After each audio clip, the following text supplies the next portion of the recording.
The following program is for adult audiences only.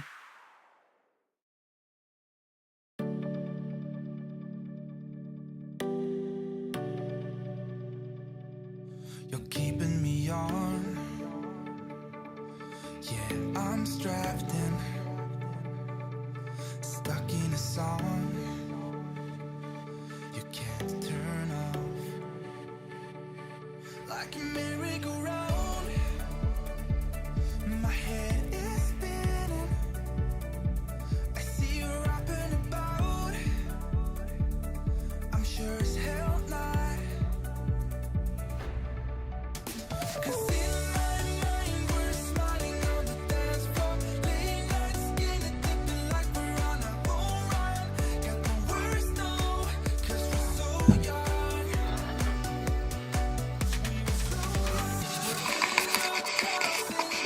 To the radio, I remember it like times before.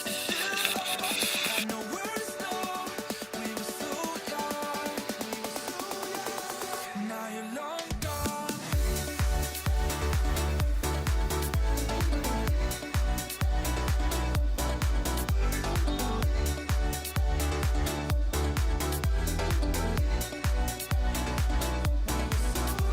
We're in your car singing crazy to the radio. I remember it like times before, so still got no words, no, we were so young. Now you're long gone. And I know time flies by so fast. Still I'm thinking of you.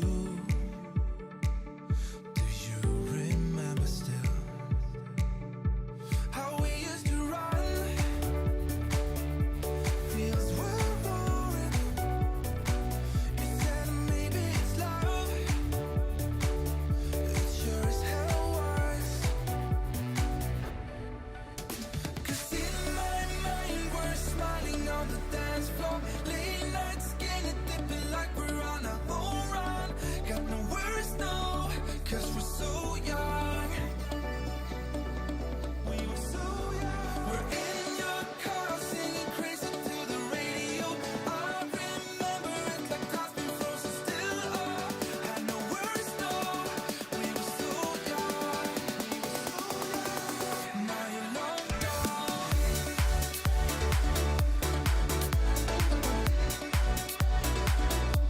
Unbelievable. Yeah, we've just had some really freakish fucking weather over here. We had fucking snow, frost, like minus fucking 5-6 degrees. Then it got fucking warm.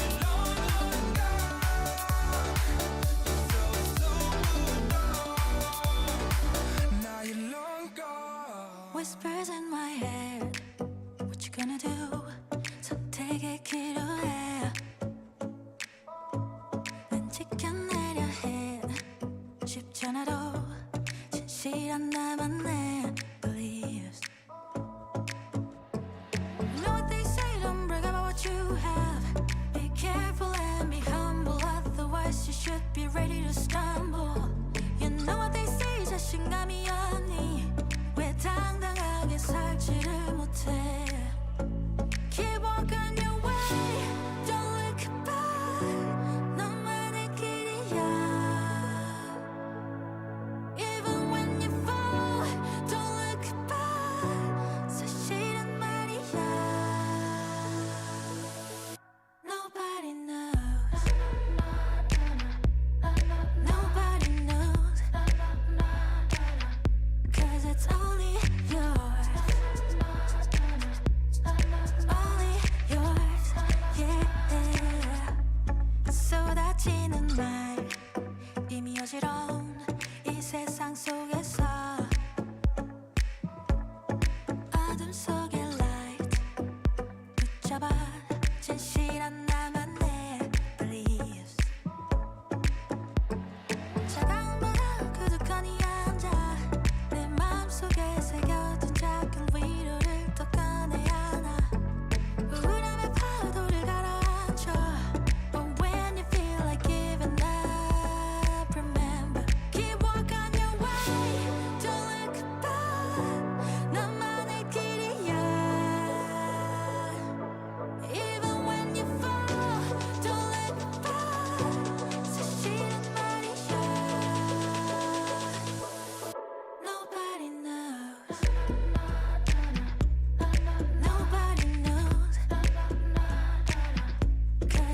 prick, where are you?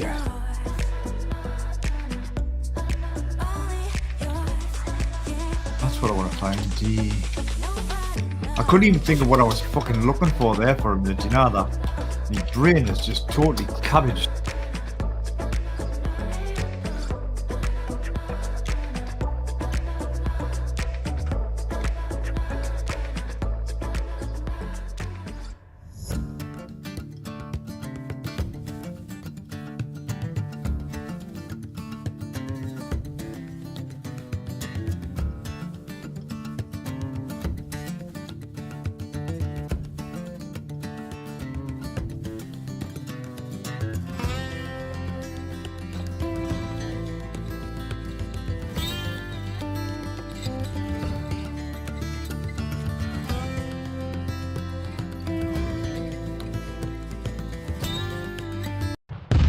It's time for the Mixin and Chillin vlog.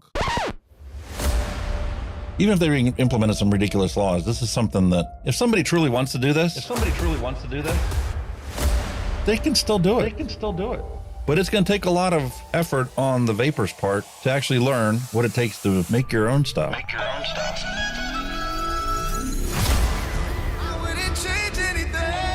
I don't know what the heck happened to the last hour of my life, but it certainly wasn't streamed on YouTube like I thought it was. Restrictive policies block progress towards smoke-free world. Many people incorrectly think that very little nicotine content cigarettes are less carcinogenic than current cigarettes. This risk misperception by people who smoke could reduce motivation to quit under a nicotine reduction policy. That's a bit of a problem. Someone who specialises in helping people kick the habit is Dr. Colin Mendelsohn. He joins me now. Look, vaping is a far less harmful alternative to smoking for adult smokers who just can't quit, and that's actually the majority of them. The road to quitting smoking is paved with candy. Double chocolate clear from TFA. Published in the Vaping Post, we have long-term study. Vaping increases odds of quitting heavy smoking. This is Kenny Thompson, the Vaping Heed. He's got a YouTube channel. He's been on here a lot longer than I have. I'm not going to stop until this is legal and available for everyone. You know, I cover things from all around the globe, but that's because science has no boundaries. I mean, you know, the FDA and everything would know that vaping is safer than smoking, but they'll have the pressure off the tobacco companies or the states that are on the MSC and all that. It's just a financial thing, and unfortunately that takes precedence against everything. And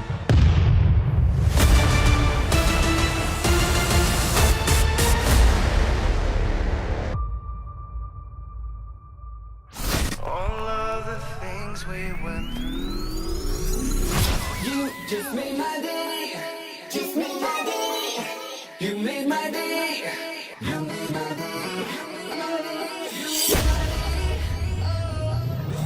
Grab your juice, grab your vape, it's time to get this party started. It's time for the Mixin and Chillin vlog. Long-term study. vaping is safer than smoking. Smoke-free world. Hello and welcome, everyone. Time for another episode of Mixin and Chillin with Hunky Vape and Kenny the Vaping Heed. Sorry, I wasn't having a hep there. I'm just blowing some vape out the way. The guy's got the man flu and he's still worried about his appearances and all the vapor and clearing it away.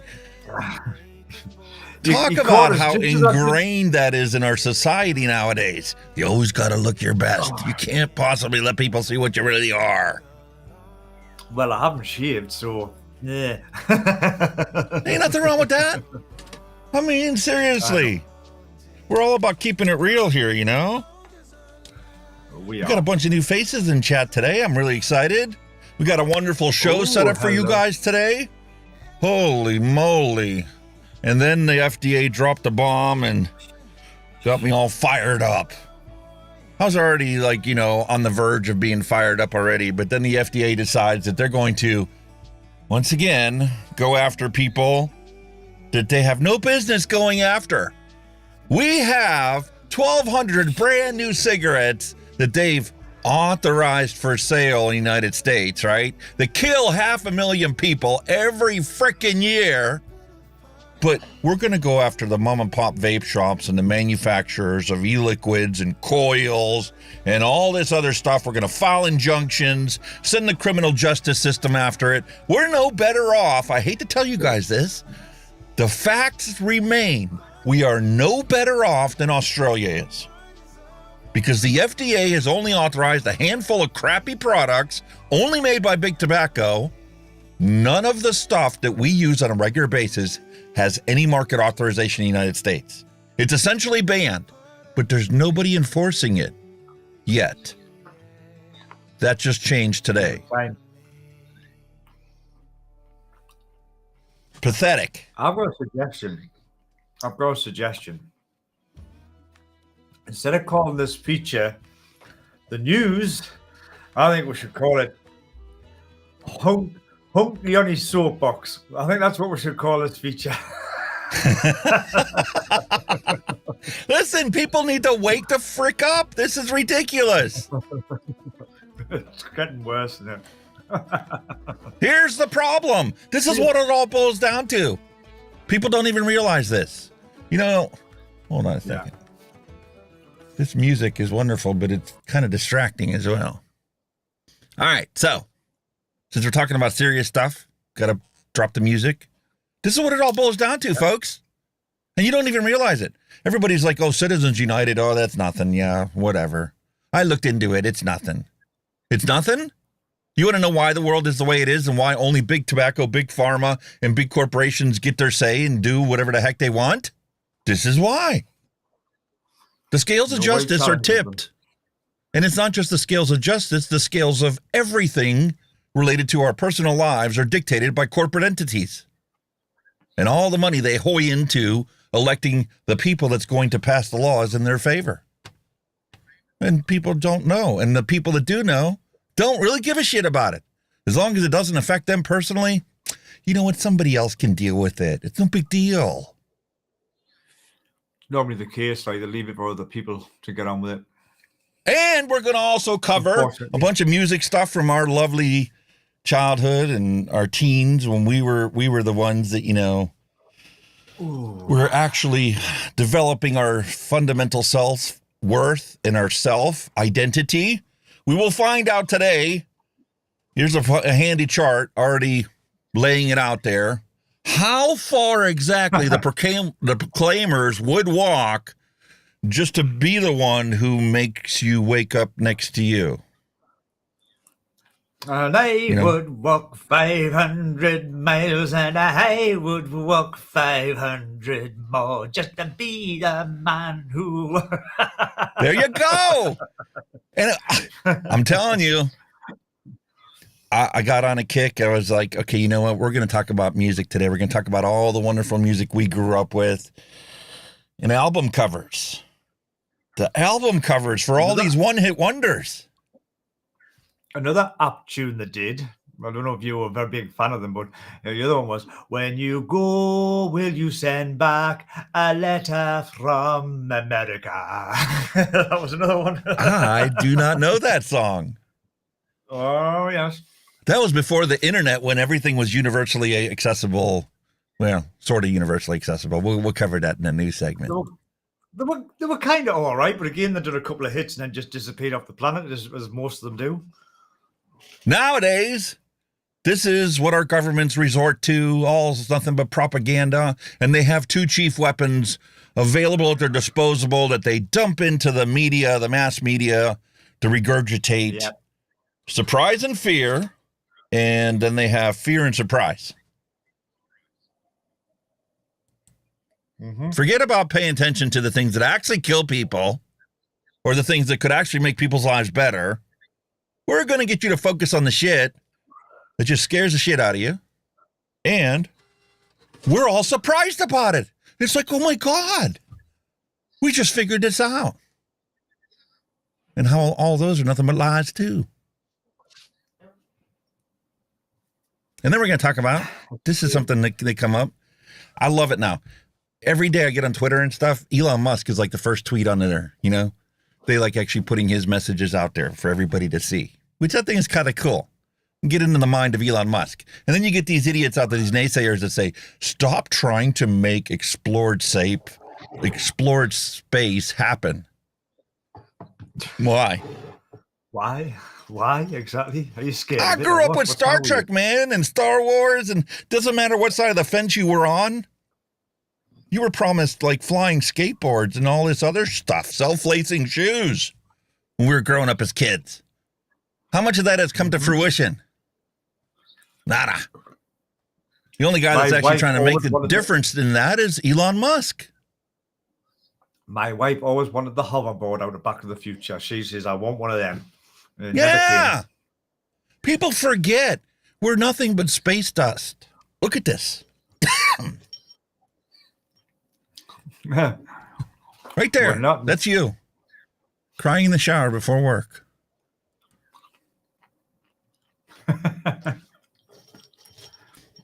We're not. And we're subject to the censorship that's out there saying no more fun. You guys can't have any fun.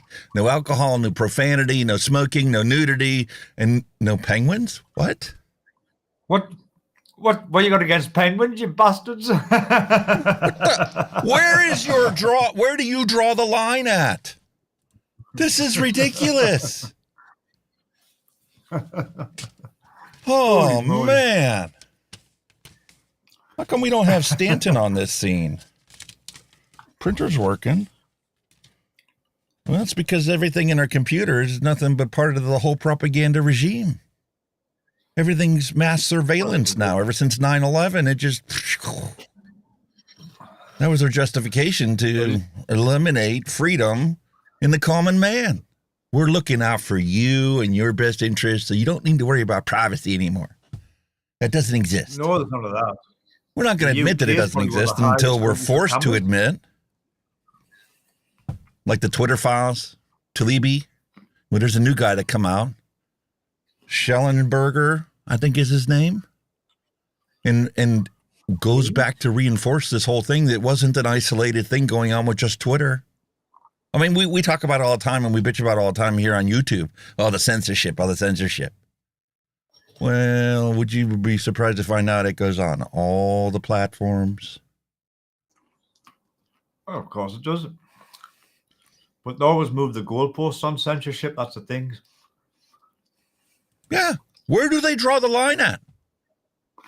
Mm-hmm. And why do they allow some things but not others?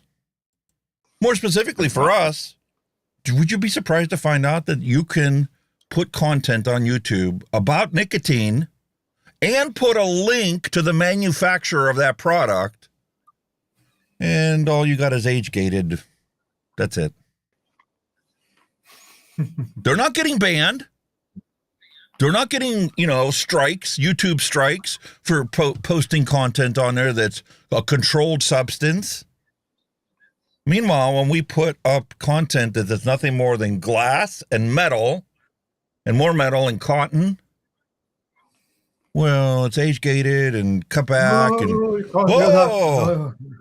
if you happen to show the barcode on the side of the box, you get a YouTube strike and you can't post for 7 days. Oh. And if you get 3 strikes, your channel goes away forever. Yep. The old saying, the 3 strikes and you're out, isn't it? Can you tell that I got a bunch of emails from Google about age-gating a bunch of old videos that nobody watches anymore? But they're still going to, age-gate them and restrict them. And, oh, by the way, you violated the rules, so have a nice day. Off like 10 years ago or something, you know what I mean? No, you can't change the rules back to then. Sorry, it doesn't work. Different rules then. I was here Crazy, only, 3 years now? We've only been doing this 3 years on YouTube? You've been, 5? Something like that, yeah. Something like that, yeah.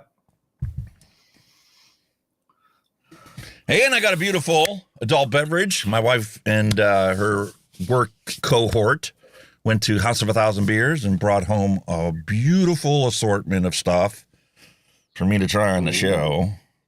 So I picked my favorite looking flavor combination as our beverage for today. Well, if you're wondering about that that side, that glittery thing here. And it's because my daughter's birthday today. My daughter is celebrating her 17th birthday today. So it's her birthday today. And it is also Bless my you, wedding mate. anniversary today on the same day.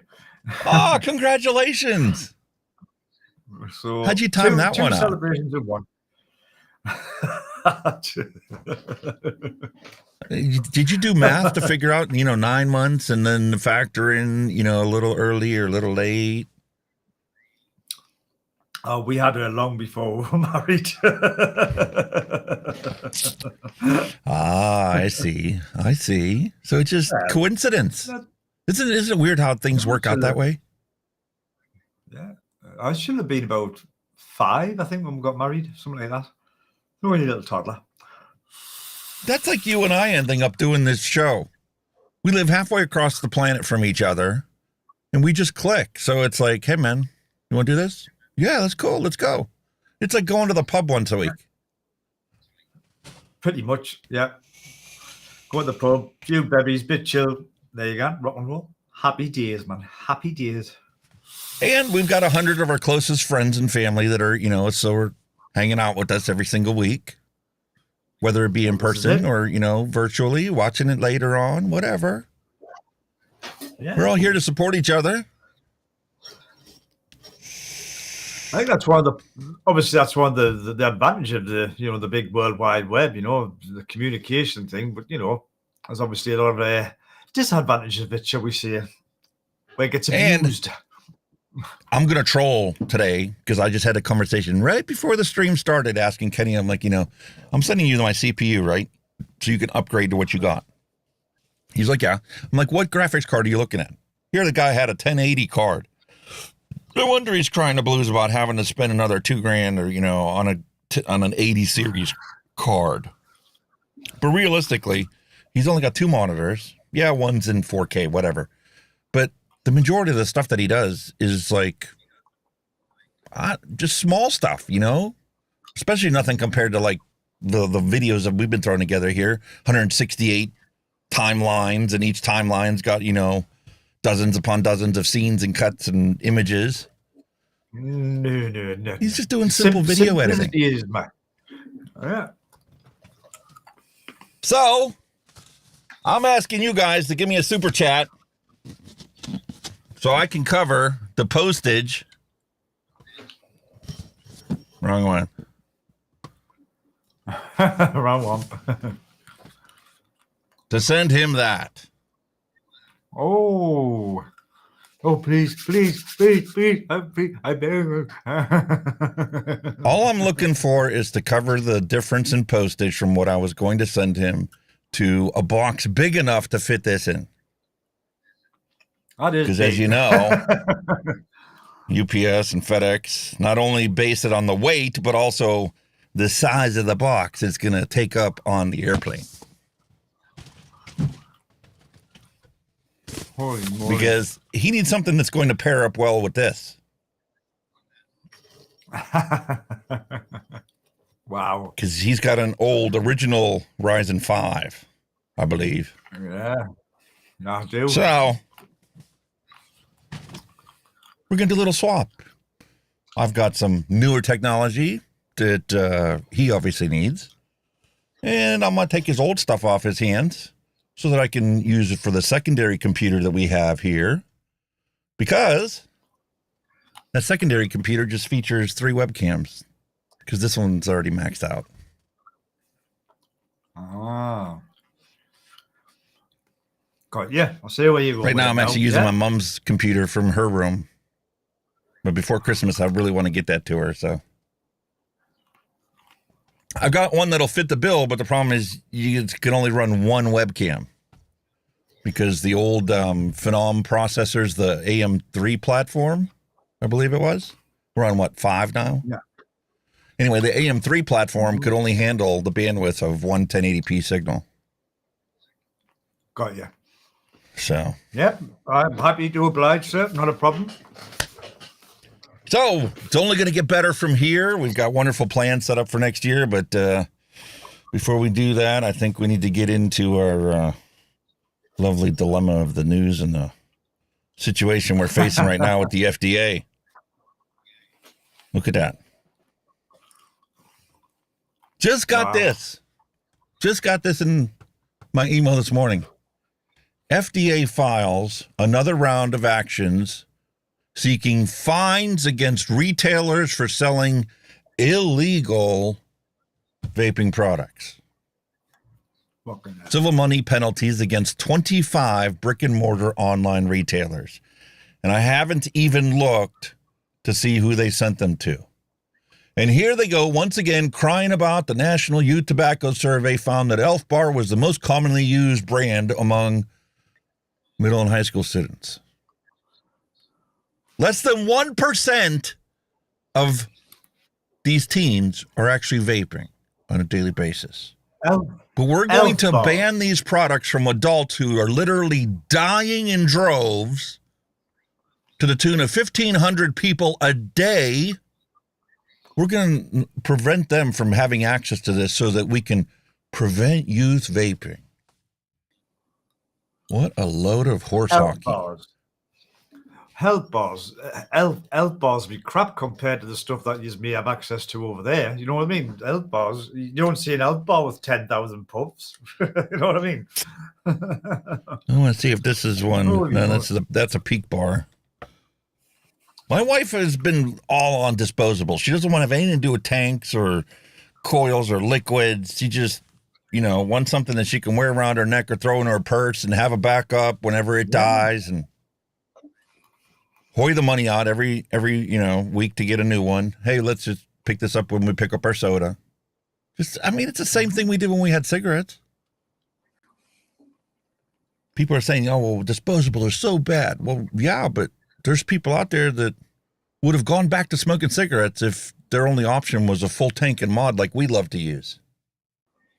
I know a lot of people who that's all they use is disposable. That's all they use. They're not interested in the hobby side. They just want something that's quick, simple to use, keeps them off the cigarettes, and that's what they use. But just like you said numerous times, the people that watch our stuff are the hobbyists. And they see it from the perspective of disposables are the reason why the government's doing all this crap. Yep.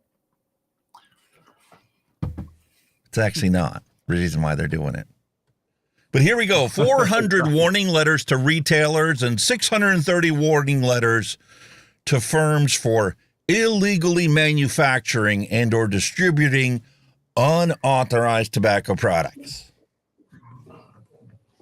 Do you even want to know who's on this list that they just sent out? Well, I'm scared. And it's not going to open. It's not going to open because I don't use Edge as the default browser.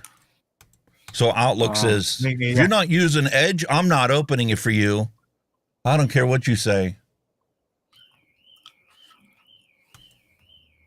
Anyway, we'll check into that later. You can go on the FDA's website and find out the answer for your own thing. That drives me insane. Wow. It's coming a lot sooner than I thought it was going to. I figured they would at least, let the numbers come down or wait till the tobacco companies actually started pushing the issue. Thank you, William. Thank you, William. Legend. Hey, what's up with this? It's not working. Oh, man. That was the last one that we've had.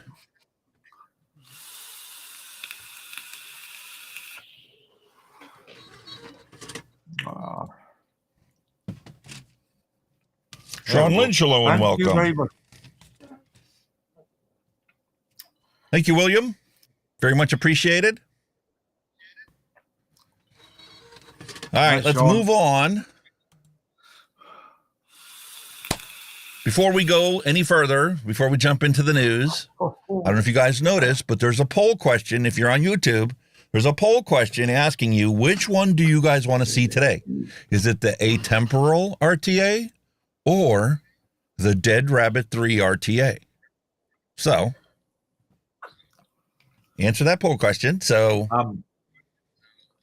you guys get to pick which one we're going to use today.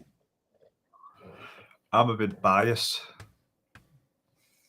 Oh, yeah? I just do not like dead. I just don't like dead rabbits, period. I didn't like the RTA and I don't like the tanks. I just kind of get away with them. Listen. Not a fan. That's everybody's got their own things.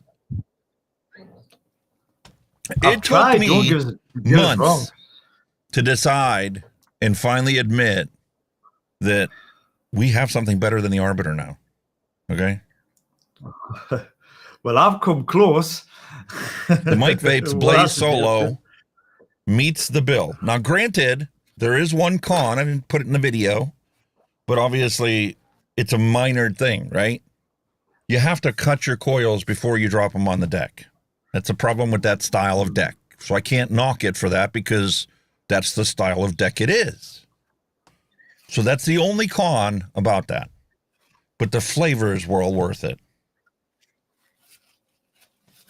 Well, it's a bit And then there's this one. The sacrifice you make for it, I suppose. The Osiris. I'm doing the video editing for this one. Osiris. Ooh, I think I've got one of them somewhere. Yes, you were the one that talked me into getting one. Like you were right about it leaking out the bottom. I went today before the show and I took it off the mod. Right? It hasn't been off of there since I put it on when we first built it. And the bottom of this was caked in e-liquid. And so was the bottom of this.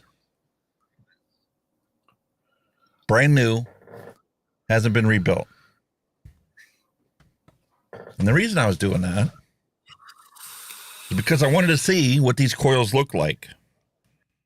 Right?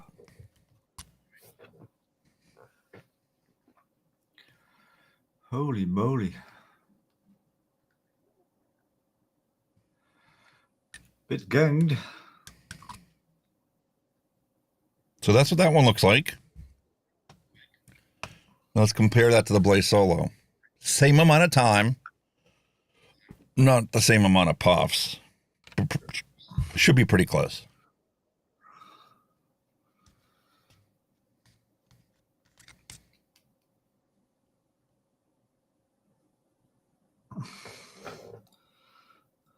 Look at that one. As it's dripping off my finger. Oh, ganj. They're disgusting. But then again, But here's the difference. Because I've had. Here's the difference, mate. Like... This is way beyond the point where you should change it. You should automatically, every Saturday or Sunday morning or whatever day of the week you pick, take your tanks apart, clean them, dry burn the coils to clean them off, or put new coils in them and put new cotton in them once a week. All right? Because the whole purpose for us vaping instead of smoking is because it's healthier. But when you get that much gunk built up on your coils, the health improvement is starting to worsen, right? The difference between the two, this one on a brand new set of coils will give you nuances and intricacies in your e-liquid that you didn't even realize were there, or make them so prominent that they're in your face. This one, you can tell the nuances, but they're not as pronounced. However, after this thing has been in here for 2 weeks, okay, they both look just as junky. This one, I think, actually looks worse. This still tastes like it's supposed to. This one, you can tell that coil needs replaced. I thought that was fascinating. That is very odd. As gunky as that coil is, how come there's no off notes from that gunkiness? Dion78, hello and welcome. Yeah. Hello, Dion. That's really odd. Fantastic. Well, I don't think we can put it off any longer. I think it's time for us to move into the news, and here we go. I'm going to show you the crap that YouTube has fed into my algorithm this week. You really won't believe it.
There you go. Oh. This is what I've been fed as far as my suggested videos to go watch, right? Impact theory. Since 9/11, we have not had that kind of a threat. Countries around us have woken up to the fact, just like Emperor Hirohito in World War II said, "I fear we have woke a sleeping dragon." Our enemies have learned that Americans are slow to react. But when they react in full force. There's no way a savvy, intelligent, superpower competitor, GPC, global power competitor, is going to trigger an existential threat to the United States. Because they know that as long as they basically let us segment ourselves separately, as long as we insulate ourselves separately, we're going to eat ourselves to death with our own stupid little bitter squabbles about American primacy, right? Or about woke culture, or about representation, or about who knows what. We're going to... Or, like the vaping community has done this entire time since it's been in existence as mom and pop operations, nobody wants to get on the same page to have a single unified front for advocacy. In the past 3 years, I can't tell you how many times I've come across people that I try to have conversations with to try and get some kind of cohesive coalition of force against all this crap that we keep seeing before us.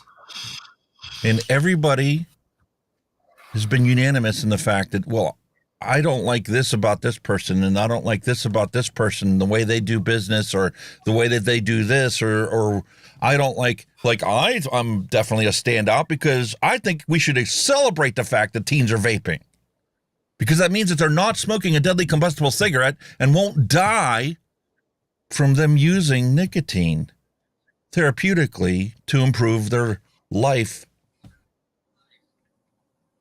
I'm a nut job for saying stuff like that, even though scientifically that's 100% accurate.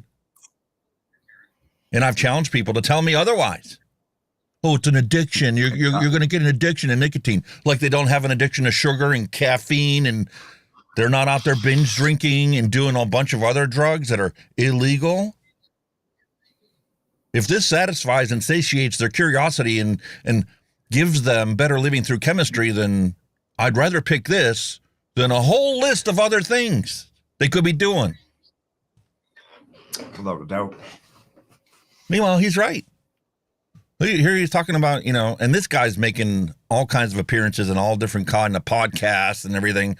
CIA spy. Just search YouTube for CIA spy, and you'll see his face on half the thumbnails. Which leads me to believe, is he just part of the propaganda? Because, see, government has to tell you the truth at some point. But it's up to you to decide when they're telling you the truth and when they're holding back and when they're just straight outright lying for the good of society. That's the world we live in.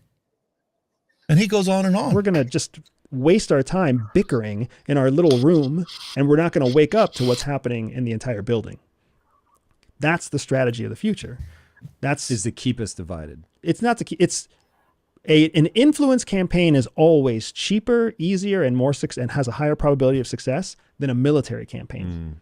So an influence campaign is basically like, hey, don't forget that you have race issues. Hey, don't forget that there's a socioeconomic divide. Hey, don't forget that the South tried to secede from the Union one. They're just picking, they're just poking and throwing salt on a wound, and then we are fighting over it. Right? And we fill our days worrying about this garbage, blind to what's happening on the larger scale, blind to the fact that the fantastic example is the global war on terrorism.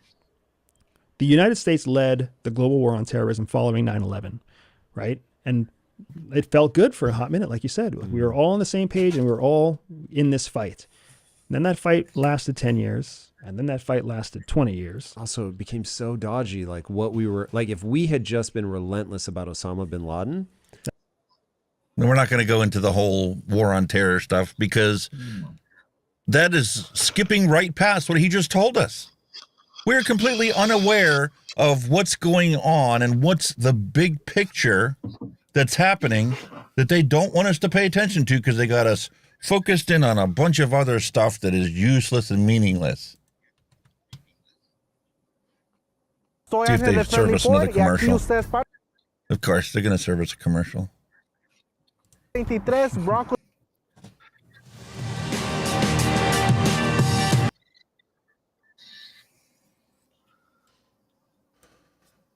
Here we go.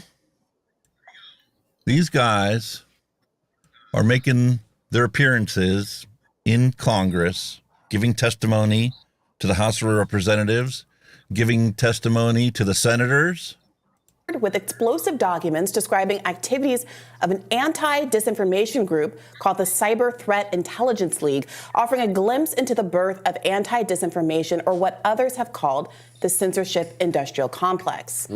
Joining us now to discuss is journalist at Public and CBR chair in politics, censorship, and free speech at the University of Austin, Michael Shellenberger. Michael, welcome. So great to have you in studio in person. It's great to be here. Well, we're so happy to have you here to discuss your really terrific and important reporting on the origins of this anti-disinformation movement, this group of intelligence officials and bureaucrats and social media moderators and so-called experts in various places who came together, started these organizations that we're grappling with, and that we discuss on the show a lot, how they've threatened free speech. So tell us, what you've learned and what you expose in this piece. Sure. Well, this is, as you mentioned, it's the CTIL files. This is an organization that started really in 2019, but then started getting up and running in 2020. We only know about this because a very patriotic whistleblower delivered a huge tranche of new files to us. And it's impressive because it's a really complete set of documents, so you can see exactly what they were doing.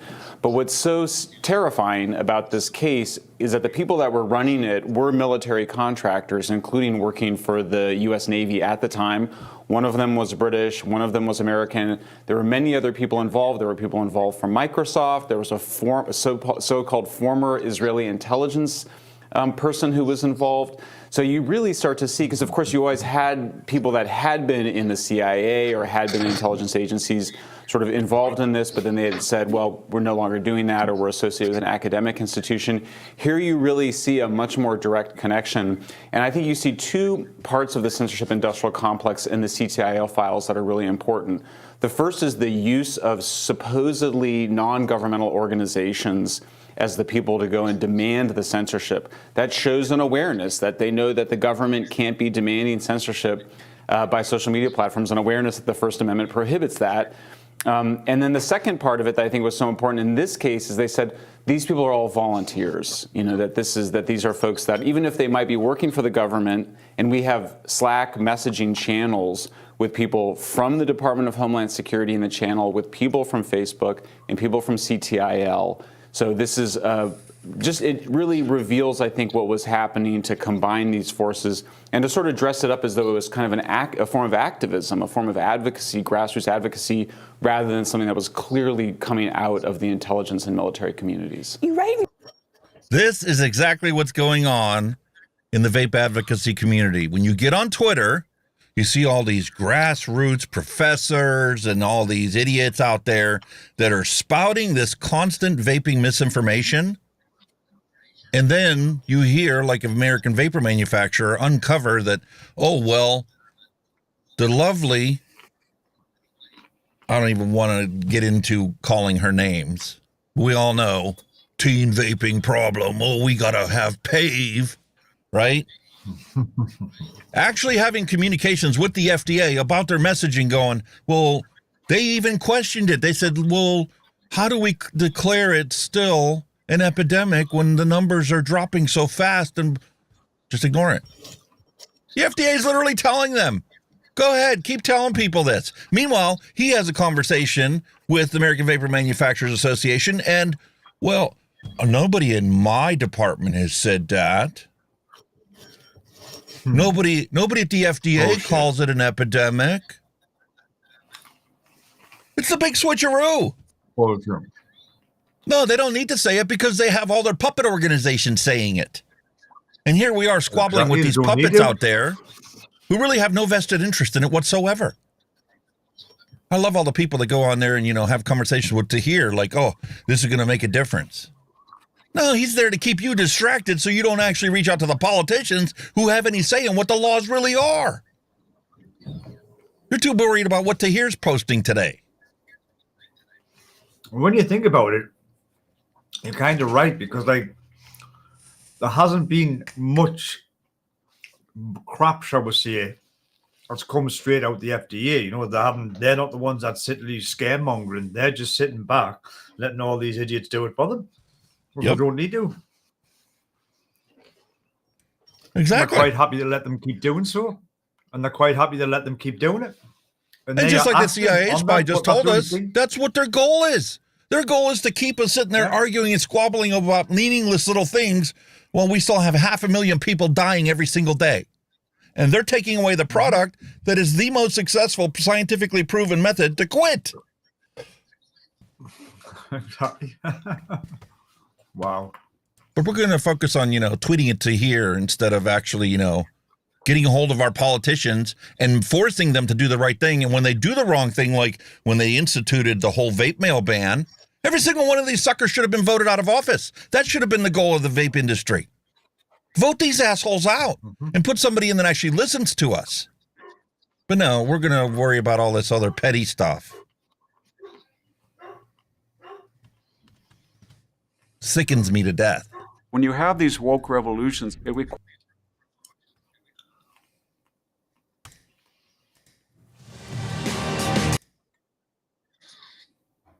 Is this the same one we just looked at? Of course.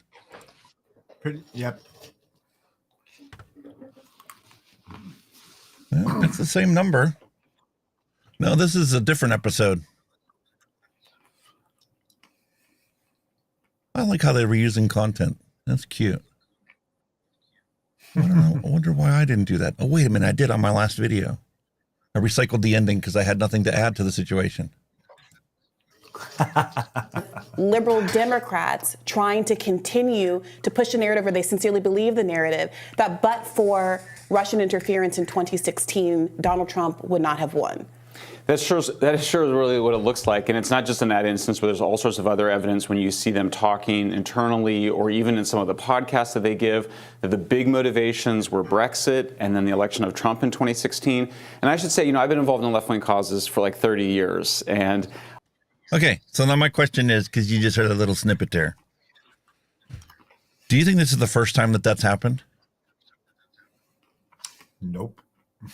When Trump was in office, was it still going on, but by a bunch of different people and a different agenda, different set of agendas to suppress the opposition? And I mean, I know there's like a lot of people that didn't like Trump, but I mean, from our point of view, the other side of the pond, he did try to get shit done. Obviously, the Senate and all that, everything he was writing down, though, no. And he did actually sit down with Vape and people and had a discussion with them about it. I've never seen another president do that, but he did. Yeah, but did you see who was in the room and who was sitting right next to him? Oh, that's what I mean. There was a lot of, obviously anti-vapers, but he's the only person that's actually looked at it in so person, type of speak. It wasn't that the guy next to him was anti-vaping. He's pro-tobacco. He single-handedly, part of his marketing and administration campaign before he got into public office, single-handedly got millions of Russians to pick up cigarette smoking and live in that addiction for their entire life. And he's the guy sitting right next to Trump. Yeah. I mean, kudos to Greg Conley for his little snippet that he got to throw into the mess to get him to consider our position on it. He did a fantastic job with what, opportunity he had. But when you look around the room and look at the vested interest. I know there was a lot of the wrong people in the room, but it was just the fact that he did actually act upon it. Anybody else wouldn't have. You know what I mean? That's my point. He looked at it, so to speak. Why other presidents have never ever done anything like that. Well, yeah, I concur. It was something very nice for him to do, but what he chose to do directly after that is just as horrible. He was the only president in history that made a law effective the moment the pen stopped moving.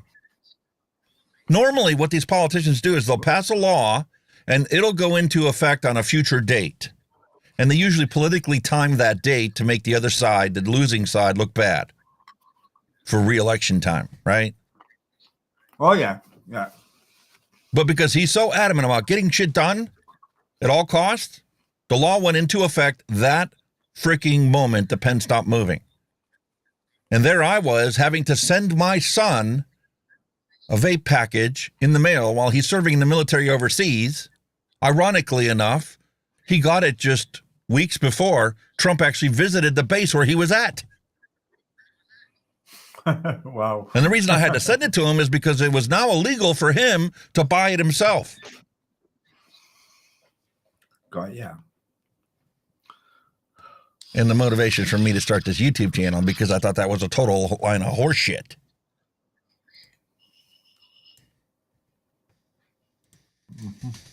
Anyway. So for those of you that don't know about the Twitter files and Matt Taibbi and his whole series of stuff that he put out there, right? Just do a simple Google search for Twitter files and you'll be shocked and find out why Twitter had to change its name to X. Because it was an open lawsuit waiting to frickin' happen once the facts came out that they were legit doing the bidding of the government on a free speech platform. The government's not allowed to interfere with your free speech. No. And the documents that they released specifically pointed out that the reason why certain people were getting banned and certain things were censored and certain things were throttled was because the government specifically said to do it. And now Shellenberger's coming out and saying, you know what? I hate to tell you this, but it's a bigger problem than what even he discovered. Because when the government and certain branches of the government and certain agencies of the government realized, listen, this is violating, people's constitutional rights, and whatever platform complies with what we tell them to do is actually opening themselves up to a lawsuit, because all it takes is one class action lawsuit for everybody's rights that got infringed upon, and that company's no longer in existence. But it just goes to show that all these platforms of so-called free speech are not independent free platforms. They're run by the powers that be. Hence why, Vape and shit on YouTube and other various other fucking platforms. It's not. It's run by, the hierarchy. Sorry, fucking couldn't get me words. It's a right arm extension of the propaganda machine that would, Yeah. When we were growing up as kids, they used to drop leaflets in war zones and stuff to the enemy to get them to read these things, and then that was supposed to change their minds or whatever, or question their integrity on why they're doing this and why they're fighting.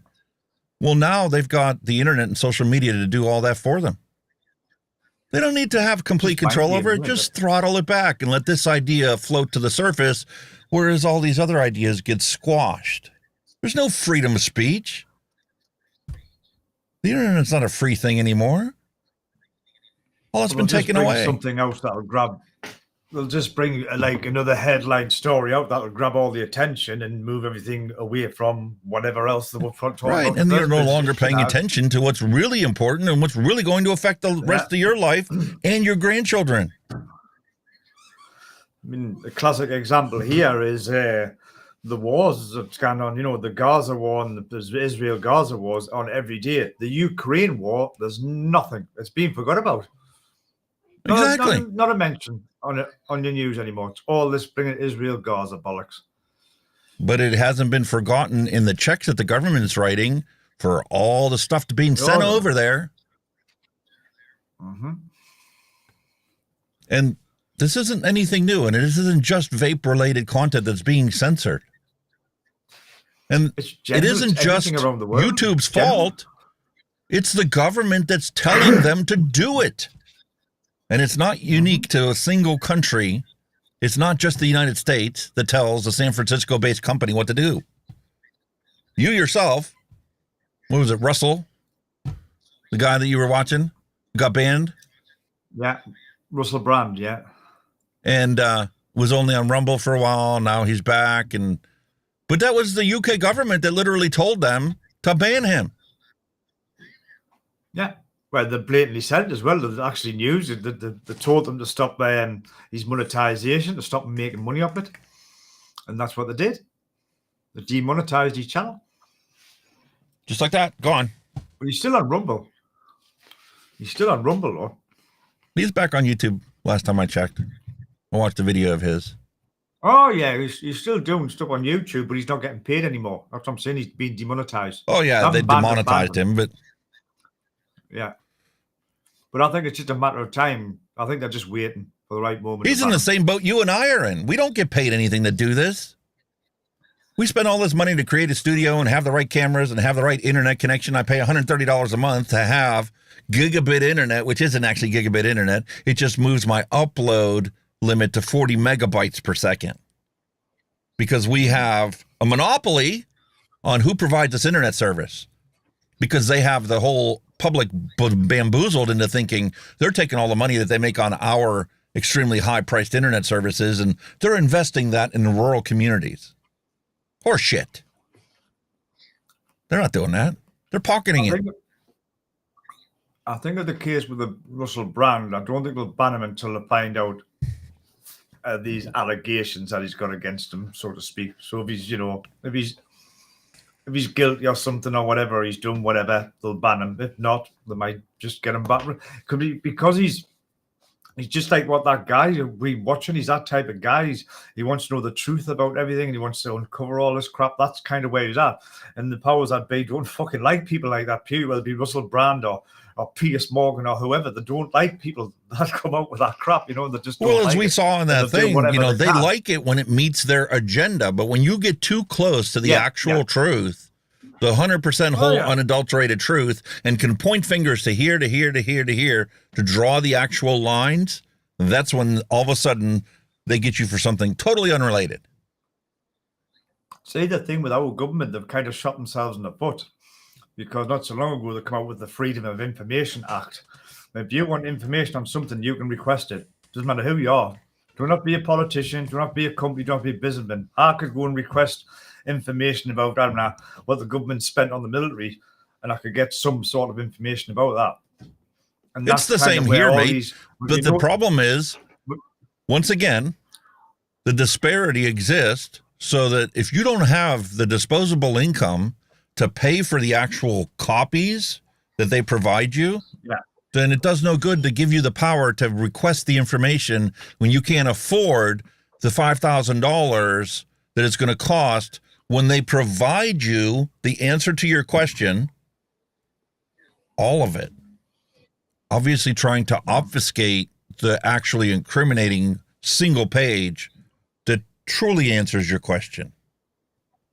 I would imagine they'll give you a condensed version, bits of it.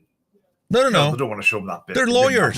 They're lawyers, mate. They'll charge you for every single page they can possibly send you that kind of meets your request.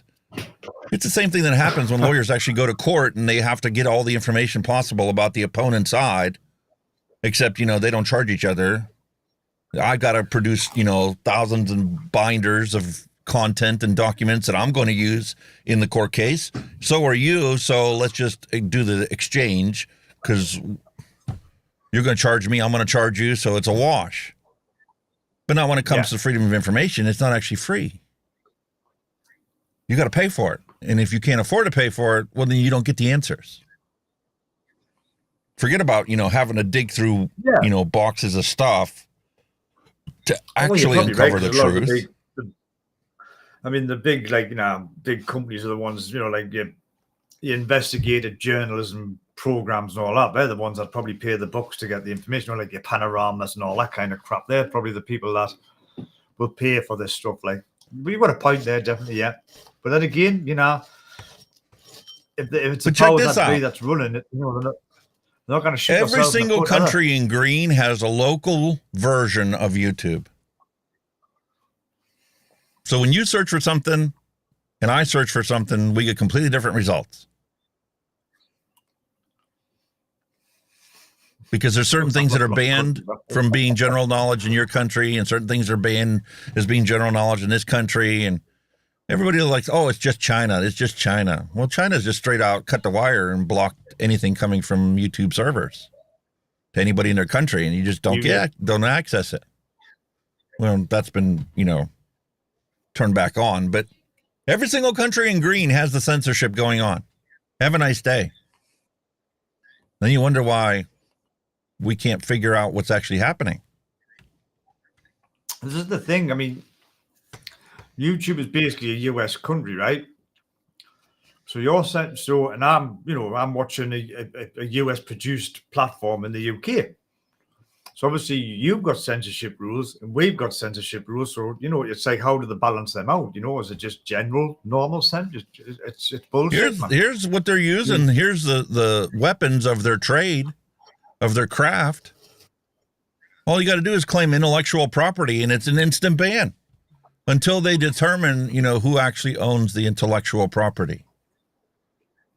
Darren sent me links to the Australian Parliament testimony, right? In order for me to actually view it, I had to consent that they hold the copyright to the testimony that's presented in Parliament.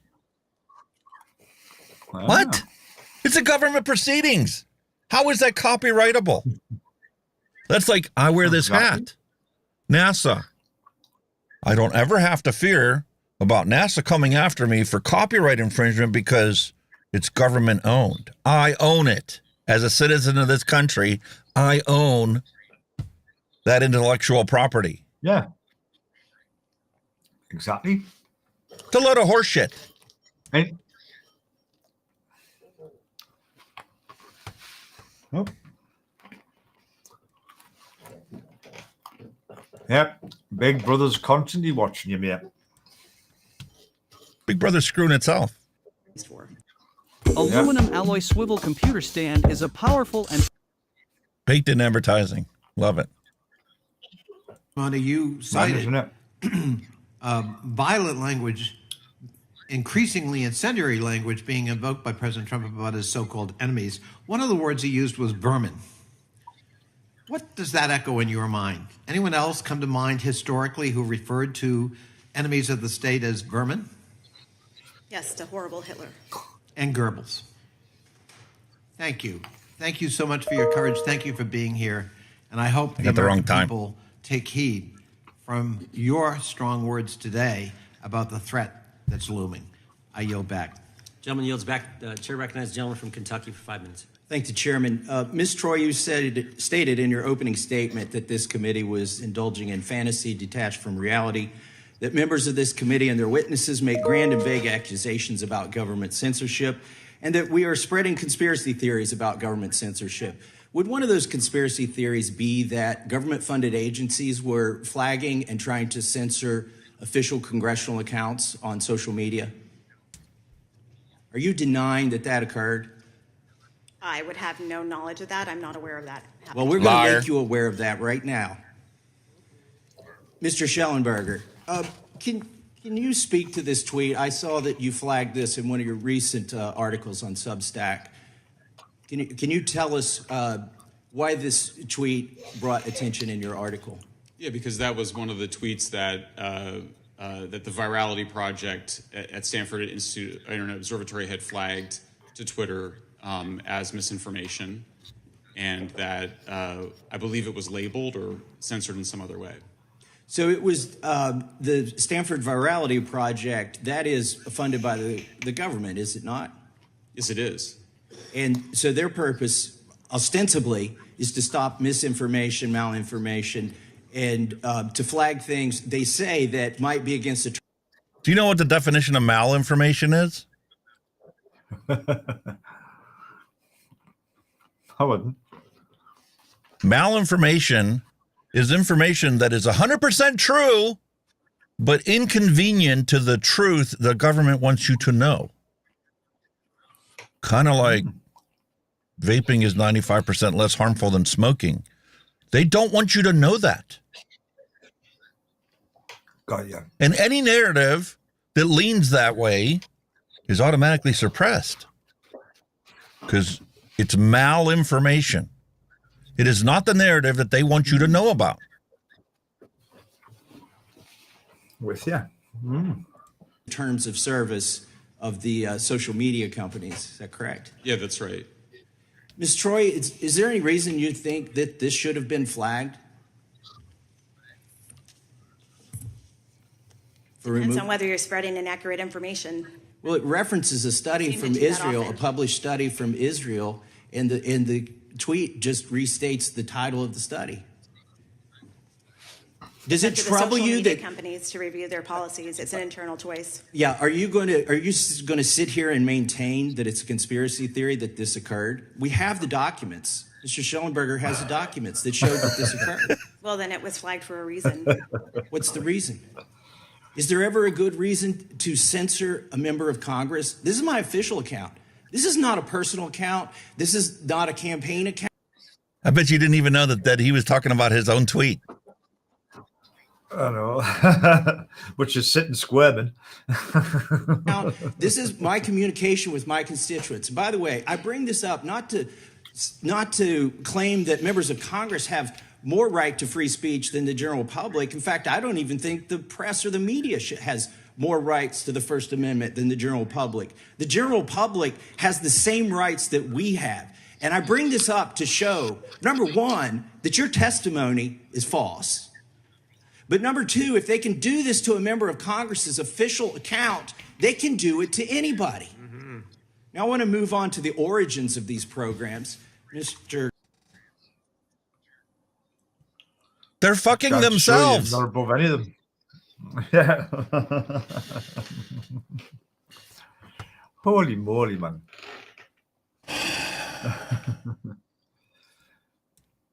It's unbelievable. Scary. This is not the world that I wanted to live in. And this is the reason why you can't find a simple solution. Think I want to look? This is why we can't find a simple solution to how do we get the truth to the masses and why so many people believe the wrong thing, because they're being constantly brainwashed. There's been almost no media coverage of this. The people who claim to be the safeguards and the guardians of American democracy, who have been found to have been supporting this, have said almost nothing. Media outlets have barely covered this at all. And so just this week, the independent journalists Matt Taibbi and Michael Shellenberger, who have done great work in exposing a lot of the censorship regime, including the Twitter files, published a new joint article, investigative article, that is also bylined by Alex Gutentag at the joint Substack that they have to publish these articles. And there you see the article on this. There are just a handful of people that are actually talking about this stuff. And here's what I correlate this whole thing to. This is nothing more than McCarthyism revived. Instead of it being the evil communist countries, when it was McCarthyism trying to find the traitors in society that want to turn the country communist, now it's in the name of terror. We have to stop the terrorists. So, goodbye, freedom of speech. Goodbye, anonymity. Goodbye, all the amendments of the Constitution that guarantee us our civil rights. They're all brushed aside, and you consent to it by agreeing to the terms of service of all these internet-based social media companies. That's how they've got you by the bollocks, you know what I mean? Wow. And what makes it even worse is when you factor in that we are not living in a democratic republic like we were taught in history class. We're not living in a democracy. If you know what the actual governments are, you know the United States is not an actual democracy. It's a democratic republic. You pick the person that speaks for you. That's why it's important for you to get a hold of them and say, what you're doing on vaping is wrong, dude. Exactly. On Microsoft billionaire Bill Gates and how his dedication to pushing green technology might not be as altruistic as he was letting on. Bruner argued that Gates stood to gain financially by eliminating competition from non-green sources and forcing people to buy more environmentally friendly companies he had invested in. But kind of like what he did with Microsoft. Ooh. Yeah. He would chase out all the little mom and pop tech companies and the little brand new startup antivirus companies. And he would do everything he could to become the monopoly we know as Microsoft. Exactly. And he stole that from IBM. Yes. And now he's going around and he's got a whole new agenda. He did it with Microsoft and computers. So why not do that with the whole world? Uh-huh. When we talk about the aristocracy that is running the country now, the oligarchs that are currently running the country now, this is how they're getting control over the situation. Pam Spraggins, thank you. I'm sorry that's not working. I gotta fix that alert. Is it your government? Is it your governments that are running the country? Are they highly, because all like, especially over here, all our political parties get massive donations of wealthy people to keep them happy. Mate, in this country, so, the politicians get donations from corporations. Yeah, exactly. Companies, businesses, wealthy entrepreneurs. Corporations are allowed to spend as much money as they want, smearing whatever political opponent they want because they're a person and have free speech rights. Yeah. It's honestly, it's not your governments is running some. It's the people that's funding them that's running it. You know what I mean? Whether it's just to backhand to say, well, you just let us get on with what we're doing. Don't bother us, and we'll keep giving you a bit of money to keep it. You know what I mean? Hush money, basically. And part of the reason we're talking about this today is because I've run into so many different people that I try and talk advocacy with that are actual advocates that are out there every day marching and beating the drum, right? That don't actually believe that one person like Michael Bloomberg or Bill Gates could actually influence a society as a whole. Yeah.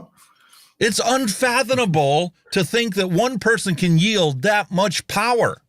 That's what government's supposed to be there, to control the power. And our government's supposed to be perfect because we've got 3 distinct branches and they all operate independently. One makes the laws. One is the executive branch that determines what happens with all the government employees and in matters of foreign policy. And then we've got our judicial branch that is the last barrier of defense for people that are just trying to do the right thing.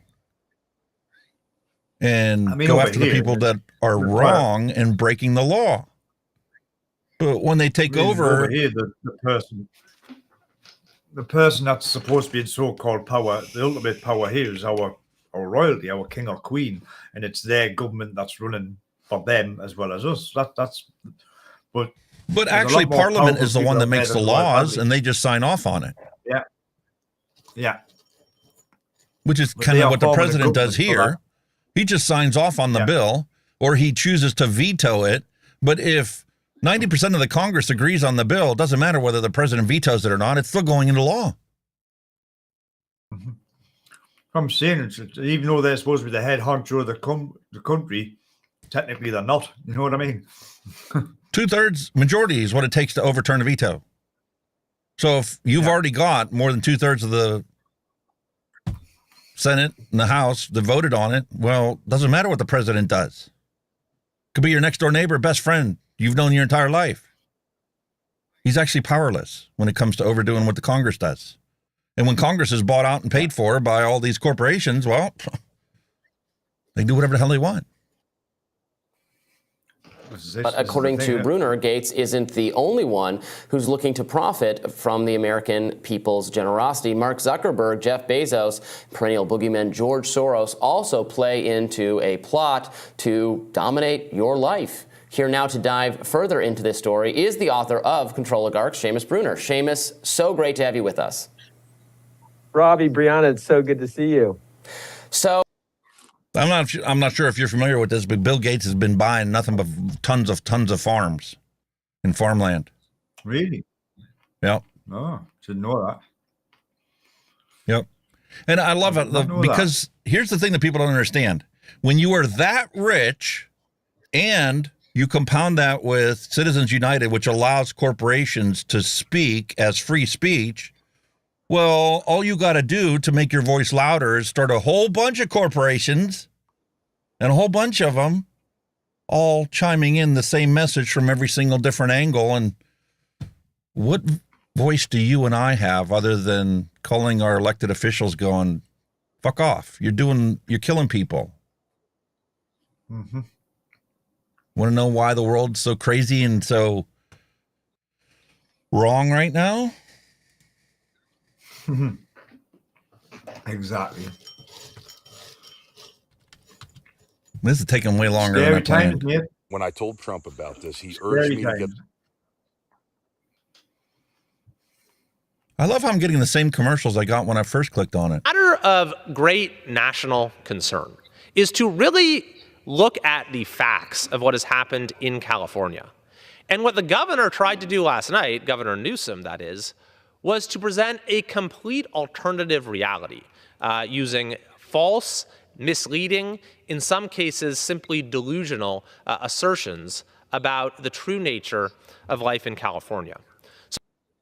Kind of like they did with the whole ban on vaping being a ban on flavored tobacco in California. The whole resolution and the whole law was nothing but a sham. It's not like we have birthday cake flavored cigarettes. Well, actually, we do in the dad jokes, but that's a different part. That's not the real world, though.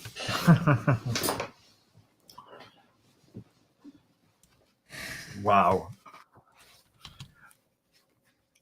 I think I got two things left. Do you worry about AI, AGI enabling a dystopian state of this nature? Whether it's 1984 with surveillance and fear, or Brave New World with pleasure. Jason Vapes, hello and welcome. And what is it? Hi, Jason. Lots of sex, but no deep human experience.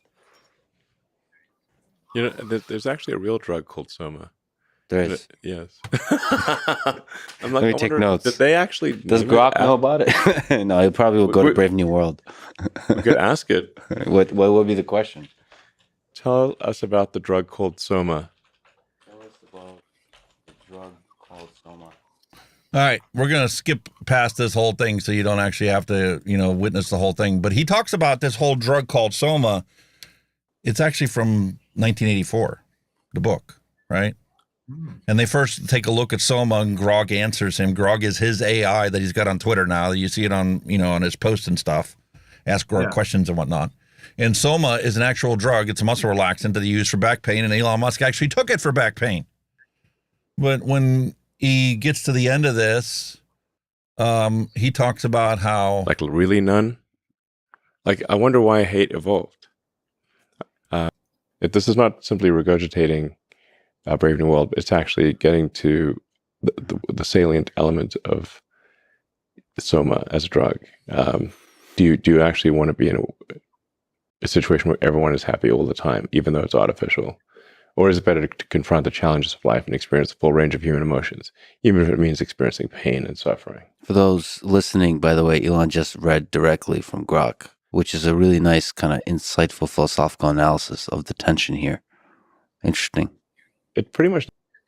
And isn't that what the battle is going on with the whole nicotine being generally available for people to have better living through chemistry? And the Puritans that say, no, you must feel pain. You must either quit or die. Pretty much. Wow. All right, one last tangent before we start drinking, because this will drive you to drink, realizing all the stuff that's out there. Do a simple Google search, nicotine and cognition, and see what comes up. Take a look at this. Nicotine Cognition. Yeah. Does nicotine improve your mental acuity and your ability to think clearly and to function? And is it a benefit for, let's say, an athlete, or let's say even somebody that's in a chess tournament, to put a nicotine patch on to improve your ability to perform during the chess tournament?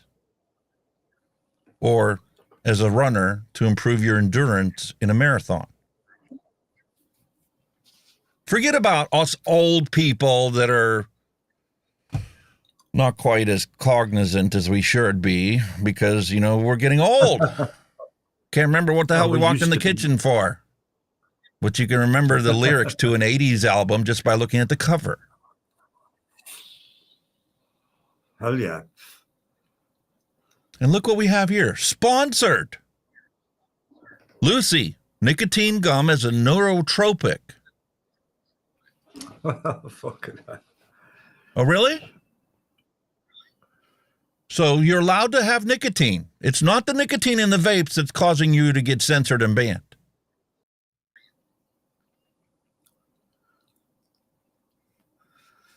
The thing is, like, they're just promoting the usual down the road nicotine products, aren't they? You know, as a way of ingestion, the nicotine. You know, they're not. When you want to sort out your vaping Mac side. once and for all, what? Yes, that's what I thought originally too. And then I came across this. Bigger question is nicotine a good thing? Is it okay for someone to use nicotine as what it is, which is a stimulant? Is it like coffee? Should it be enjoyed by adults? I think that when nicotine products are formulated correctly, they can potentially have very, very low cost to the user's health. And why I personally sometimes choose nicotine over coffee is that nicotine has a shorter half-life. Coffee might get out of your system in 6 to 8 hours. With nicotine, the half-life's 45 minutes, and so it shouldn't throw off your sleep cycle. Isn't that interesting? The half-life of nicotine is 45 minutes. Wow. No wonder. Well, yeah, I can see that because I bet you smoke more cigarettes a day than what you vape. You know what I mean? Type of thing. Yeah. Because you got that spike. Yeah. It was a massive spike that you can't get from a vape. I mean, nope. You can kind of mimic it with a 5% solution in a disposable, but it's not anything like what you're going to get from a cigarette. And then every 2 hours you needed a smoke break because half-life means after 45 minutes, it was half as strong as it was when you got done using it, when it reached its peak, because it didn't happen immediately. It took like 15 minutes for it to reach its peak. That's why you always felt so good when you got back to work after a smoke break. Because by the time you actually walked in and actually sat down to start doing your work, when you got into the nitty-gritty of doing work, that's when you felt the best because of your smoke break. And then the timer starts for 45 minutes for it to reach its half-life. And then it's half as strong as it was, which is still way above your baseline. And then another 45 minutes passes and it only goes halfway to zero. And then it was time for another smoke break.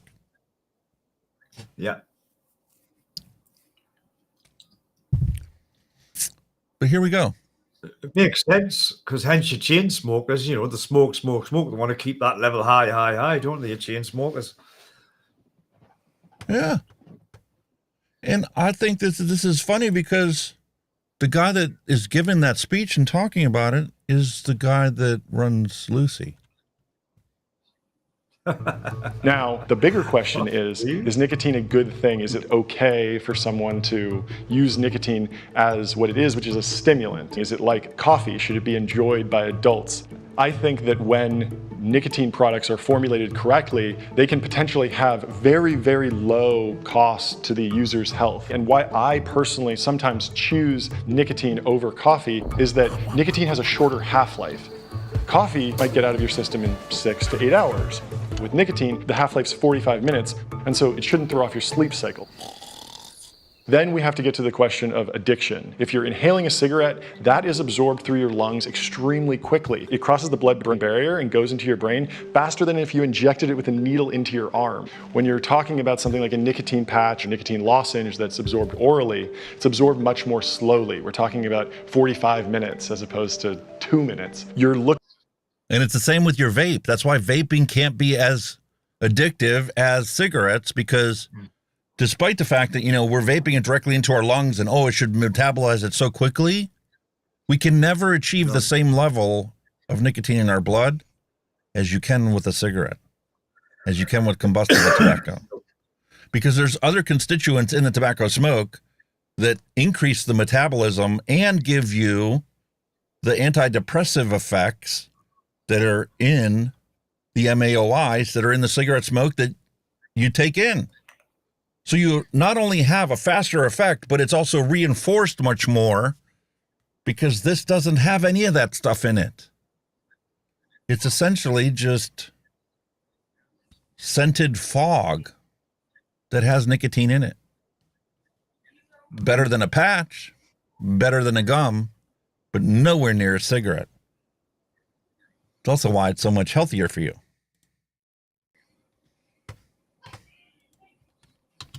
And then we have this guy. I'm David Toman, author of Nootropics Expert and this YouTube channel. In this video, you'll discover the nootropic benefits of nicotine. Now, this is an update to the video I made on nicotine several years ago. You will learn how and why we use nicotine as a nootropic supplement. You'll learn how much to use at the right. Isn't that great? We've got this guy posted this video on there. He's a nootropics expert, 125,000 subscribers, and actually puts a direct link to Lucy products right in the description of his video. But we can't have a link to something that doesn't even contain nicotine when we display the boxes for the products that we review. Exactly. Bullshit, eh? It's exactly what it is. Absolute And that was the horseshit, final my straw friend. that broke the camel's back that makes me want to drink. You ready? I concur, sir. I concur.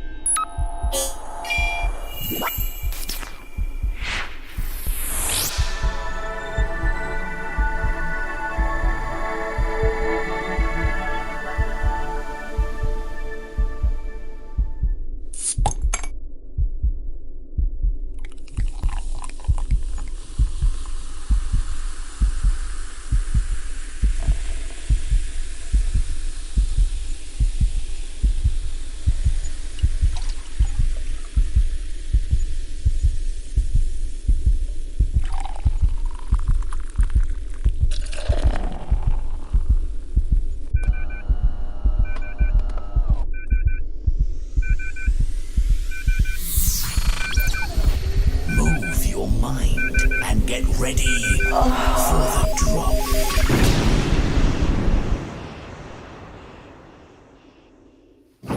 For your entertainment today, I have oatmeal cream pie imperial stout, a beer that tastes like oatmeal cream pies. What? 8% alcohol by volume. And this 12-ounce bottle costs $3.25 at House of 1,000 Beers. Holy moly, what a flavor that is. I'm curious to see if it actually Come tastes on. like it. That's the real question. It probably will. That's a scary thing. Look at that. Look how dark that is. And there's no head Jesus Christ. anywhere to be found. The last What time do I you seen have, mate? something that black, I drained out my engine. I'm saying the last time I seen something that black, I drained out my engine. Mm-hmm.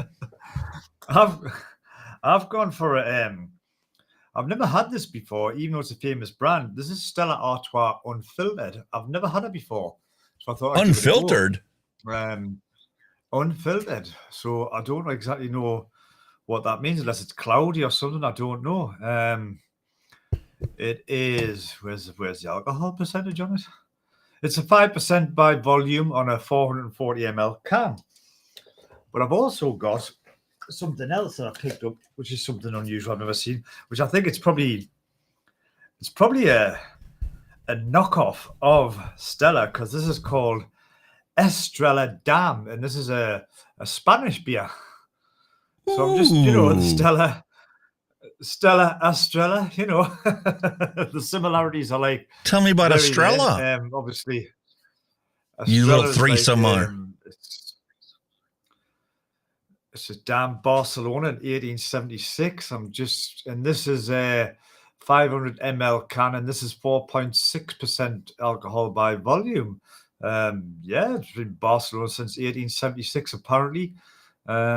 It's foreign, it's Quebec, Mediterranean, 1876, blah, blah, blah, blah, blah, whatever accent that is. I tried to speak was all crap, but so I think we'll go with the Stella. I'm going to pour this in a glass just to see if it is cloudy, because I'm just wondering if that's where it is. But it hasn't been filtered and it's cloudy, so I don't know. I've never had it unfiltered before, so I mean. Oh, yeah. It looks pretty much like a normal lager, I suppose, but I don't know. I mean, looks much clearer, I suppose. That's what you call a head. But yeah, I don't know. Just looks a bit like a normal lager. There's nothing. I thought it would be like a cloudy, like a cloudy cider, but I don't know. Maybe. Nick's motto, Grim Green's motto is drink through the head like a man. Oh, okay. You've got it. That's it. You get your tash. Chin chin, sir, to your health. Cheers.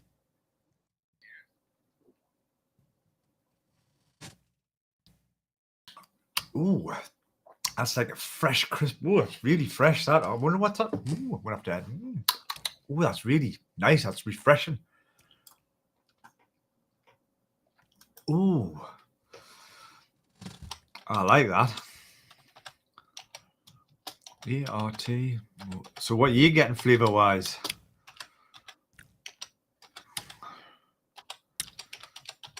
It's not what I expected. The stuff that we've tried before, like I had the Hershey's Porter last week, is legit. You can taste the chocolate in there. You can taste, and not only can you taste the chocolate, but you can identify it's a Hershey's chocolate and not like a Swiss chocolate, right? I'm not getting oatmeal cream pie out of this.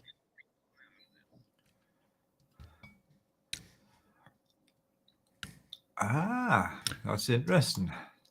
The residual taste on your tongue as the saliva washes off that heavy beer kind of resembles like you ate an oatmeal cream pie before you drank the beer. But it's not like an identifying flavor.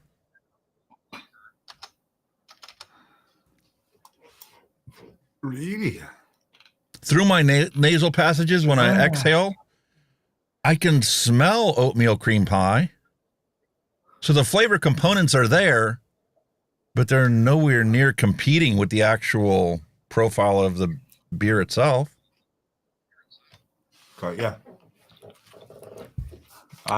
Right. Well, I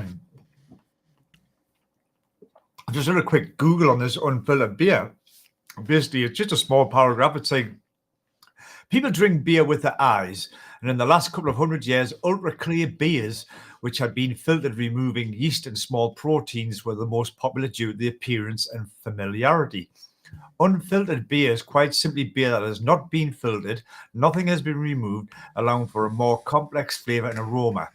Flavor molecules attach themselves to proteins during fermentation, so leaving them in the produce as a great roundness and mouthfeel so I still retain a nice crisp and refreshing taste.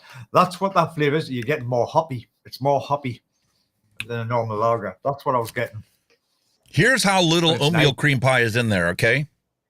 We've got our lovely Steam Crave product. I got sent by Al Ben.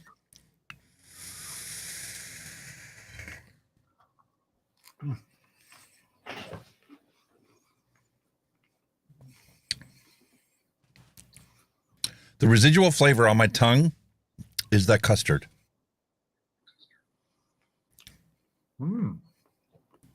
I get the fizz and the essence of the beer while I'm drinking it, but immediately switches back to the flavor from the custard e-liquid in here.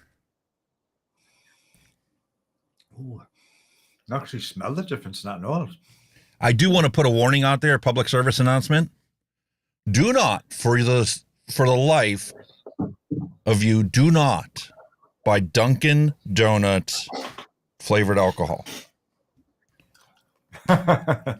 My wife picked up a case of their tea and their coffee.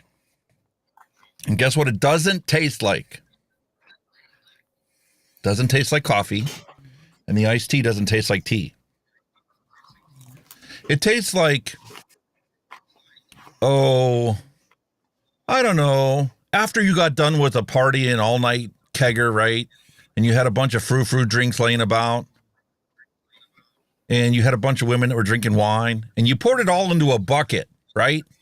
And then you put that bucket on a picnic table in the summer for about a month, and then you came back and bottled that. Oh, shit. That doesn't sound good. My wife even made a video. I don't know, it was on TikTok or on Facebook or whatever. This is how you enjoy a Dunkin' Donuts coffee adult alcohol beverage. You open the can up and you dump it down the drain. That bad. Horrible. Worst drink I've ever had in my entire life. Disgusting. Utterly that is really nice. disgusting.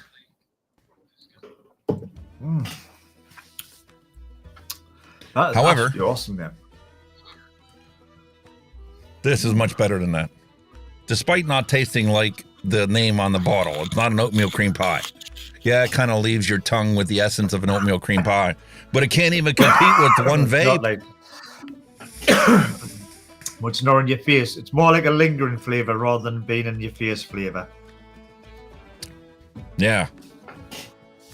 It's like somebody took oatmeal cream pie flavoring and put, a couple drops in each bottle and called it a day. It's just a regular beer. Oh, a bit disappointed, eh? Yeah. Fortunately, we have hand checks and dad jokes to follow. That's going to make life so much better. Oh, well, that'll liven you up a bit. Yes, Ian's just... Our fact checker, I Ian. didn't know why I need to ask. Ian knows the crack. Then again, that is Ian. It does look a little hazy. Yeah, it's not crystal... I mean, it's not crystal clear. I can see where you're coming from now. So basically, they haven't filtered all the goodness out of it. They've left the goodness in it. Why don't they do that with all beers? All right, I've got 3 comments so far on the dad jokes. Do I need to even check to see if anybody else put one out there?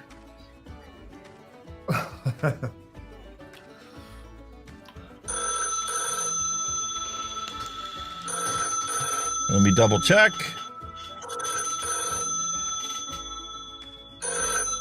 No, 4 comments. No, 1, 2. Sorry. Scott Merriman added. Oh, look at that. I like that one.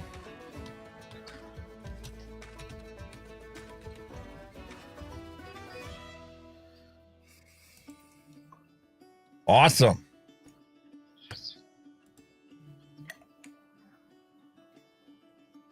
We're going to start with Scott's.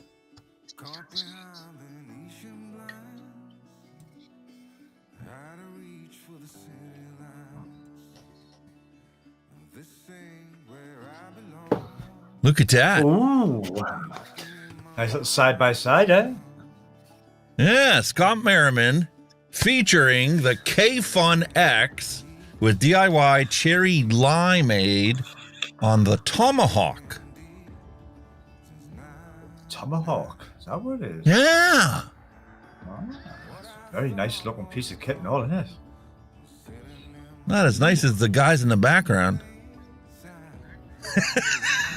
Oh, I don't know. Look at that right ugly one on the left there. He's terrible. I don't think so. Can you guess who this is? Oh, the organizer. Billy Lee Rice. That's the new nickname. Love Lee it. Rice, the organizer. Look how wonderful flavor she's got here. God. Cornflake tart, Lee's Astaire, Best Custard, and Goldilocks. Oh. All from the Juice Cabin. Ooh, from the Juice Cabin. Would you like to see my filing system, Billy Lee Rice? This is my filing system. I don't have a box for coils. I just got a bag. That's my filing system. And my mate's got so many coils to pick from, he just reaches in the bag and grabs the coils and then goes to find the tank that they fit in. Yep, pretty much. That's pretty much it at the minute. Like, oh, have I got a tank that? Right, I've got. And throw a little plug in. We now have the coil factory where we got our lovely coil building tools from is now on Etsy. And guess what? Wow. Oh my God. My wife says I pronounce it wrong. Sezel is how I should pronounce it. She says, I call it Sezel. Sezel is like a deferment payment plan. Is now available at like Element Vape and like e-cig Mafia. Ooh. So now, because the economy is so wonderful, you can buy now and pay later. And I'm not paid by Oxford to say this, but they're already putting their posters out there for the holiday versions of their stuff. I want to know what's up with this Xlim Pro over here. What the hell? That's nothing like the one I got. Could be an updated version, a seasonal version. I like that look. That's fantastic. Some of them the do most like overly used word on this channel. Colors. Fantastic. I have very small vocabulary. And here's my little piece of advice. To all the car engineers out there, there's absolutely no reason whatsoever you should have to take the entire front bumper off just to replace the headlights. Seriously? What were you thinking? In my wife's case, because they want us to take it to a garage. It's the windshield washer fluid bottle. You have to pull the whole front clip off to change the damn washer bottle. We'll strangle the Ford engineer that come up with that idea. Well, that's how they made them, so you have to take them to a garage to do it, you see, and that's how they make the money out of you. Well, there you go. And look at this. I was watching... Next part. Dimmy was on a show that I picked up. I wish I would have saved it. Anyway, he was a guest on a show that does like a Monday night thingy. Billy Lee Rice goes to it as well. She was in their chat. Anyway, he came up with this brilliant idea where, okay, well, you know what? They want to ban disposables because of the recycling reason, environmental concerns and stuff. How about they make these modular designs that allow you to have the battery and the coils and everything separate from the actual mod. So you can go out there and you can just swap the module out and the module gets recycled because it's the battery and the actual guts of it. Whereas the computerized stuff, the chips and the controlling software and all that other thing is built into a separate part of the device. And I happened to come across Facebook, posted this. Butofo's coming out with this new Next Pod. That is a pretty cool idea. Technology. Yeah, it's no longer a disposable. You save the parts that are environmentally challenging. And you only pitch or recycle the fluid in the coil. I mean, it's a bit like a disposable vape where you've got the disposable pods. You just, once you've emptied them, pump, you bin them in. Another one goes on, isn't it? Just because you're unique doesn't mean you're useful. Nope. How many times have you straightened a bent nail with a hammer? You put on a flat surface, straighten out with a hammer, and away you went. Prime example. Wow, that's cool. That's so cool. Yeah, until the end of the month when you got to clean up the oil leaks from that thing, and it's a cool idea, but come on. I think it was me. I'd probably drain all the fluids before I'd done that. Like, and where's this other one? Is it not showing? Come on.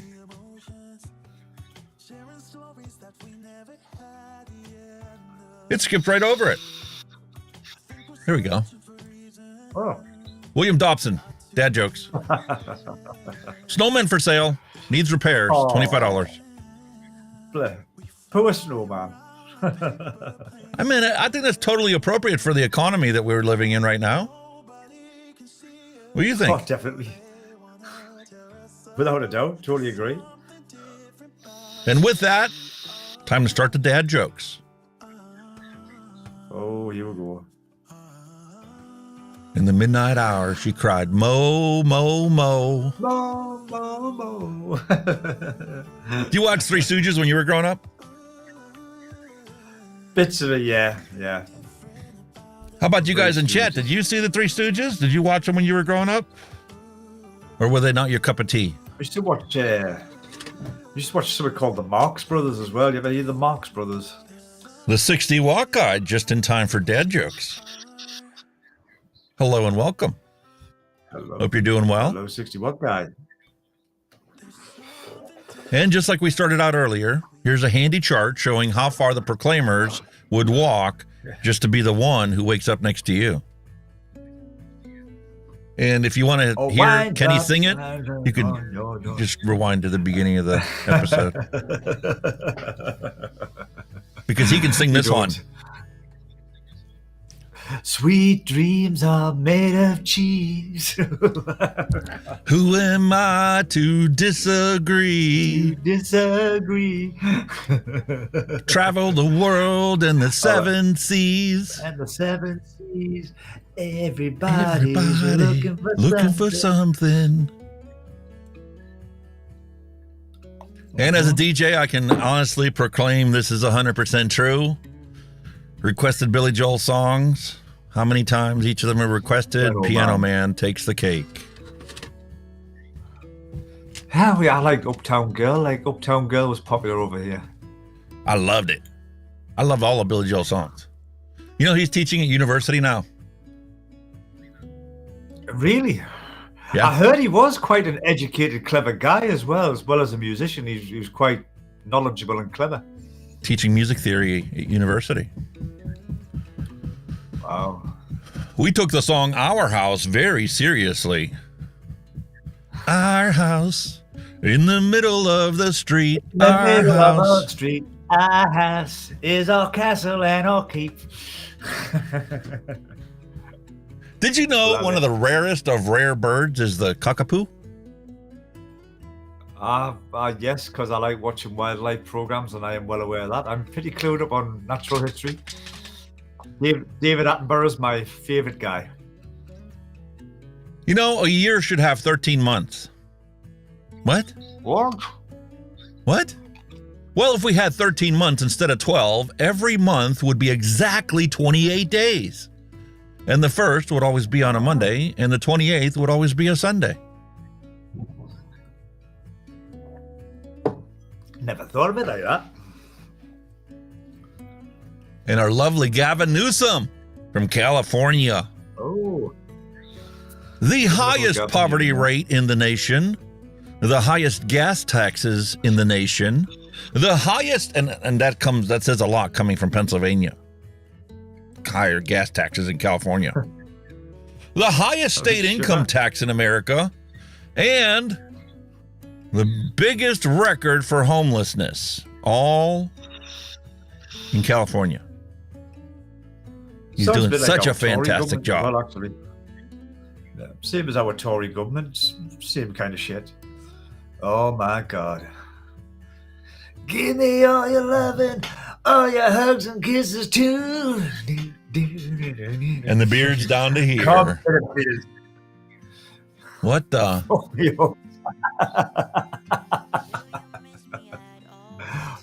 Is that actually real?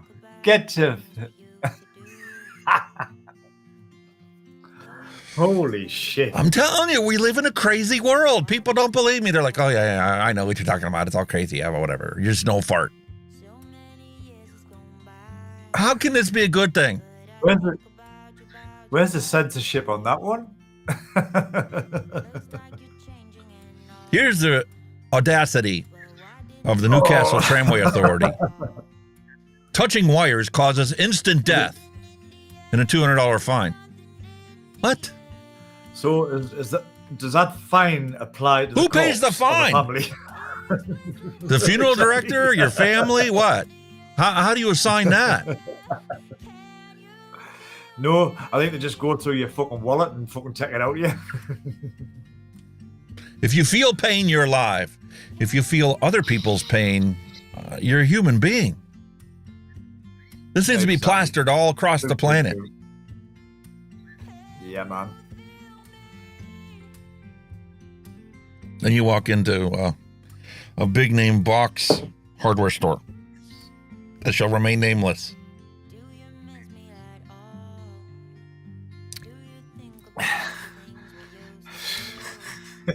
Leave door open, handle is broken. Seriously? It's been months. This is a hardware store. Fix the damn door! Holy moly. You're the one who wanted a Labradoodle. Oh, God. There you go, mate. Holy shit. There's your flavor explosion. That's a Christmas tree. That's a Christmas tree and a half, that, like. Definitely. Is that better than that motorcycle? Oh, hell yeah. The only thing is, it'd be down with it by Boxing Day.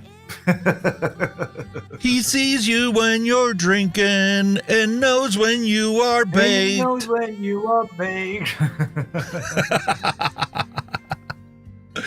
Frosty gets caught picking his nose. Corn carrots all there. Oh, Jesus. Hey, man, I ironed your chips because they were all crinkled. Hope you like it. Oh, not that. I reckon that's going to be another craze again, Elf on the Shelf. Speaking of Elf, him not my friend, him my dealer. That's a surprise. Wouldn't The put it Keebler past it, man. would you? This is perfectly acceptable, but vaping? Oh no, that's a stone too far. Yeah. It's a straw too far on a camel's back. With the help of her new golf course, Rico, Emma's golf swing was greatly improved. Isn't it great getting old? It's fantastic, mate. Fantastic. You can get away with more when you're old. And then we have iPad, the after Christmas celebration, iPod, iPad, I paid, I peed. I peed. This is the world we live in. The car has been broken into 4 times this year. There is nothing in it of any value. Please don't waste your time or my pension breaking into it again. Nice statement. Not as nice as this one. I am no longer accepting the things I cannot change. I am changing the things I cannot accept. So you can go fuck right off. Yeah. I am a thorn that will not go away. Last week you talked about my lovely perspective on my turkey that I roasted. Would you rather have this perspective? Why does my turkey look like it's saying, "Stop, I didn't shave"?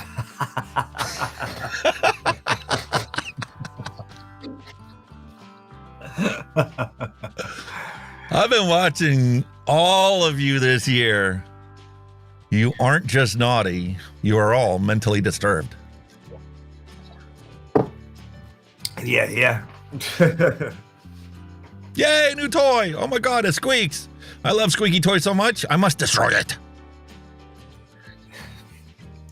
That's definitely a dog's way of thinking, isn't it? I want to destroy this. Mine do it all the time. Chinese restaurant. We not see your cat. Stop asking. Try our chicken. It's perfect. Meow. Help me. The milk is gone bad. Oh, God. I got a dish, but it only picks up the food channel. Don't know why. Christ almighty. What on earth? Oh, there's the old air. Little paramedic history for you. I did not use this one right here. The Life Pack 3. That was before my time. However, I did use all of these. Life Pack 5, the 10, and the 13. Actually, it was the 12. But nobody likes to use 13. I don't know why. Superstitions. Unlucky number. Whatever. Unlucky. If you use this, mate, you ain't fucking gonna live. More signs that make you go, huh? What? Beyond this point, you may encounter nude sunbathers eating waffles. Huh? That was cool up until the part they said nude sunbathers and then eating waffles? Man, no. That's just a straw too far. That broke the camel's back for me. They're eating waffles. Come on. Should be dancing or something. It's not the waffles that I'm thinking of that you're thinking Jumping on a trampoline. All right, just a real quick peruse through here. How many of these songs do you not only recognize but go, oh, it's playing in my head already? Yep.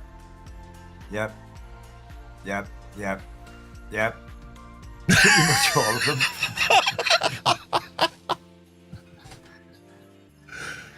It's horrible. Don't you forget about me. Don't. Fucking Wang Chung, everybody have fun tonight. Oh. I'm sorry. I'm just... How about this one? What song? Africa. First one, bang, Africa. Tommy Tune. 8675309. Oh yeah, Too right, sexy said Fred. for my shit. Too sexy for my shit. So sexy it hurts. And there we go, talking about. Oh, hey, would walk 500 miles. Play that funky music, white boy. It's raining men. It's Hallelujah. Hallelujah. Oh, yes. Guess who just got back today? It's been around since they went away. Man, they should have told him so. If the boys want to fight, you better let them. Yep. Men in hats. Fucking hell. Men without hats. The safety net. Aha. Take on me. That man has got one of the highest voices I've ever heard in my life. I'm sing out of there. Jesus Christ. yeah. No taking it. My God. The most overplayed Yeah, 80s dance song. Ice. Followed closely by Ice Ice Baby. Yeah. Hey, Oh, Mickey, hey, you're so Mickey, fine. You're so fine. You blew my mind. Hey, Mickey. Hey, Mickey. Oh, my God. A little bit of mambo. Mambo One, number 5. 2, 3, 4, 5. Everybody in the house, let's do the fine. Yeah. Don't worry. Be Don't happy worry. now. Be happy. Here's a little song I wrote. You might want to sing it note for note, but don't worry. Do-do-be-do-be-do. Be happy. Don't worry, be happy now. Everybody was kung Oh fu my God. fighting. You fighting. Ha! It was as fast as lightning. Oh, who let the dogs out? Wow. Nina. Did you listen to this in 2 languages as well? Yes, it was 99 German balloons. language? Yes. Yeah, it was German as well. German. How about the Mascherona? Mascherona. Yeah, classic. What is love? Oh, Hathaway. That still gets played today, that on the radio. Baby got back. Sir Mix-a-Lot. And Oh my the first God. video ever played on MTV. That's right. It was the very first one. Video killed the radio star. Katrina and the Waves. Christ almighty. Makes you wonder whatever happened to these. Do you know what I mean? Wow. One-hit wonders. Yep. And here we go, circa 1970, somewhere in a New Jersey basement. Blinded by the light. I like it. The next verse should be something totally unintelligible that could be grossly misconstrued by millions of people across the globe. So that's one of them things. How many times, right, have you sung along to a song, right, and you've sang the lyrics that you thought they were, but they turn out to be totally fucking wrong. Totally wrong. You have to pull out the thing and open it up and go, oh, that's what the actual lyrics are. Whoops.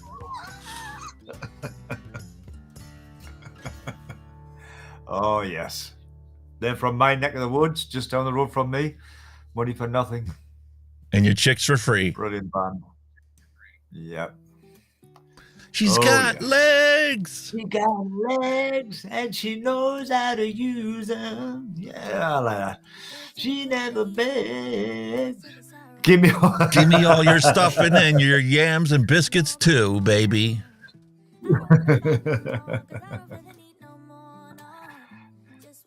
Sir Rocket Elton Man, John. I can't stand him. I think he's I can't get away with him. Is that why you Cannot stand him. can't stand the guy from Korea because he's a rocket man too? Him, I'll tell you the one I don't like, Paul McCartney. Can't abide him either. Cannot get away with him. Cannot stand the man. And yet he's still standing. Yeah, but I can't stand him. Every breath you take, every move you make, every bow you break, every step you take, I'll be watching you.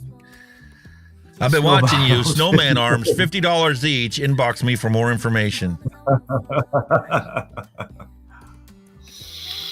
Kids today will never know the struggle of having to do this on a regular basis.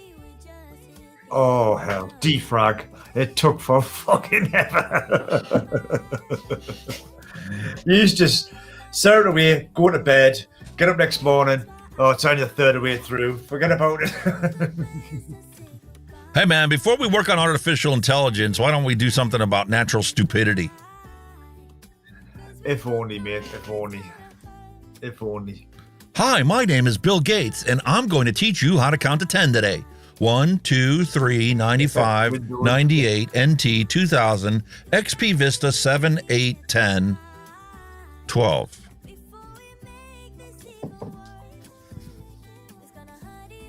Now Windows 12's floating about now, isn't it? Windows 12. Yeah, and I'm actually on Windows 11. Just trying to be a smart ass. Because technically there was Windows 3, and then there was Windows 3.1, and then there was 3.11. Yeah, there was 3. I remember that. 3.1 was like DOS based, wasn't it? If I remember correctly. I posted this on Twitter as a reply to Clive Bates because I just can't get it out of his head after he said that to me. I saw this and I'm like, there you go. Combustible tobacco is going by way of the CD and the cassette tape and the floppy disk. Just a matter of time. Fucking is, mate.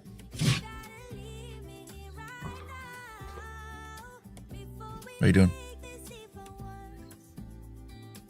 Go on. What the hell?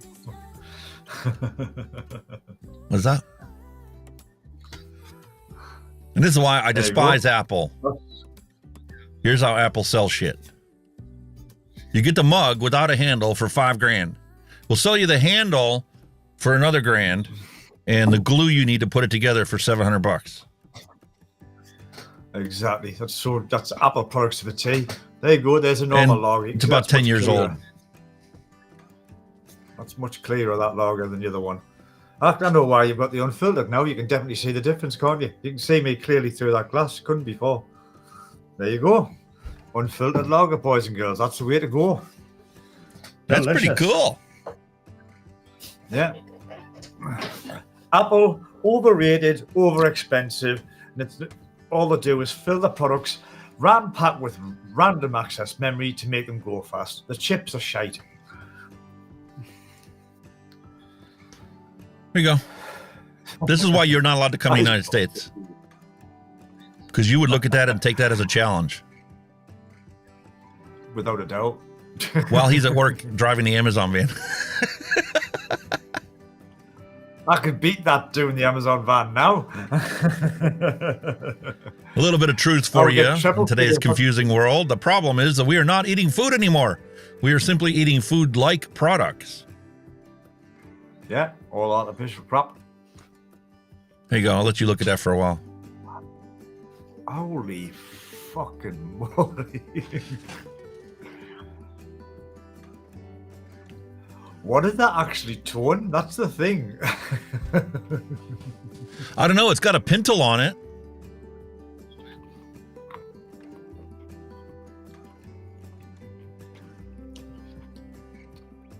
Holy moly. The longer you look at it, the worse it gets. Fucking doesn't all. And for your edification today, we have a hardware conflict. Grossly pictured for you. A little public service, teach you how to use an actual tape measure, how to read it properly, and make sure you calibrate the end because it does make a difference whether it's pushed in or pulled. Yeah. And why I love the metric system. Metric's so much easier. But then again, and if you ever decide to move to Ohio, be better be prepared for this. We bitch about Pennsylvania all the time because you got to wear, 4 different seasons clothing in one day. But here in Cleveland, I'm telling you, a few miles can make a massive difference. Going back to that tape measure one, that's why us as engineers in the UK used to get pissed off with the US. Because everything was fucking inches. UK was fucking metric. Especially your threading as well. Some of your threading, oh my God. The fractioning. Even some of your threads were woeful. Woeful, some of your threading. You want to talk about engineering? Here's some vape engineering for you. Look at that coil. That is amazing. How the fuck did they wrap that? Being fucking very clever how they've done it, but it looks amazing. Well, that was a bit like when what do you call him on? He was telling you to wrap your coil, stick it through, and then re-wrap it on the other side. It was fucking difficult, wasn't it? You know what tank that is too, don't you? That's the Osiris. You see how the juice wells are cocked off to the side? Ah, right, yes. They're using the cotton to actually channel the airflow. Wow. Very clever. Here's why we're doomed as a society. Even back when we were growing up, the inventor of pop rock said, you know what, sugar, it just isn't enough. It also needs to detonate when you put it in your mouth. Oh, wait, boom. See ya. Porch pirates are getting really very, very bold. They just take the truck now. Fucking hell. Be warned, all Amazon drivers. That's why you're not allowed to have a lunch break, mate. They don't want you leaving the truck. You ever do? Yeah. We actually have to wear our keys on a chain. A graphical representation of how UPS delivers my bills and how they deliver my packages. Pretty much the same as Amazon, actually. We're all out of the shop of that fucking app they use. And before it's too late, I need to tell you guys, on Christmas Eve, do not forget to leave a pack of cigarettes, shoes, Twinkies, and a Beretta 92 in the ductwork for John McClane, in case he happens to go to the wrong address. Good old diehard. You know, if there was only an easier way to move a trailer using a truck. Holy fucking moly. How has that actually fucking been staying on there? Holy straps. You see the strap right here and the strap right there?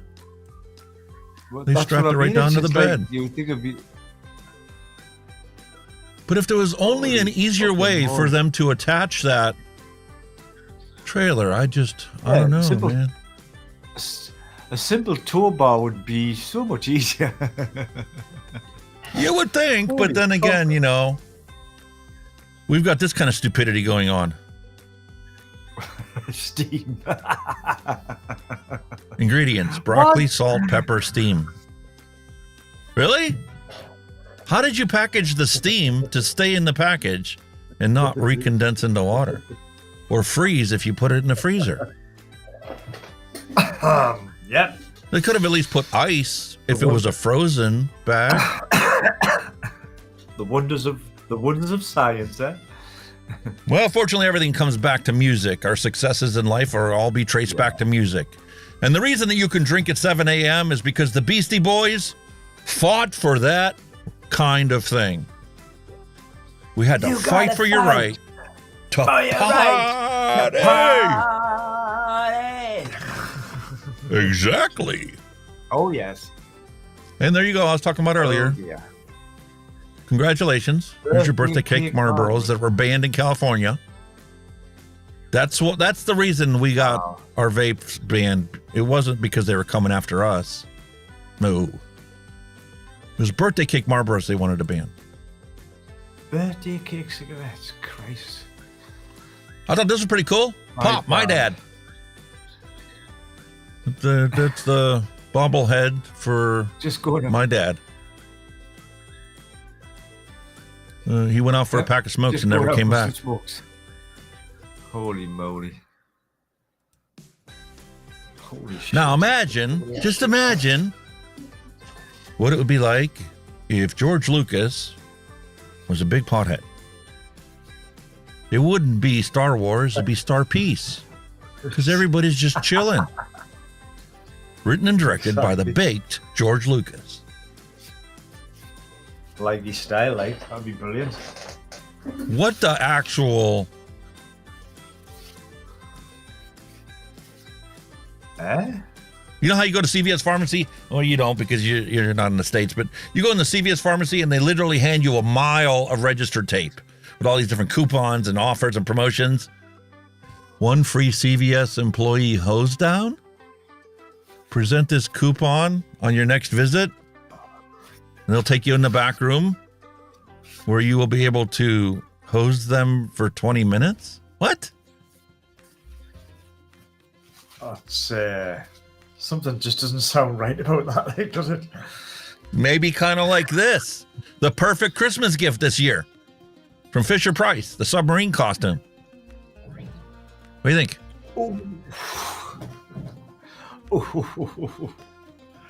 Ouch. Be the captain that goes down with his ship. And these brand collaborations, I'm sorry, but this is one too far. This is just one too far for me. Was that actually real? Spaghetti with a friggin' flag hanging off its gob. My God. Marlboro SpaghettiOs. No, it's not real. Or is it? And is that subject to the vape ban? The flavor ban? Really? And how about the 10 cent per milliliter tax? Does that apply? I don't know. Babe, are Depends you if there's okay? nicotine in them. Excuse me, love. Are you okay? You've barely touched your Hannah Montana cigarettes.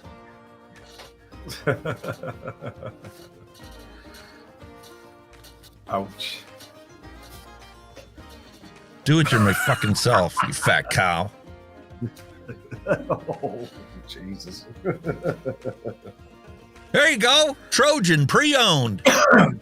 Triple washed and sanitized just like new and then relubricated. $2.97. Reduce, reuse, recycle. Gotta look out for the planet, mate. Everybody's got to do their part. Okay. Yeah. Here's some more weird facts for you. A man threatened to sue a magazine for using an image in a story about why all hipsters look the same, and then only found out later that the image was a completely different guy. What? Whoops. That's me. No, it isn't. Guess the story was true. Wow. And here's another reason to ban vaping. Because they don't want you to pay attention to the fact that medical mistakes kill over 250,000 Americans every single year. And if they were actually a disease, they would be the third leading cause of death in the United States. Holy fuck. But we need to go after vaping because that's so horrible. And some good facts for you. Remember we talked about last week and the week before about the train system? Yep. Well, in the 50-plus year history of the Japanese bullet train system, I can't get my head around the 50-plus year history. They had bullet trains when I was a kid? Holy moly. Anyway, in that 50 years, they've carried 5.3 billion passengers, and there hasn't been a single passenger fatally or injured, fatality or injury due to train accidents. Not one. Holy shit. And here in the United States, every single year, there's a train that crashes and rolls off the tracks. It's unbelievable. Just got to show how far they are technologically wise, man. And for your UK humor, I need to ask you, can you please tell me what a more romantic word for knockers is? Boobies. I don't think that's more romantic. Tis near. Anything's more romantic than knockers.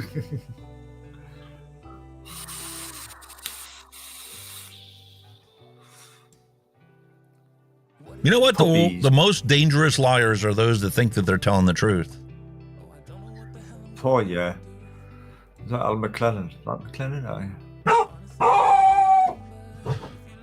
Old McDonald's was a fun playland when we were growing up.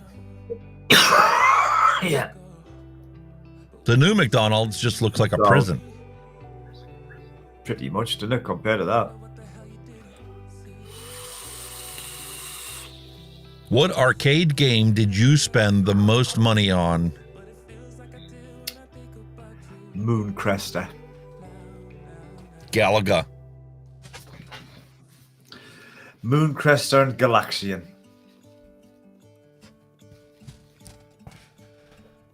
How about you guys in chat? What did you spend the most money on when we were playing in the arcades as our children, youth? Mooncrester was like it was a bit like Galaxian, you know. You had a single rocket that fired a single missile, and they were all coming in. You had to shoot them, and when you clean them up, you had to actually dock your ship onto the second one, which gave you 3.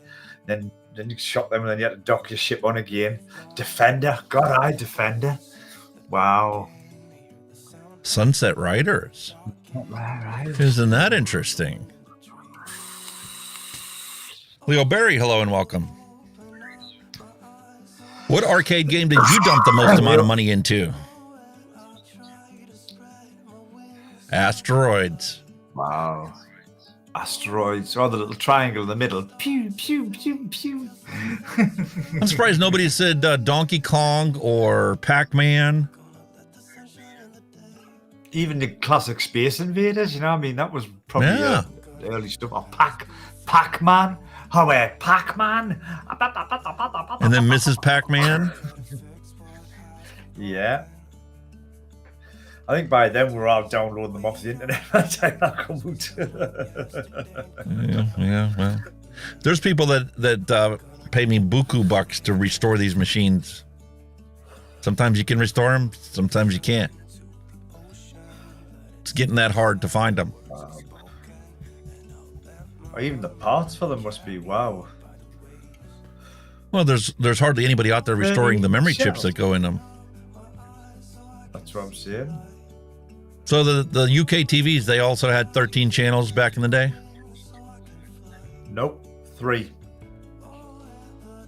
You only got 3 channels that you could pick up. But your TV... BBC 1, BBC 2, ITV. No, what was a push button? No, Cellulite had 5. I had 5 push buttons, and only 3 worked. The dial was on your portables. Ah, okay. And for those that are younger than us, this is how we spent our childhood. Hell yeah. You made your own entertainment them days.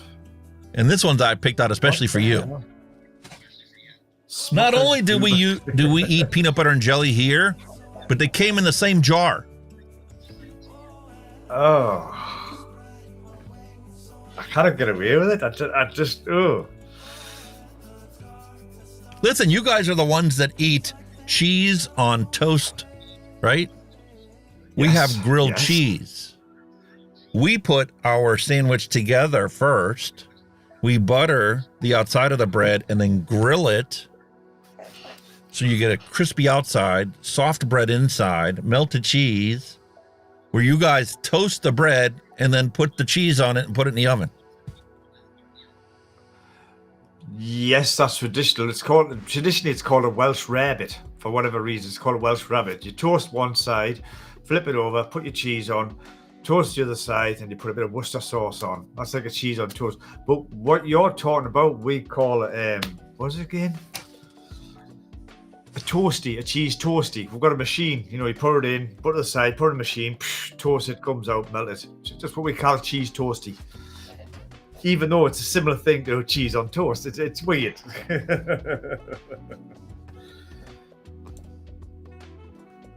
Who remembers eating in the Kmart cafeteria back in the day? Or depending on what part of the world you're in, the Woolworths cafeteria. Woolworths. That rings a bell. Woolworths. I remember Woolworths shop. Yeah. How about the 5 and dime? Is what they used to be here in the States. And then Woolworths would buy them out. Like Dollar Generals are popping up nowadays. Woolworths popped up and then they disappeared. Except for Australia. You can still go to Woolworths in Australia. They still open down there, Jesus. Oh, okay, cool. First episode aired November 7th, 1977. Do you know what TV series that was? The Incredible Hulk, Dr. David Banner. I grew up watching that, man. It was brilliant. And it was the Hulk who played the Hulk was Lou Ferrigno. There you go. Exactly. Oh, I'm clued up on that. It was brilliant. I used to love watching that. It's not just music, man. The things that we can remember from back when the 80s and the 70s, it's just... And the classic line is, "Don't make me angry, Mr. McGee. You wouldn't like me when I'm angry." Bang! That was exactly. How about you have one of these? What the hell's that? It's a waterbed. Waterbed? Nah, never. I've sat on one before and I got fucking my wife ended up catapulting off the other side of the sea. I had a waterbed and I didn't like the fact that I couldn't sleep at night because it was feel like I was on a boat, right? So I bought a brand new mattress that is nothing but a sponge inside of it, so the water didn't really move. Nah, something that's never had. The really nice thing Never about had. it was I shut the vents off in my room, so it was ice cold in my room, in the winter especially, but the waterbed was heated. Got you.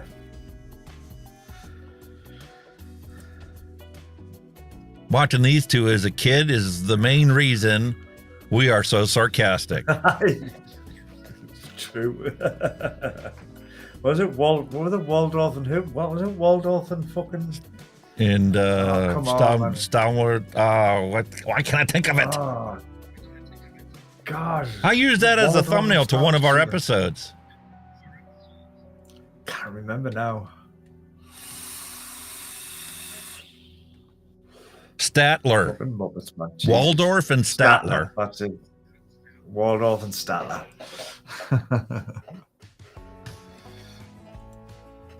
You remember those?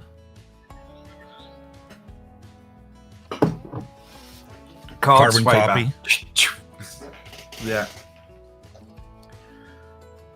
You know what this is? Oh, cigarette lighter in a car. Cigarette lighter You didn't in a know that car. the other end of it looks like, and because it didn't have the little cigarette on there. But you recognize that end. Oh yes, that was the glowy end that you stuck to your gob. That's the end you looked at. Yeah, that's the one that burned you before too. Yeah. And there was talking about Woolworths earlier when they had their own diners inside the store. Why don't they do that nowadays, man? Why doesn't Walmart have a restaurant inside the store? Oh, that's because they would have to have employees.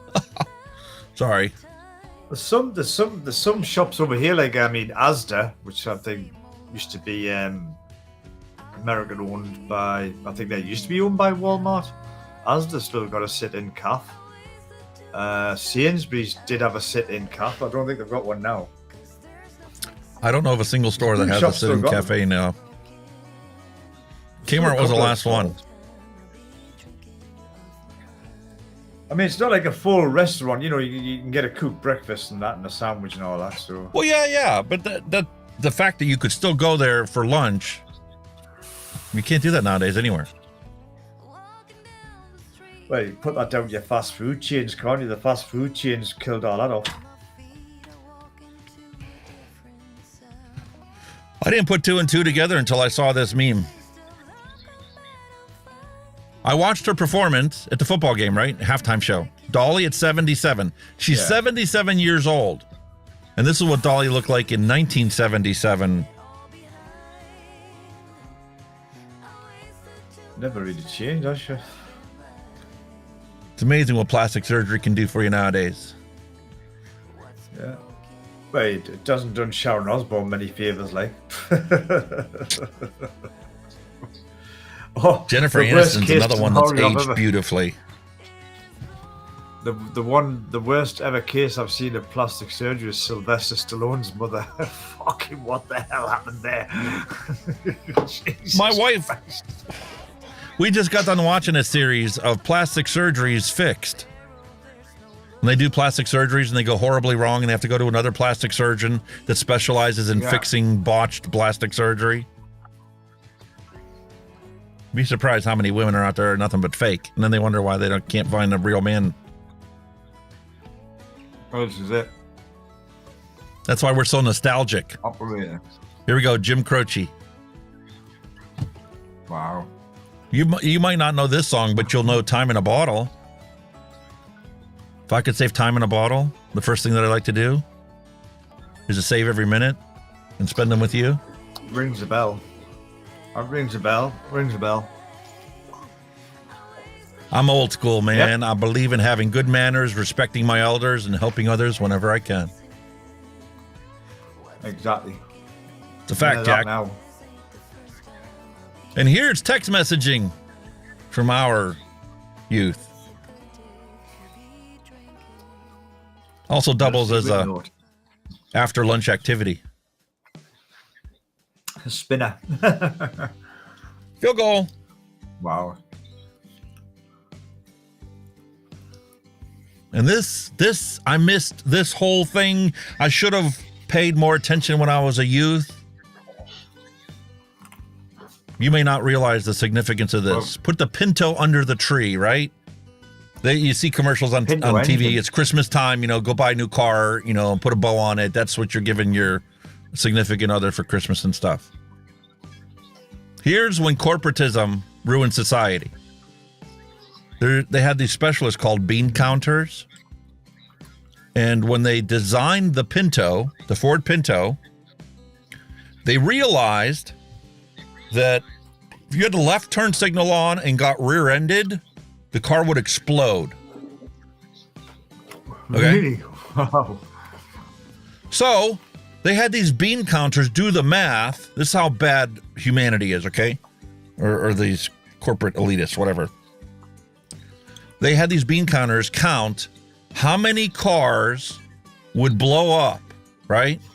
And what would the potential lawsuit consequences be for all the people that died because the car blew up when the turn signal was on and got rear-ended? And then they calculated how much it would cost to recall the vehicle and fix the wiring harness that was routed poorly and unprotected that caused the explosion next to the gas tank. Yeah. And they decided that we're not going to recall these cars. We're just going to let them blow up and pay the lawsuit winners whatever they get.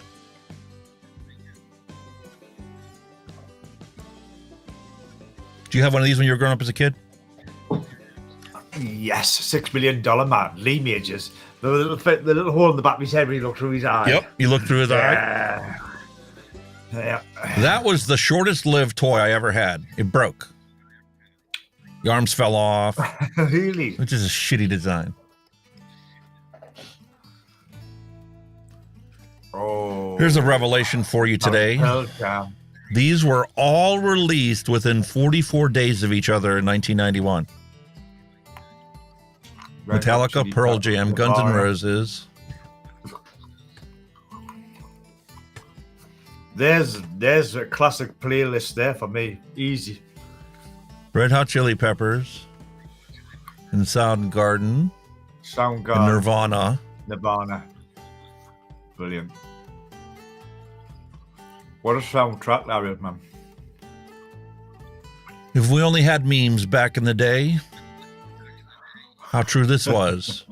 75% of Finnish park rangers' job is rescuing metal bands that get lost while trying to shoot their album cover. It's so true. 80s hair bands. It was, wasn't it? It was a thing then, wasn't it? And here is proof that the economic problems are not just limited to the UK and the United States, it's also going on in Hungary. It is at forint. 5,000 forint is the currency in Hungary, right? In 2000, this is how much it could buy. In 2005, this is how much it could buy. In 2016, and now, all you can buy is one little tube of Trappista. Holy shit, man. Talk about devaluation of currency. Tuesday, something wrong. I know. Holy moly. And it is that time of year. Don't forget to put your tire chains on your Crocs so you can flip them into 4x4 mode. It can get really slick out there. And for those of you that don't own a set of chains for your Crocs, all you got to do is go look on the wall. Maybe not at your house, might be at your mother's house, but you're going to find these springs that she uses to hang plates off of her wall. Just kindly take the plate off and you can take that spring and wrap it around your Crocs. Now you got 4x4. Don't want you to slip on the ice in the winter and break a hip. The plate hangers. My large icy was full when I went into the store, and 2 minutes later, it wasn't. Dr. Blue Tongue. I wonder what happened there. I don't know. I can't seem to figure it out. Better call Monk. Listen, I was embarrassed having to ask for super chats today. I almost bought this so I wouldn't have to pay shipping. I could just take it right to you. You and I could hook up for lunch one day. What do you think? Brilliant. I want one. Definitely want one. There's only one problem with this. Logic would dictate if you had the technology to create a shuttlecraft that could fly itself to be delivered and picked up by you. You don't need Amazon to deliver it. Autopilot. They're actually experimenting with drones apparently at the minute. How that's going to work, I will never know. But apparently that's They've been talking about that for 5 years here. Getting licensed to deliver packages with drones. Wow. It's about crunching the numbers to get the numbers just right. To pay the cost of the drones that would be needed to deliver, and it just needs to offset the money they contract out to all you people that deliver the packages. And then because of drones' flight times, they would have to put more warehouses in to distribute the stuff like post offices do. That's what I'm saying. A drone's flight time is very limited, so they wouldn't be doing much very far, would they? I mean, plus, like I say, they already had the perfect solution. They have a truck drop off all the Amazon deliveries at the local post office, and the postman delivers it. But it was cheaper to contract out the services than to continue paying that.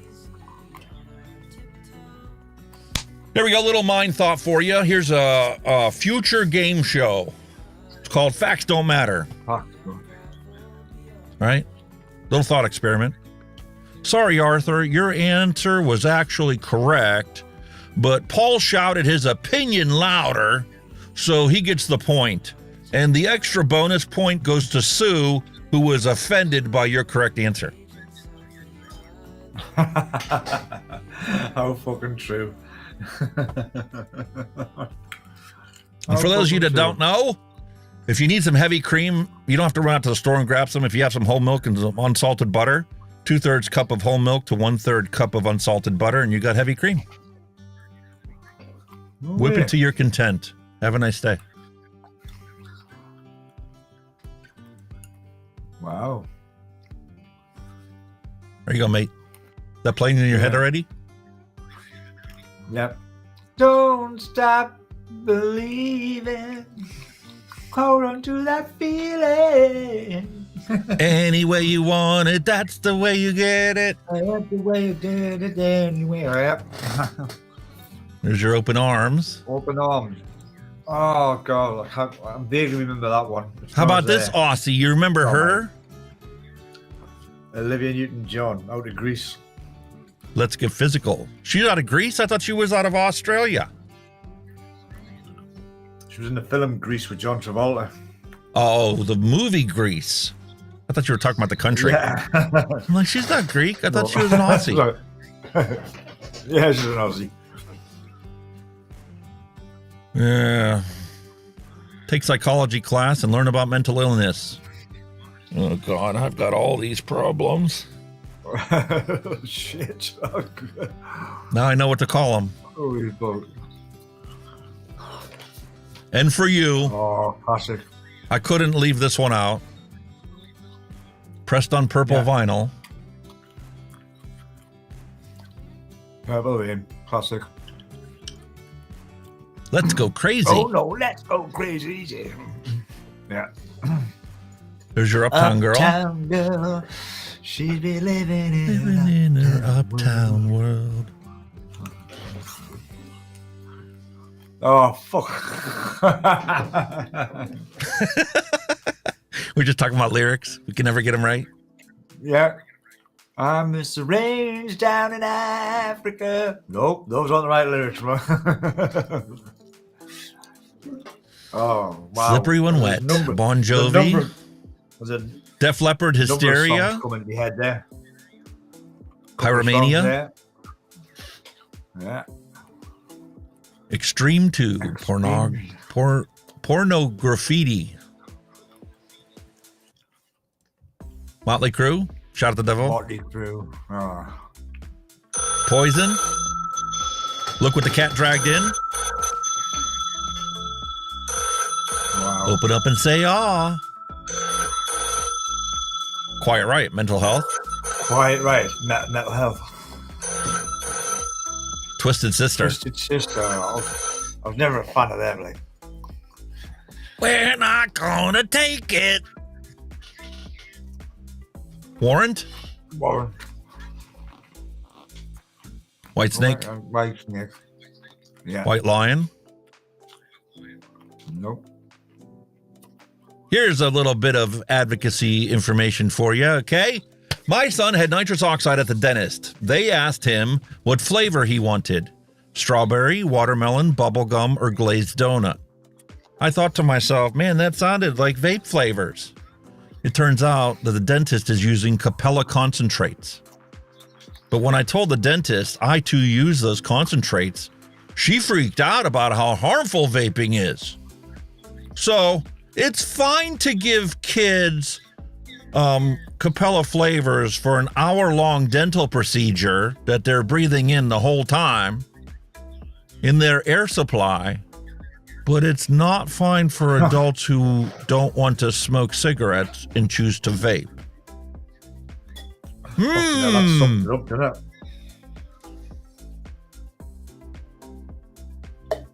Sultans of Swing? Yeah. We are the Sultans of... Oh, Tom Sawyer. Me, Tom Sawyer's a mean, mean guy. Tom Sawyer, mean guy. Love them. I love Rush. Absolutely massive fan of them. I just got done talking about Twisted Sister. We're not going to take it. All right, what was your favorite song off of this album? Or were you not into Van Halen? A little bit, but Jump was the big one. There was a big hit over here as well. Panama? Jump. You might as well jump. You know what my favorite one is on this one?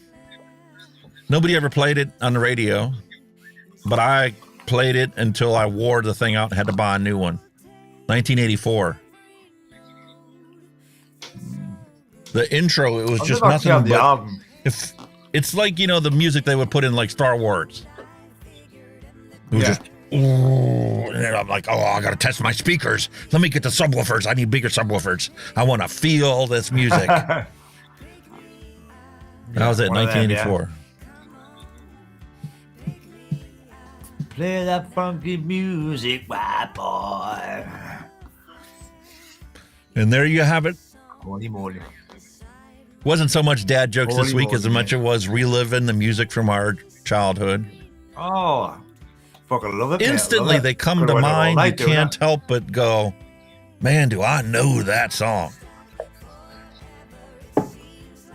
You could have went on and on, man. There's just lots and lots and lots of stuff around them days, man. All right, make sure everybody gets your vote in for which retro vape we're going to do today. As it stands right now, Dead Rabbit V3 is at 66%. Oh, the no, Atemporal no, hasn't had a chance. Wake up, people. The rabbits are crap, man, honestly. And I'm turning it over to you for a loo break. Okay, my friend. No, don't vote for that, guys. I don't like the rabbits. They're awful, man. They're all the same. They've never changed. Nothing's changed. No, please don't. But while I'm up for time, thank you very much to the guys who have donated the super chat. That absolutely much appreciated. It means I'll get a new graphics card and a new chip sent over here in the UK. So I am much appreciative of that of you guys for helping hung out with the vape with the postage. No, hang on, man. I want to send some at Batman, haven't I? How does that one work? I don't mind. Mario, I've never been a fan of them. I just couldn't get away with them. I don't know if it's like, I don't know if it's the coil position or the extremely long, the long length of cotton you've got to use for it to touch the base. I just don't know. There's just something.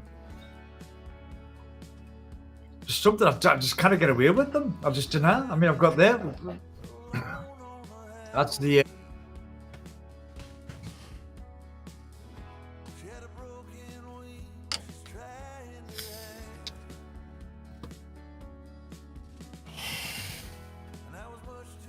Hot diggity dog diggity.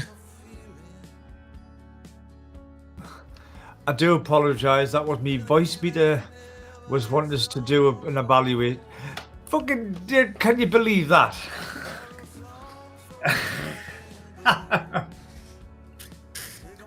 I'm going solo, keeping it going, and voice meter potato comes up for a fucking evaluation. It just shut us off, you bastards. They really want their 10 quid. I'm going 2 minutes. I'm going 2 minutes, 2 minutes. Yeah, it's been around forever. I'll get round to it eventually. Honestly, this is the first time this computer's been on all this week, because I've been working my ass off all week. Oh, so you missed out on the new DaVinci Resolve update just got released. We're on what, 18.4? Just done it an hour before we'll come on live, literally. I installed it. Once I got the notification. Just go. Already done. But I'm not that far ahead of everything now, so it's like done, done, done, done. My favorite one, Stream Deck put out a new update for their buttons. Now when I click the button, bam, it's there. I don't have to wait for it to load all the freaking icons and all this other stuff. It just works. I push the button, bam, it's there. That's good. That's cool. See, everybody's up the dead. I've got this one. I think this one's the V2. It's got the slots in rather than the air holes. And I just can't, honestly, I can't get away with them. I cannot get away with these. I don't know if it could be, maybe I'm building them wrong, but I'm looking at the airflow angle, I'm putting my coils up high, and I still don't think they're that good. In which one? Don't. I think they're better. All of them.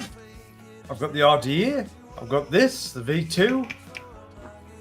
Can I get away with them? I think the coils, the wicks have just got a long way to travel to get on the deck as well. Oh, for the dead rabbit.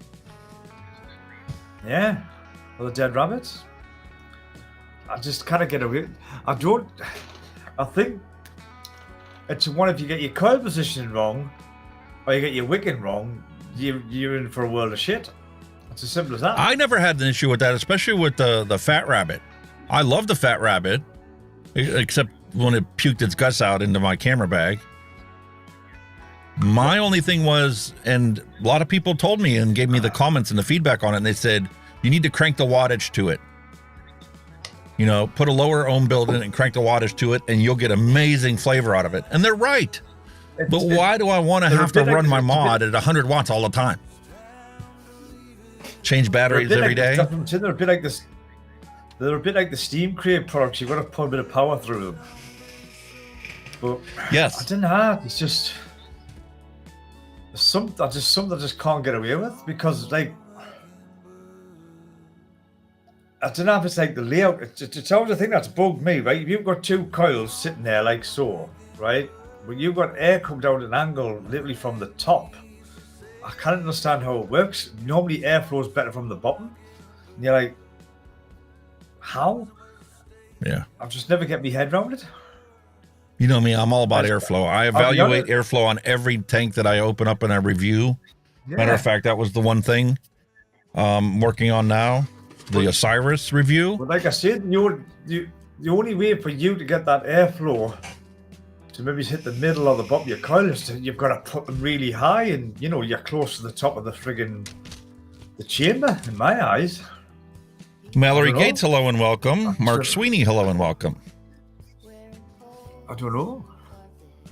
I mean, there's a lot of hype about them, a lot of people like them, but I don't know. I'm just not, I mean, this one hasn't been clean. You could do a re-wicking and a clean this, because I've only used it once, but, you know, I mean, them are disgusting, them coils, like, but I mean, look how high I've got them sitting in the wicks, how long they are. Mm-hmm. And yet I just don't think the flavor's great of it. I really don't. That's just the way that the airflow comes down and stuff. The Zeus had the same problem. Yeah, Zeus was amazing for flavor because they kept the chimney height as short as possible. But it was still hitting the side of the coils. That's why, you know, when he left Geek Vape and when he created our Oxva, Justin Lai, he brought in the airflow from the bottom. Even on the top airflow tank, it brings it down, forces it from the bottom directly up at the coil. That's what made Arbiter the best tank for all this time. And now we got Mike Vapes. Fucking Blaze Solo. For some people, Mike's always produce a. For some people, they need the regular blaze just good. because they like to push the heat to it and they like to get more. Yeah. I don't know. I've researched it and I've looked at it and I'm finally coming to the point where I'm like, you know what? The longer you vape, the more you stop chasing clouds and chasing flavor. And one simplicity, as long as it carries the flavor and the clouds. So for me, it was a no-brainer. The Blaze Solo, single coil means that you can run it at a lower wattage and bam, your batteries now last twice as long as it did before. If you want a cloud chuck, we can pull out the Titan cloud chuck all day long and have amazing flavor. Oh, without a doubt. But without a doubt. Well, it's like this one. If I'm sitting around this big lug, I love this thing.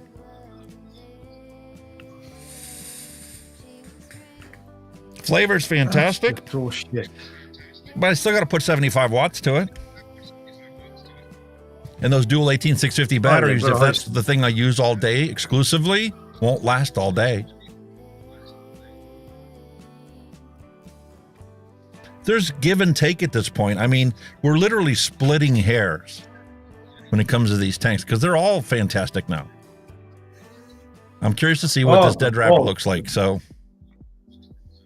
the technology's just come a long way. I mean, like I said, we've always said it now as reviewers, when you come to like the newer RDAs and RTAs, it's getting more hard. You've really got to nitpick to find anything wrong with them. You've got to be really picky and fussy because majority of them now are just fantastic, simple.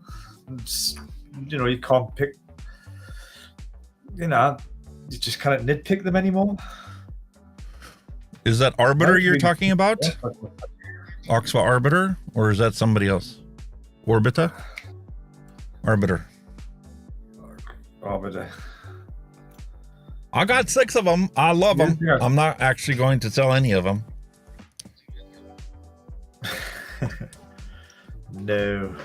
And to be honest with you, one of the things that kept the Arbiter as my favorite tank for so long was the fact that you drop your coils in and cut them later.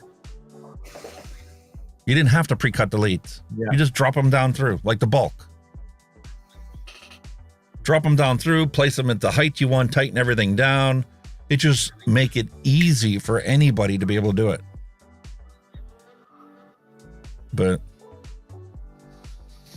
can't get it anymore, so. That's really pissing me off. Well, that's really pissing me off. That's not even locking in now.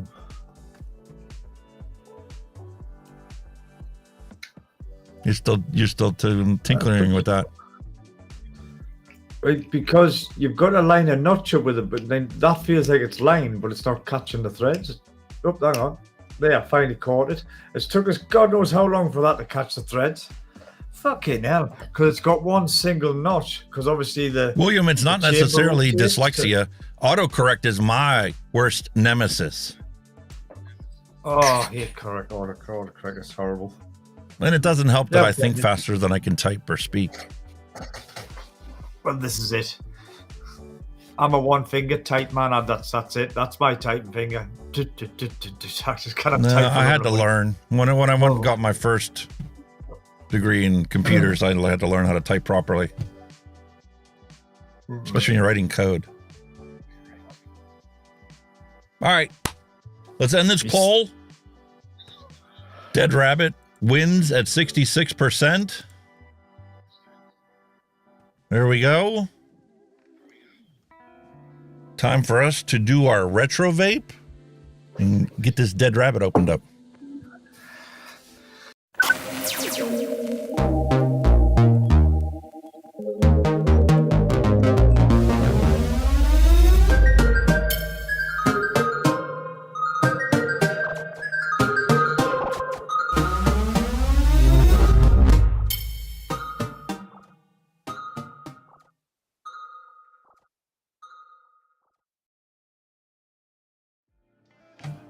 All right, a long time ago in a galaxy far, far away, not so far away, I had all this stuff prepared for today.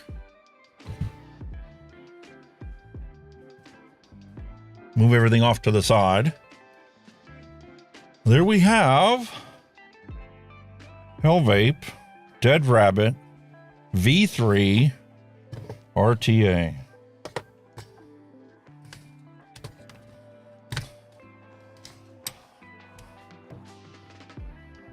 What does she look like?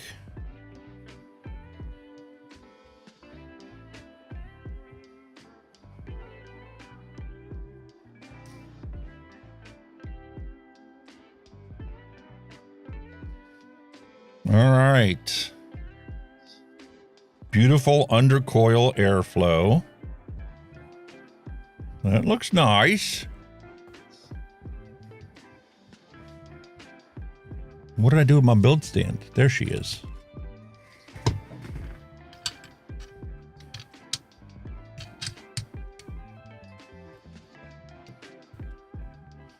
And as a reminder, to find out what this thing actually looked like on the V2, let's pull that out.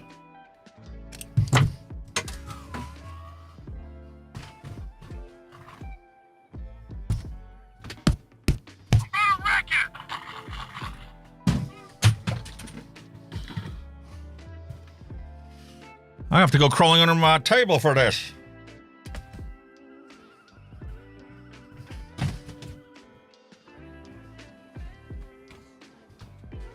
This used to be easier when I was younger.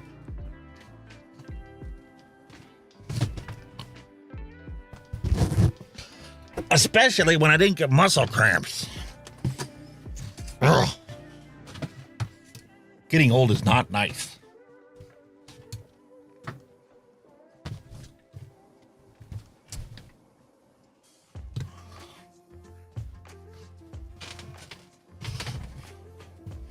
All right, we'll get this done.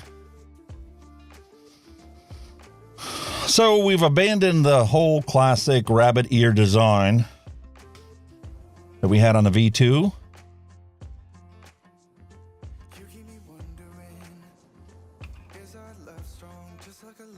And that's their version of bunny ears now.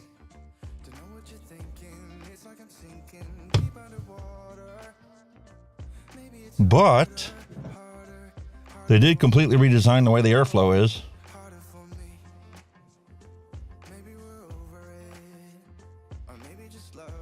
It no longer comes at an angle from the top.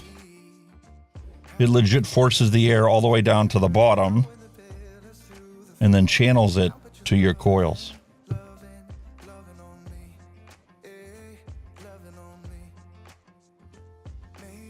Freely spins on the inside. So that's cool.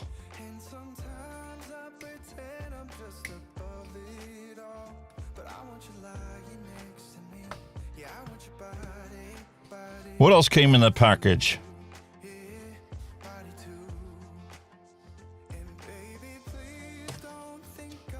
Beautiful bubble glass. Definitely have to swamp that out. Maybe.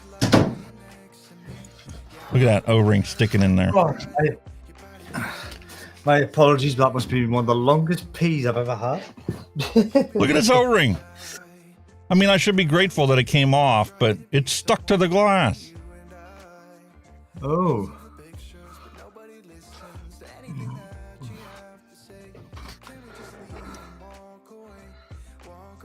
Legit to the point where it's actually part of the glass there. Bonded to the glass.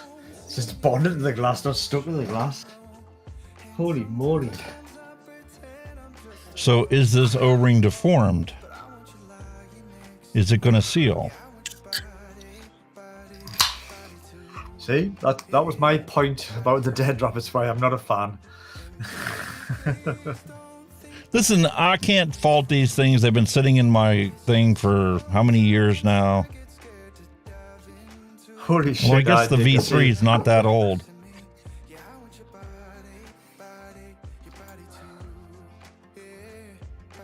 Trying to run it through my fingers to feel if there's a flat spot on it. There's got to be, because it's part of it's still on the glass.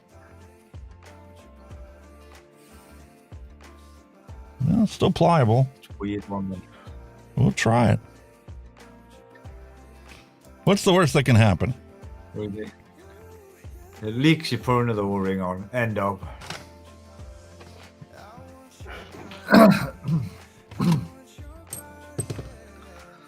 I'm gonna put this little fella down while we're on. Oh shit, that needs cleaning. Oh yeah, I can see it there.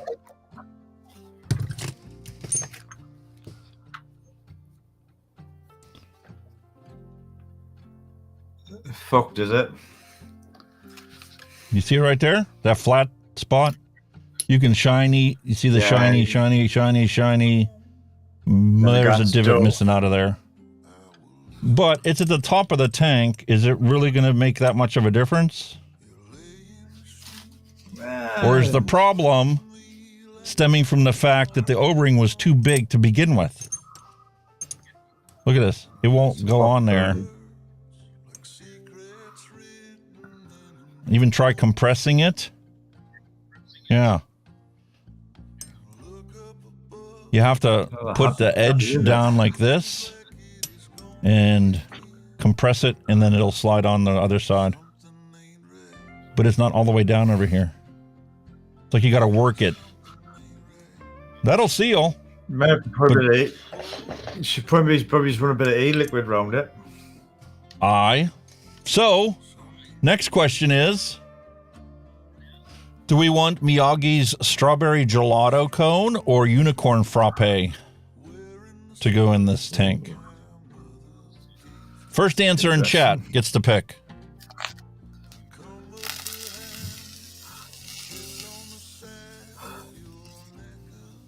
Drop it in chat what liquid we should use. Gelato or frappe?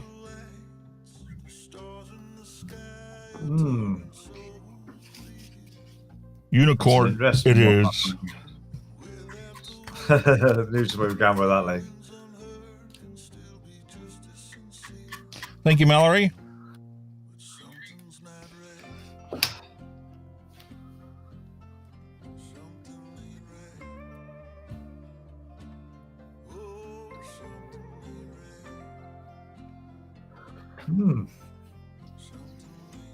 Thank you, Mark. If you raise them up too high. I'm just worried about raising them up. All right, that looks good. What else came in the package? Our usual O-rings, which I'm gonna need. As always. Look, coils. At least they didn't cheap out on that. They could have done a better job marking this, though. But that's all right. 5 millimeters.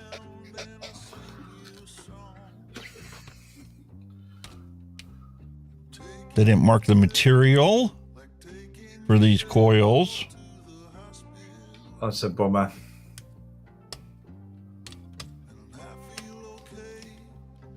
If it's Canthol or it's... Come on.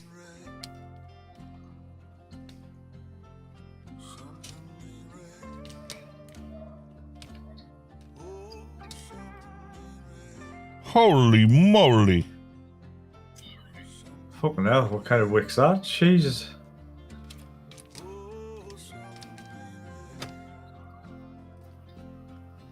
All right. So we're not going to prep these. We're just going to simply drop them in. 5 millimeters.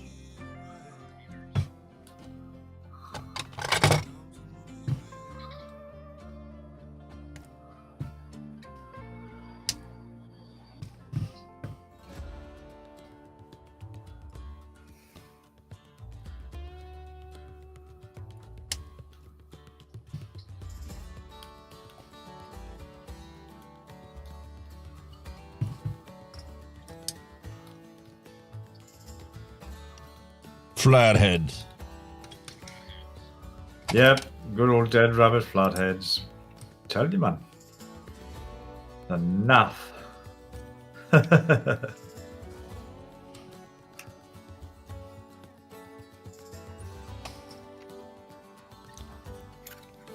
Shit. There's the old argument that, flatheads are more readily available. More people already have a set of flatheads that fit. But I truly love this thing. I have cranked the heck out of them, and they just work. They last.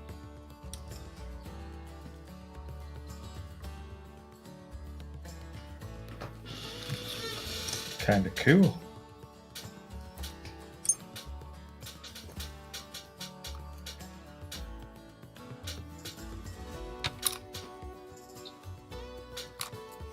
God damn it. You can tell I normally prep my coils. I'm at a loss here, where you drop the first coil in, you have to secure it. Then you have to straighten it.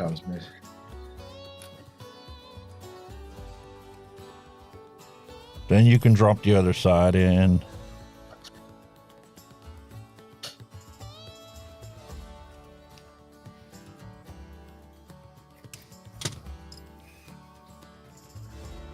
That one there's slightly higher than the other one, so...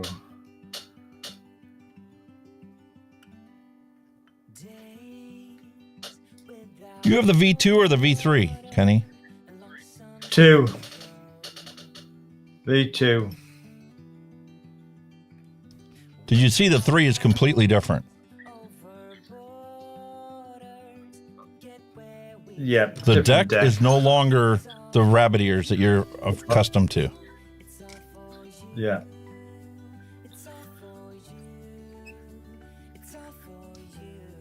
Well, that's the case. It's a fucking improvement in my eyes, like.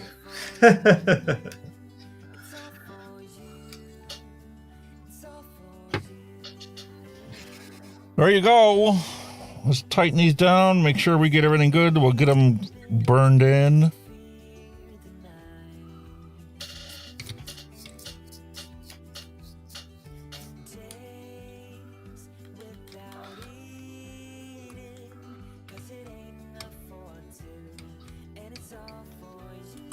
Come on.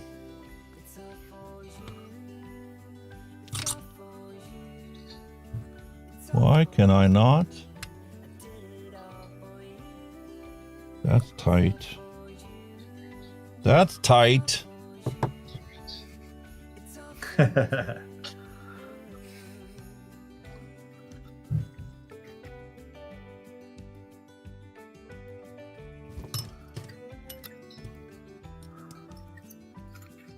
.13.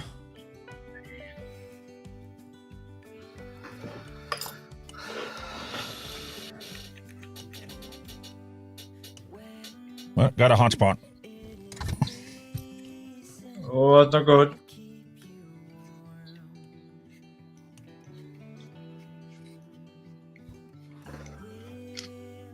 Still.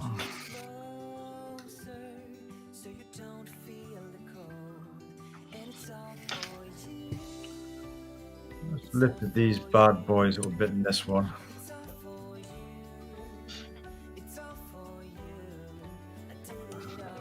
Look at that. Holy cow. Oh, Jimmy, I'm dropping stuff. Oh, come on. I'm not a strummer when it comes to these, but... Holy moly.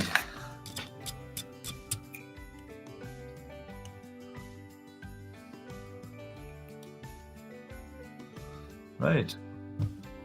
So establish the fact that that's not going to short. There you go. One still heats up a little more than the other one, but that's all right.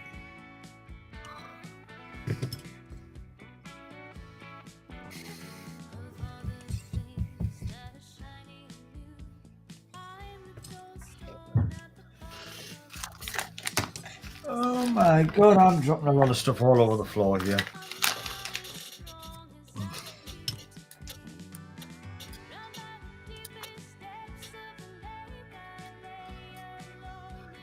You do realise I'm actually messing about with this V2 while you're messing about with that one.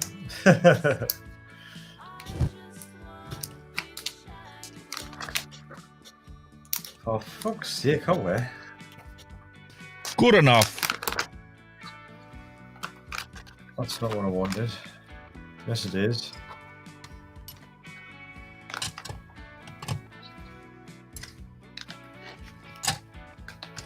Come out, you little... Your hands are all yucky, that's what's the matter.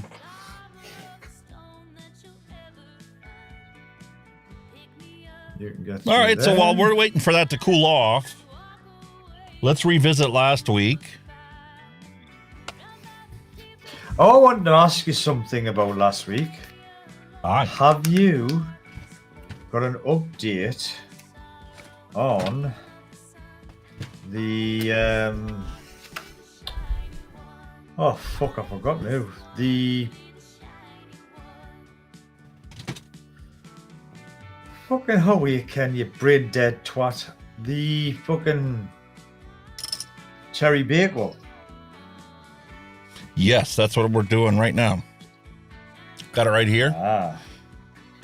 I love this thing so much. When I first did it, I was vaping it constantly. To the point where I had to stop. Oh. I had to take this Really? tank off of the mod because I was afraid I was going to vape the whole thing and never let it fully develop. My only bitch with it was I couldn't taste the pie crust. I couldn't taste the pie crust. That's correct. And I'm like, I oh, remember that's you all right. saying that, yes. And then I put it on there today, right before the show, and I couldn't help myself. I had to already try it.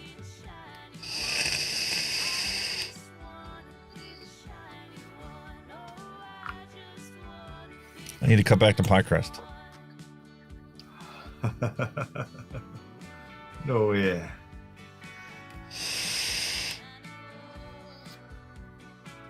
The marzipan is still forefront. You still get that whole raspberry jam layer to it. Yeah. It's not quite sweet enough, but for most people that are DIY, they don't want things super sweet anyway. So I don't knock the icing for not being icing sweetness, as long as it's got sweetness to it. That marzipan and that jam is perfect just the way it is. Now the pie crust is too much. Too much. Oh. It is not like if I'm vaping this all the time. Do you ever notice that when you first put something into a tank? Perfect example of that is this one. I mix this one up. Creamy red velvet, milk chocolate, strawberry. Holy Okay. crap, there's plenty in there, isn't there? I first mixed it up, and my wife will attest to this. I was bitching about the fact you could taste the milk chocolate, you can taste the red velvet. They're a stupid combination. Really? However, no manufacturer is going to mix something up and sell it the day they mix it. It's going to sit on a shelf for a while. So you can't judge it based on what it initially tastes like. As a developer, you want it to taste good on the first day, because if it doesn't taste good the first day, it's certainly not going to taste good 2 months, 6 months, a year later, right? You have to have clear separation of flavors, because as time goes on, they all get muddled. Fruits drop out, bakeries grow over time, and you want to get that blending where they still mesh. And sometimes it's kind of like tweaking your audio. I made the mistake when I did this last video of releasing it the day that I got done editing it, despite the fact I had ringing in my ears that day. So I'm sure that the treble on it, the ultra high frequencies are way too much or non-existent.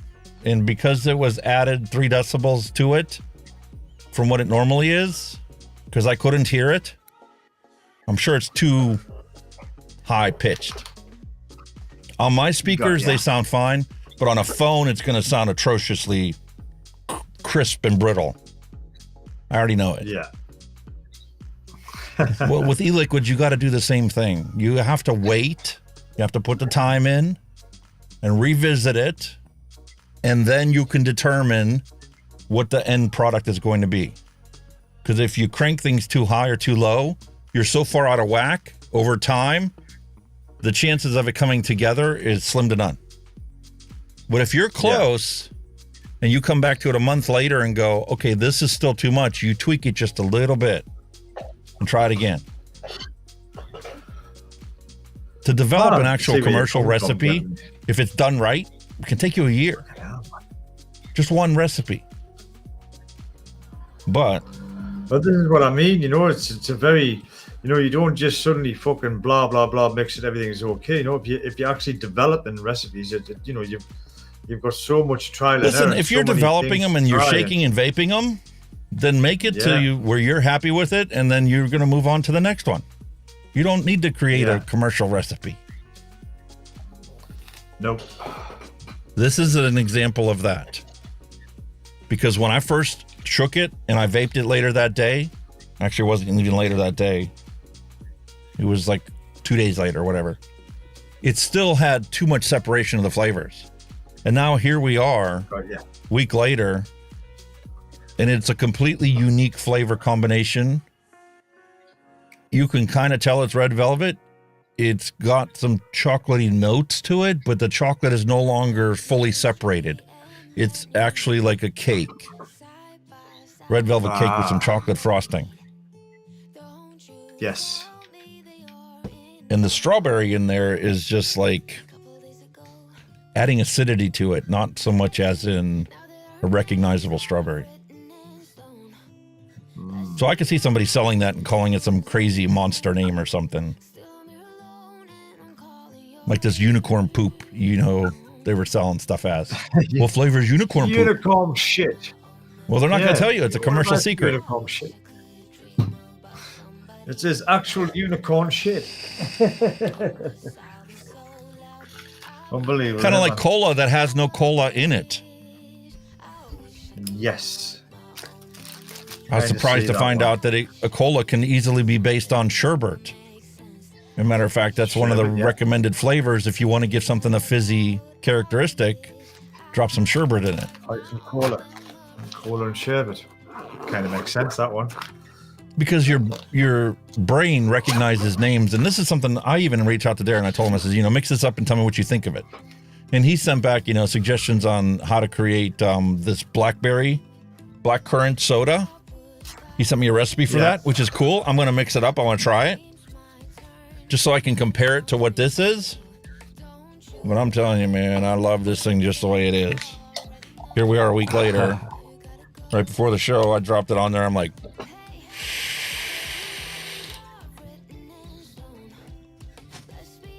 what a fantastic blackcurrant soda. I love it. God damn it. I'm full of clumsy tonight, mate. Like, I'm dropping everything. I'm fucking spilling everything. That's two of us. I did the same thing earlier. Fucking dropping all sorts and fucking covered in shit. But this Cherry Bakewell, we had a conversation with Darren afterwards. He replied back to me, did you get the reply you thought you were going to get? And I'm like, no. But it isn't because you weren't answering my question or because I asked a question that was too complex. It was because, and this is a fundamental thing, Cherry Bakewell, nobody knows in the United States what a Cherry Bakewell is unless you've been in England and actually tried one. And just like Darren's in Australia, so he has no idea what a Cherry Bakewell tastes like. He's like, it doesn't taste like cherry. It's not supposed to. It's supposed to taste like almonds. Because almonds are the dominant flavor, the hero. He calls them hero flavors. Whatever the hero flavor is identified, that should be forefront. Then you can have layers on top and layers below, and you know, you can do however you want. But he's like, there's no cherry in it. I'm like, because there is no cherry in a Cherry Bakewell. It's just a candied cherry put on top for decoration. That adds to the icing and the sweetness from the icing that goes on the top. The hero flavor is your almond, your marzipan, your frangipane is what's in a proper Cherry Bakewell. And then you got the jam jelly layer underneath that is just your accent flavor. in pie crust.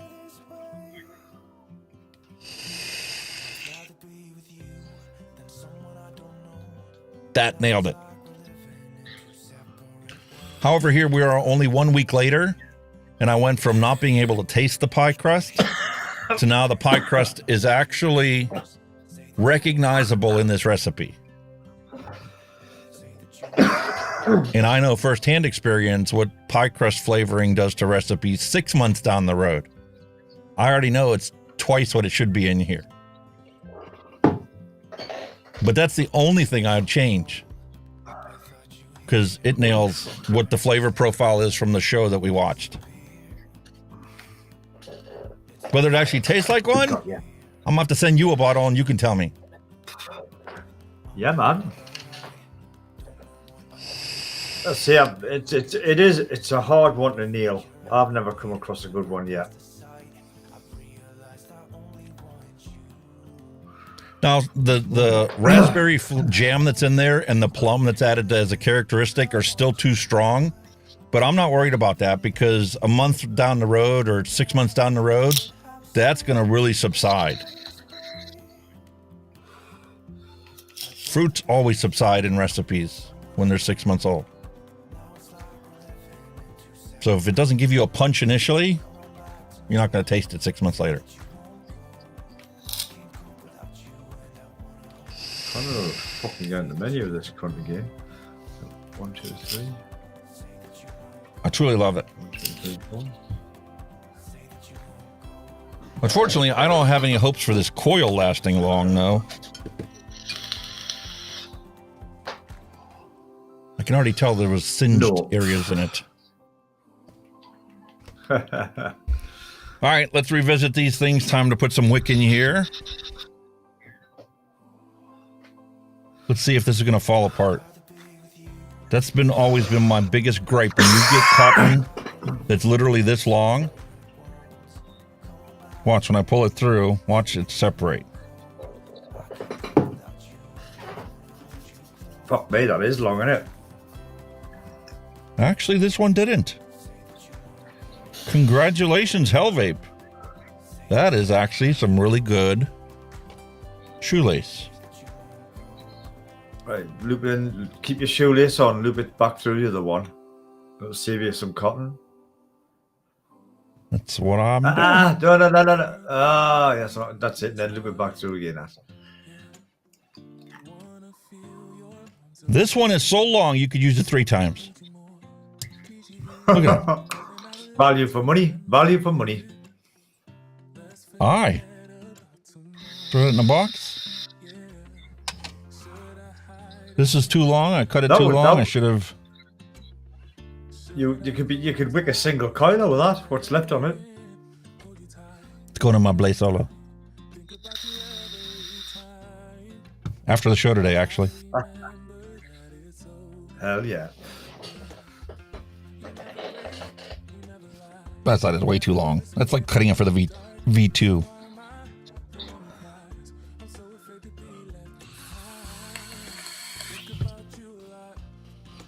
All right. Something else I want to know from you guys in chat out there. Should I add Christmas music to the playlist? Oh, yes, man. Tell me I've tried the deer.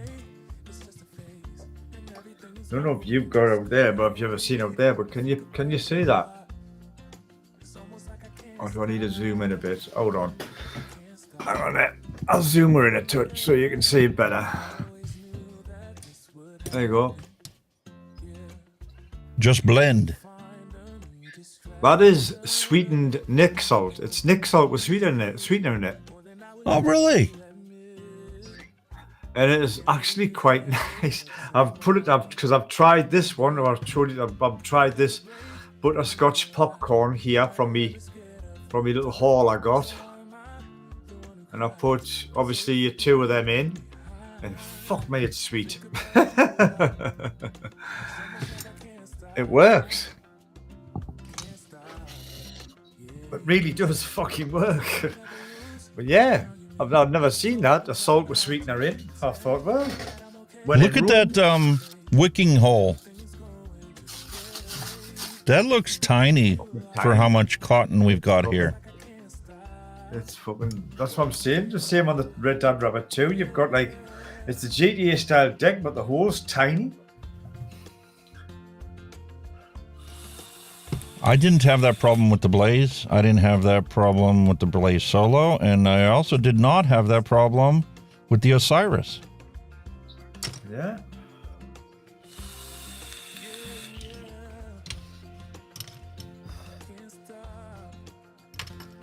All right.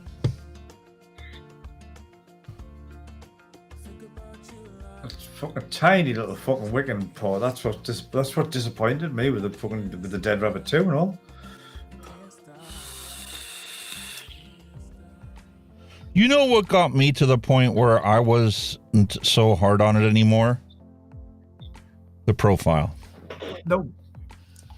The time that I spent to get the profile wicked properly and experience that lovely flavor for a whopping 2 fucking days before it was shit again and needed rewicked got me to be more forgiving with a lot of these RTAs. So the little bit of time it's going to take to get this wicked properly, I'm not going to complain one bit about it.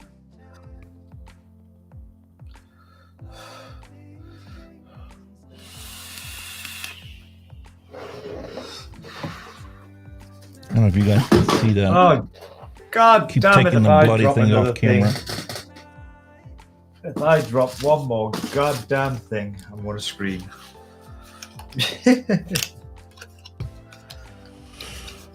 All right, look at this side. We got floofy tufts right here, here.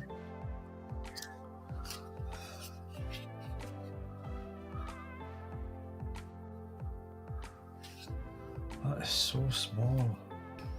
Little undertickle action necessary for this build.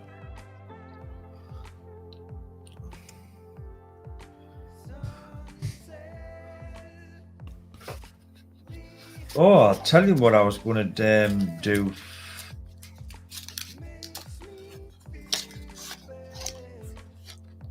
I've got... Oh, shit.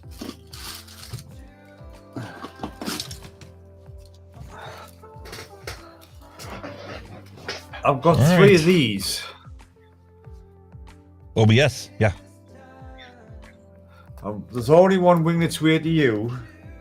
It's an actual coil. It's a sub-ohm. There's no coils. It's actually little coils that go in it. It's no building. It's actually like a little sub-ohm coil that goes in it. But what I'm going to do, I've got one, but I'm going to put this one and send this one as well. And if you want to use this as a giveaway or whatever for the show, you're welcome to. We'll put it in for that. Yeah? Want to drop it into a lucky box or something for someone? There you go. Yeah, because we'll do another spring cleaning contest. Yeah. I mean, it might. All right, folks. I think we're done. I'm knocking stuff over again, folks. I'm being a tosser. What was I going to try then? We are the hardest on ourselves. You know that, right? Oh, terrible, man. Both you and I, our personalities are just that kind. And I don't know if it's part of its old school upbringing, you know, or if it's just something that's unique to us. But we are our worst critic. Yeah, gotta be. We've got standards, mate. We've Wow, got does that standards to smell set. gorgeous.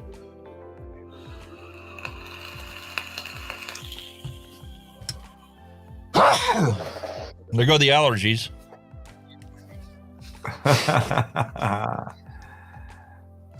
That's the problem with the man flu.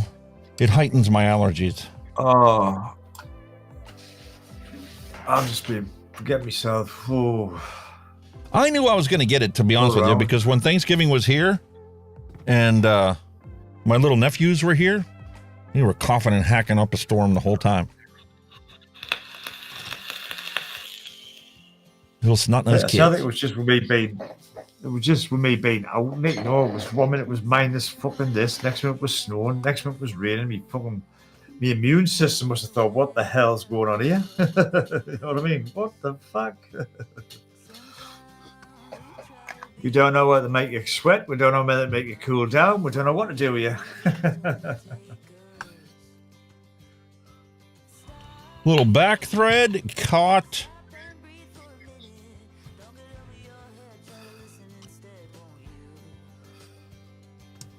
Make sure we got no short. 0.17. Let's fill this sucker up. Fill her up, bud. Fill her up, bad boy.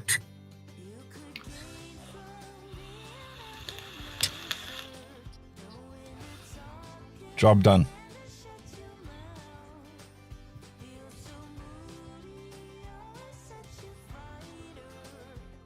Looks good, mate. Looking good. Oh, yeah. That is so much better now. All I want to say is be prepared to be disappointed.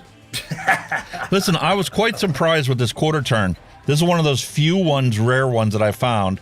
When you first put the quarter turn on there and you start to turn it, that first eighth of a turn is just loosey-goosey. And then you see it finally start to catch. And here's how you know if it's a really good one, okay? When you get about halfway through the next eighth of a turn, you get to a point where it's really, really, really tense. And then all of a sudden, when you get that last tiny bit of a turn, the tension loosens. So that's how you know it's caught in there. That's better for your O-rings over time because it's not so compressed. But it prevents you from being able to open it. See, just that little bit of a turn, you can go from being really loose to, oh, it's catching. Well, that's what it is. Some of the tanks, you know, they compress the fuck out of the O-rings. That's why they won't last too long. Or they get stuck to your glass when you come to clean them and take them apart. Yeah, it did great. There's our Colin V3 on your favorite mod.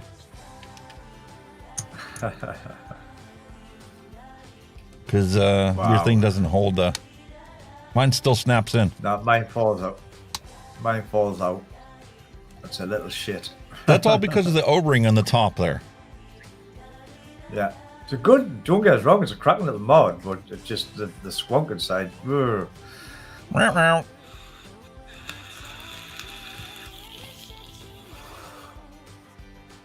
Change it now before I even put the tank on. Yeah, good idea, that one.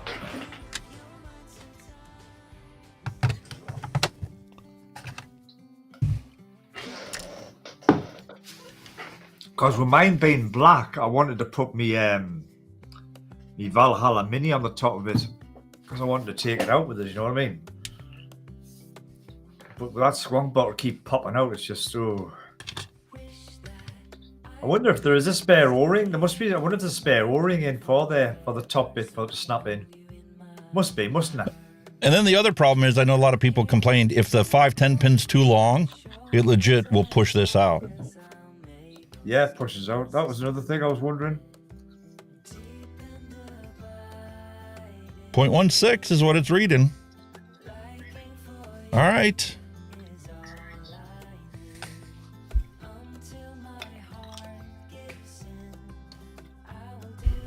Move our tanks off to the side and move my microphone back where it is for the optimal sound. This is way better than the thing I had here, constantly hitting my arm, the microphone arm. It's just an improvement you make, mate. The little improvement you make. Tell you what, is that really just tastes nice? Mallory's like, hell no, no more Christmas music. Gone. When it's gone. Yeah, we're getting hammered over here with it. It's all old shit as well. It's just, play it to death, man. Dusty's, are you pulling a bah humbug, Mallory? Come on, Mallory, we need some more new jokes. Our dad jokes were lame. We were all 80s music, banging our heads around. My boss said, he says, are you going to dress up as Santa Claus this year? I went, no, the Grinch. I don't even have the beard this year. I grew it last year. I'm like, oh, that was pretty cool. And I'm like, my wife gave me a trim, and I'm like, you know what? I like it this way. I didn't like that big, huge, massive thing. Painting what to keep clean and then having to put the beard oil on. I don't have to deal with that when it's short. Man.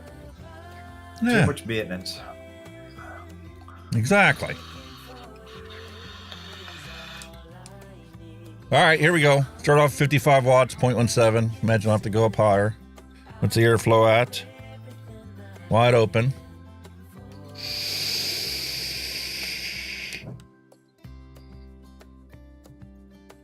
Nothing wrong with it.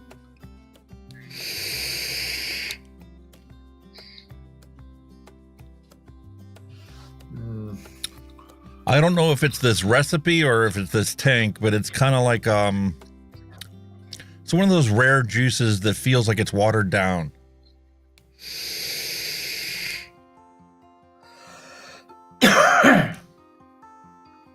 It's lacking that whole succulent mouthfeel. I get the sweetness, I get the fruits, I get...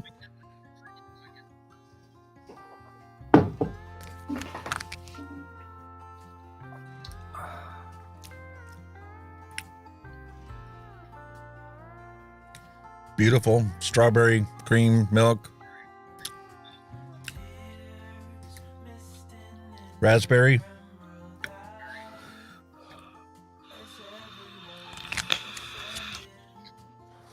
Then again, it might just be the fact I've only got it at 55 watts.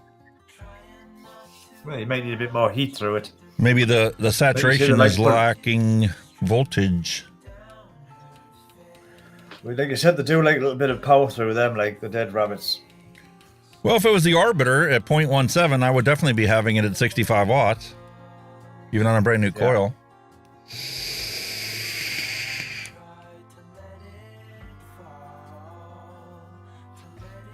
Better. Now I'm getting a mouthfeel to it. Let's go up to 70. It's got way airflow. Do you hear the whooshy sound of the airflow on this one? Yeah, it's very whistly.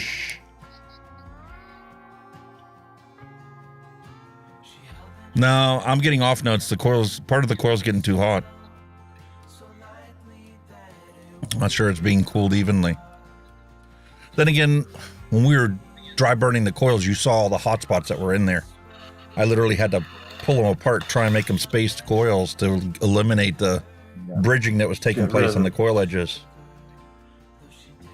When I pulled the cotton through, there's always that chance that you redo that bridge until you build up some gunk on the coil, and that breaks that.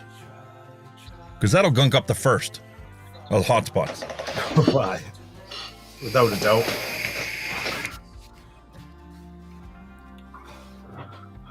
$65 watts. Pleasant, enjoyable vape. Now,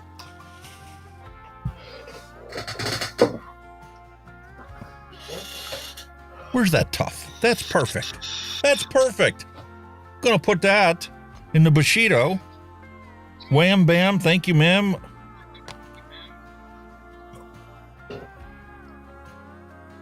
Wicked. There you go. Perfect. Thank you, Hellvape. Snip. Snip. Stripper. Don't need to do anything except drop it down.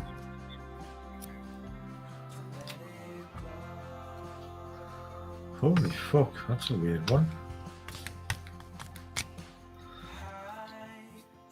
Man, am I glad I bought this DNA reference mod. My only regret is not buying more than one. When they were clearancing it for the PMTA, it was like $75. I've never had that before. DNA boards? That's a weird one. No, this has gone. It's a pod kit and it's saying check atomizer, on a pod. All right. What the fuck?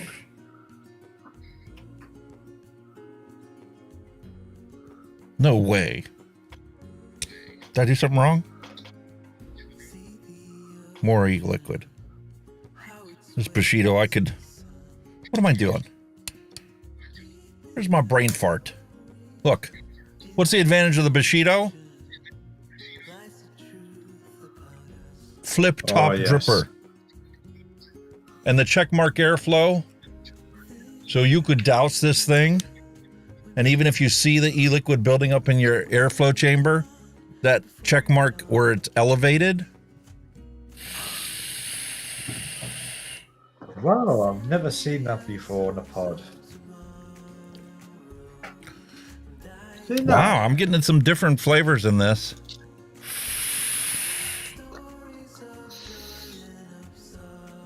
It's much sweeter. It's got that same milky mouthfeel and definitely more pronounced than it is in the Dead Rabbit V3.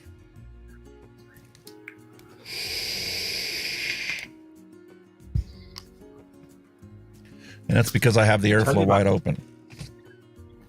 They're over fucking hyped, the Dead Rabbits, I'm telling you.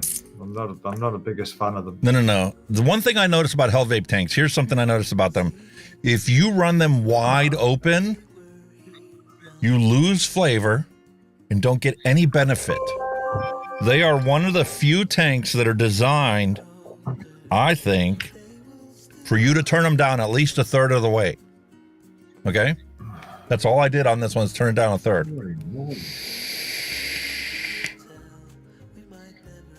I don't understand why. Exact same flavor.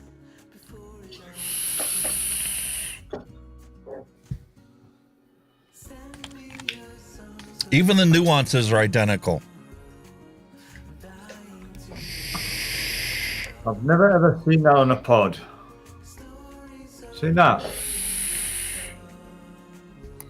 Check atomizer on a fucking pod. Really? Did you try turning the... Yeah. Holy fuck. What was all that about? That coil hasn't even been in 2 minutes. That's the dudder. Maybe a Hold the dudder. coil just a cunt hair out.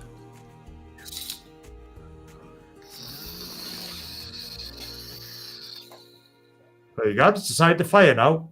What the fuck? Holy moly.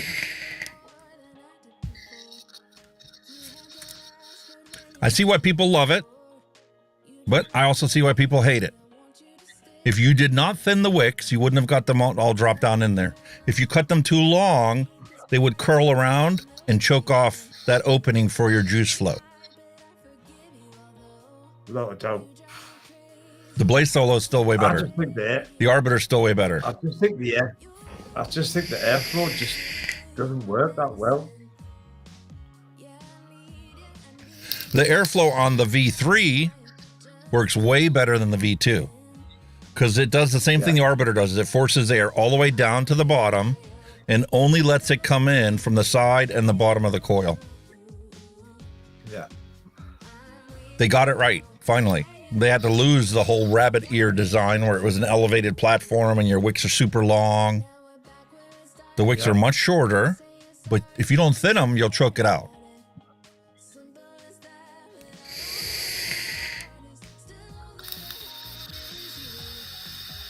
It's literally down to nuances between these RTAs nowadays. It is, man, honestly, but I think, like you say, when you get a good modern one, you know what I mean. I would still put this below the Arbiter, below the Arbiter 2, below the Osiris. Easy. Definitely below both of the Blazes and the previous generation Blaze. I definitely put it below the Steam Crave, Aromizer Plus V3, this Ragnar, definitely the Titan.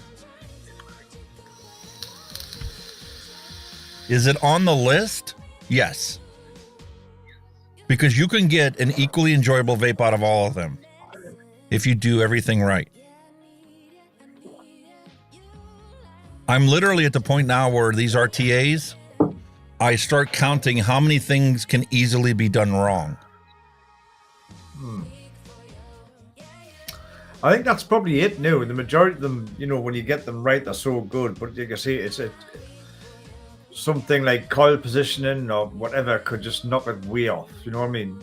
Like you found out with the... My basis of comparison is, like I said, the profile. The profile was hyped, super hyped, as the most flavorful, most saturated vape you will ever experience in your entire life. Okay. So I worked with it, and I worked with it, and I worked with it multiple times, tearing it out, redoing it from scratch. And I eventually did get what they were talking about.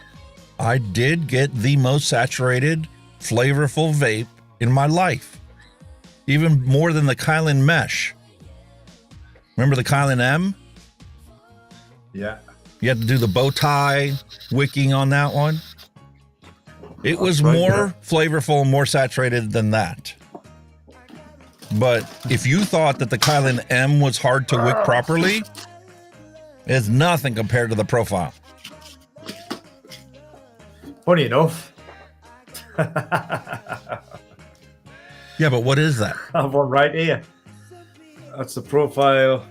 They've used the profile name on different things. Well, that's the dripper. That's the dripper. That is pretty good, that actually. Oh, a mesh dripper is going to be fantastic, and wicking is not an issue on that because you're constantly dousing it with liquid. Yeah.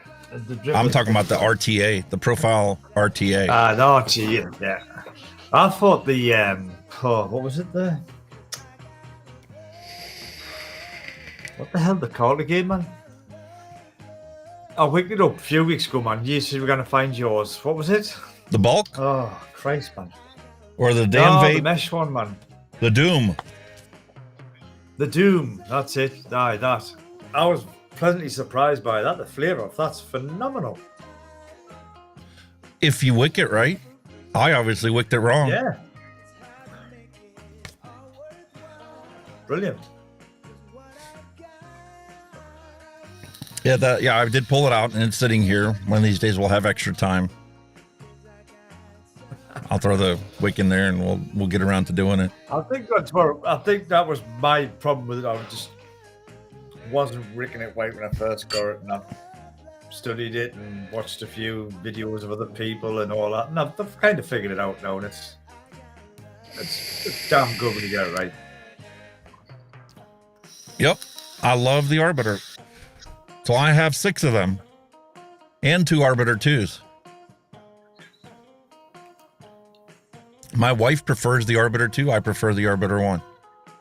And it's just strictly an airflow difference. The Arbiter 2 is more restricted, isn't it? Yeah, like, the Arbiter 1 was more open. Did you have the original Arbiter? I'll send you one. Sure. I'll box one up and send it to you. I don't need 6 of them. I'll have to have a go at it. You can have a go at it. You can do a retro vape one day, and it'll be the original Arbiter. And you tell me what you think of it. Yeah, I might totally agree with you. Because I mean, even though I do like a restricted airflow with the odd tank that I like them wide open as well. I'm a bit both, if you know what I mean, depending on what tank I'm vaping on. I think you would change your opinion of the Dead Rabbit with the V3. The airflow is completely different. Gone off the old Dead Rabbit style deck, nah. If they've changed the deck, maybe. Yeah, the deck's completely different. All the airflow's coming from underneath, from the sides, and then from underneath the coil. So they've finally seen the light. It's kind of similar to the Blaze, the way they're routing their airflow. But see, the Blaze Solo, the reason why it performs better than this is because for the bottom, they just left a whole channel of airflow that hits an elevated angled deck to channel that at the bottom of the coils to maintain the same velocity as is coming from the side at your coils. Whereas the Dead Rabbit V3 you saw only had a bunch of tiny slots across the bottom, the same as the Blaze dual coil. That's right, the Blaze, yeah. And in my opinion, that's why the Blaze Solo is better, is because they channel just a little bit more airflow to underneath the coils than they do coming from the side. It just proved my philosophy all along. The best airflow you can ever get to a coil is from underneath. See, I'm not the only crazy one buying multiples of it. Mark's got 4 of them. Yeah. Wow. Henry says that the Dead Rabbit V3 is the best. Possibly. I can see where you're coming from. I really love the flavor on here. It's fantastic. It did take a little more finesse and a little more tweaking, you know, to getting the wicking properly, but flavor is phenomenal.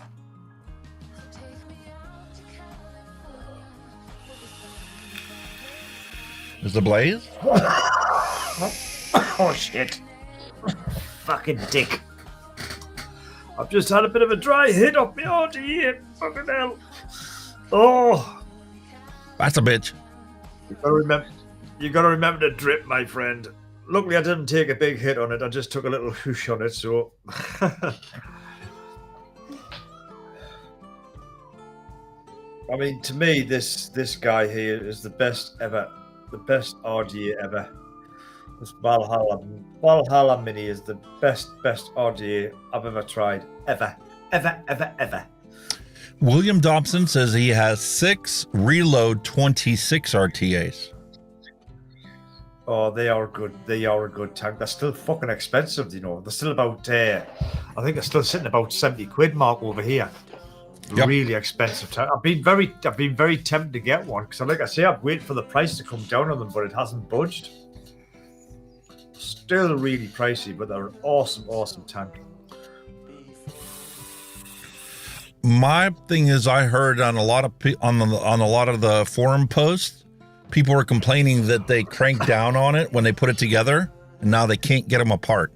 They've tried freezing them, they've tried boiling them. They legit can't open it up anymore. I mean, these guys were like crazy. They were putting it in a vise and putting channel locks on it. That's what happened with my, what was it? The QP, was the M25? That just locked up solid. It just fucked. The stainless steel threads were that fine and that tight. As soon you just couldn't get them apart. It just locked solid. You may as well have put. So hindsight tells you not to crank down on them because it don't need to be cranked down when the threads are that fine and that well machined. You don't. As soon as you make contact, it's like an oil filter. It's not even. When you put an oil filter on a car, you don't crank it down. A quarter turn is all you need after the O-ring makes contact. That's it. It's just a little. It's just hand tight, and it's just a nip. That's it. Nothing. No spanners. No fucking just hand tight nip. And even then, you still need spanners to take it off sometimes. Why? We are blessed to have so many different choices available to us. All the manufacturers have finally put out products that can reach that ultimate flavor profile. And now it's just, you know, inching it out millimeter at a time, half a millimeter, 1/10 of a millimeter difference. I think we had the wattage race and all that stuff, right? Which everybody's, you know, it's old hat now. I still think it's the airflow rate. It's getting that airflow right. I think a lot of it's now down to airflow. We all know modern coils and, you know, postless decks, you know, the tried, tested, and proven, but it's the airflow. That's the big thing. Yeah, somebody left a comment on my thing. They're like, you know, asking me, comparing it to another thing, you know, how is it compared to this? And I'm like, using the stock coils, I think it's a hair better. He's like, so if you were to put aliens in there, it would be night and day. Well, only if the other one had stock coil and you put aliens in this one. Sure, it would be leaps and bounds better. But equal coils, equal juice. I'm sorry, but we're talking hairs difference between tanks. You are, literally, in this day and age, you are. Like I say, as a reviewer, you're trying very hard to find anything wrong with them. Very hard.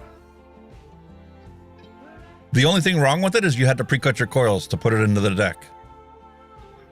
But when you have a postless deck, it's the only way to build it. Otherwise, it's not a postless deck. Exactly. That's why you get all these kits now with a little coil, you know, cut your coils to blah, blah, blah, because that's what they recommend, you know, so, you know. That's why on today's episode, you saw me, they gave me the coil cutting tool that takes the leads in separately. So I didn't pre-bend my leads like I normally do. Because a lot of people have told me, you know, comments and, you know, conversations that when I pre-bend the leads, I need to compensate by dropping it at least 0.5 millimeter. Because when they built it based upon people not cutting the pre-bending the leads, I'm actually higher than everybody else is. Because when they put them in crooked and straighten them out, it actually drops it down a little. Yeah, that's true. And I get it. I mean, 0.5 millimeter makes a massive difference in today's tanks with the controlled airflow that's available to us. It's like you said, you found out with the Kylan V3, you know, the first time you done it, blah, blah, blah. Then once you played with your coils, and look what you got in the end of it. Fantastic tank. Absolutely fantastic tank.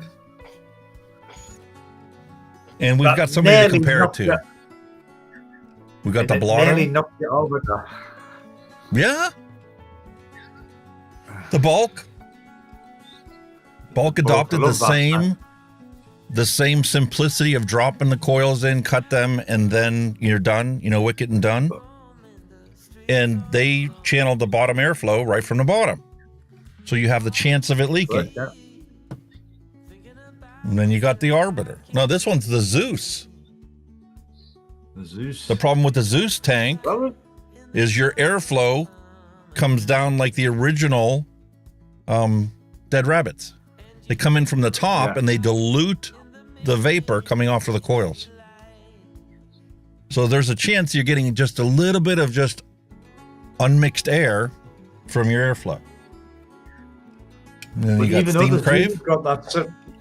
Even though that Zeus has got that similar airflow design, I still think it's better than the Dead Rabbit. It's as simple as, you know what I mean? It is because it's a smaller chamber. The overall chamber itself, we're talking, you know, 2-3 millimeters or milliliters less volume inside the chamber. And then my favorite of all time is the original Arbiter. Nah, I'm not going to knock you for that, mate. Honestly, if the Arbiter 2 is anything to go by, then yeah. The Arbiter 1 is less refined airflow, meaning it's just a slot and a slot, T-shaped upside down, aimed at the bottom of the coils. Yeah. But it's easy to build every single time, and it never leaked. And how many years I've had it now? Not once did it ever leak out. I mean, that's it. That's kind of the battle when you get a bottom airflow and isn't going to leak, you know, because they, you know, the only one that can guarantee not leaking even more than that. There you go. RDTA. You put a dripper on top of a tank and you use stainless steel wicks to wick your wicks. Never leak, ever. Can't. Impossible. Nah. I get where you're coming from with that, yeah. Yeah. And you can cloud chase and flavor chase with this until the cows come home. My only problem is, in a matter of 5 days, you can need to clean and re-wick it. Because it makes that much vapor that your coils gunk up really fast. Yeah. Another reason why the Blaze Solo rose to the top of my list. With a single coil, lower wattage. Here the coils look like gross at the beginning of the video, but they still taste as good as they did right after I re-wick it. How do they do that? Through all that gunk? weird, isn't it? They mastered the airflow.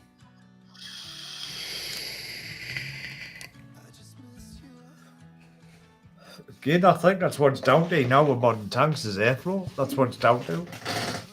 And I bet that the labs in these manufacturing facilities know the exact velocity the air has to hit those coils to achieve what they're putting out nowadays.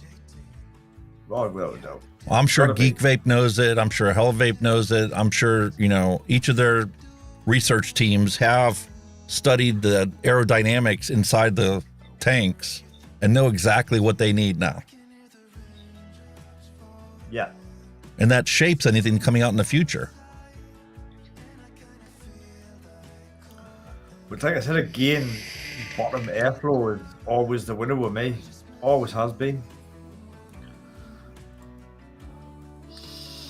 Well, now they did one better. Now you can have top airflow that is exactly identical to bottom airflow. Yeah. Arbiter did that compared to the bulk. You look at the bulk and you look at the Arbiter and you see the exact same designs. One brings air in from underneath your tank. The other one brings it from the top. And inside the chamber, channels it to come in from the bottom, identical to the bulk. Awesome, man. Brilliant. They're getting there. Wait, they already have. It's like you say, it's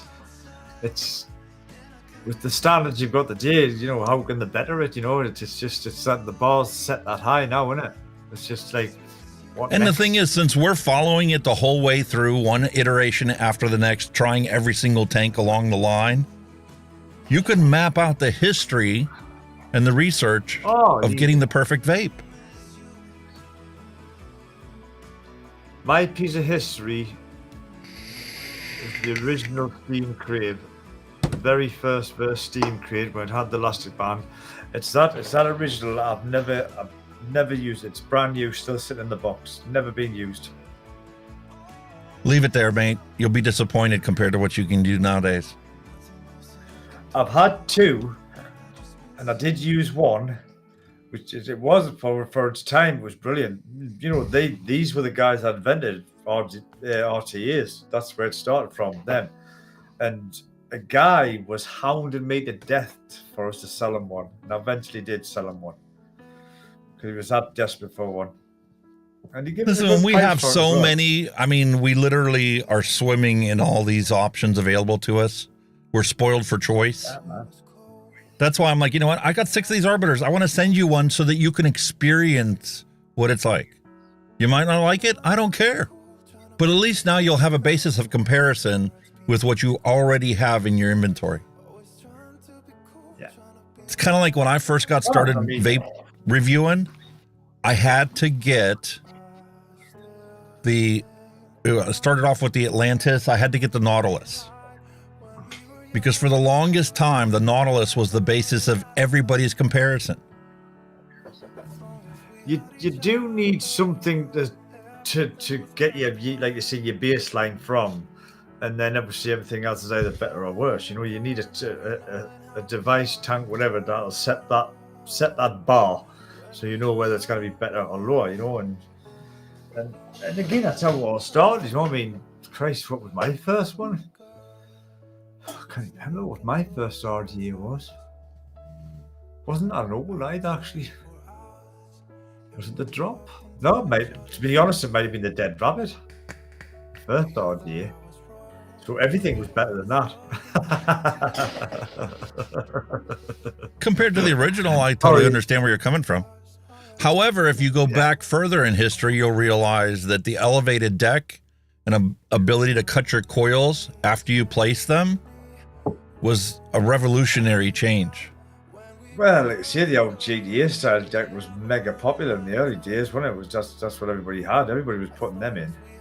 Yeah, GTA, and then you also had the velocity deck. Putting those two coils in, the different, you know, what a pain in the wazoo. But You're worked, fighting though, gravity the whole once you got time. it. But it worked. Once you got it in, it worked. Oh, once you got it, yeah, it was well. perfect.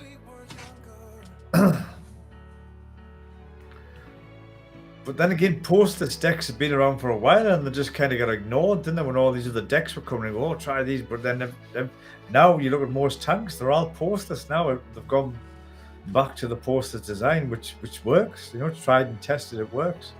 Yeah, and the Blaze Solo took the postless deck to the next level by elevating and creating that W shape. You know, you had this slot that was controlled airflow, and then you had an elevated deck that was angled, so it directed the air where it needed to be, instead of just being totally open underneath your coil. What was that? What was that one that had the W-shaped deck again? What was that called? That was good. Oh, Christ. Geek Vape went into that realm. Wasn't the Griffin? What was the other one? What was the name? What was the name of that? Was it not the Drop? No, it wasn't the Drop.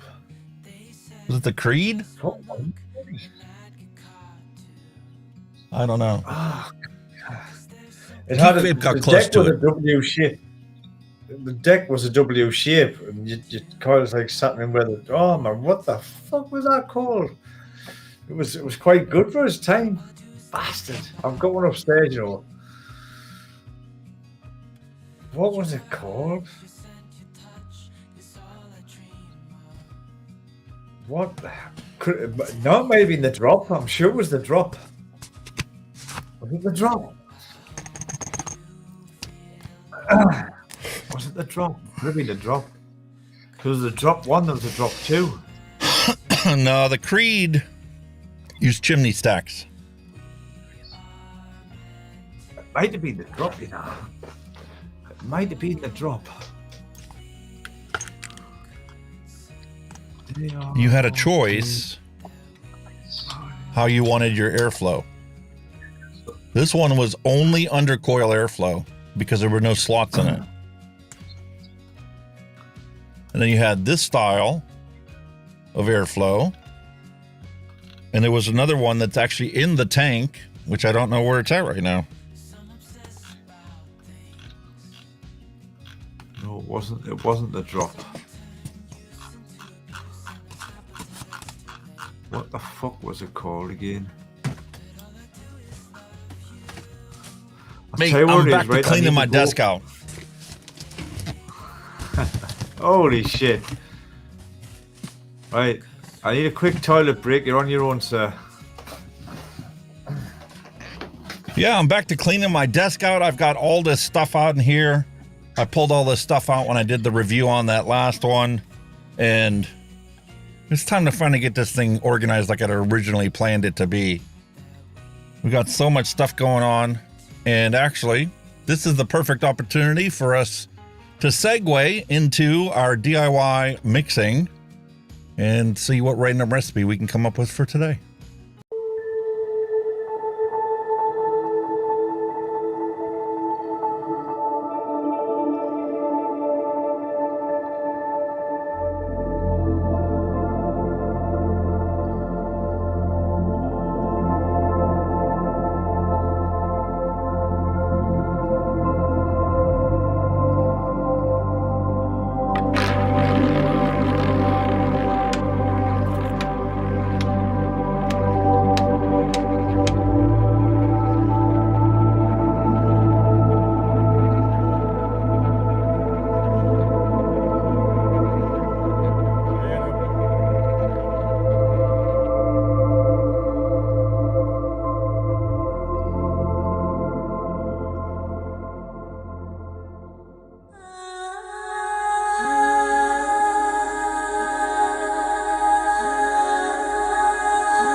Alrighty, let's see what Sherlock Holmes can find for us to make today. Kenny's setting off his fire extinguisher once again, his smoke detector. Love the Drop and the Drop 1.5. That's exactly what I have here to flavor test things. I don't know where my other 2 are. I've got 3 drop 1.5.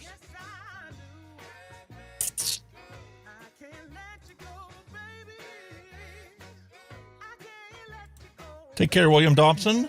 Pleasant having you here. Sherelle, hello and welcome. You wouldn't know what vape to get. Quite honestly, Sherelle, I would start with a disposable.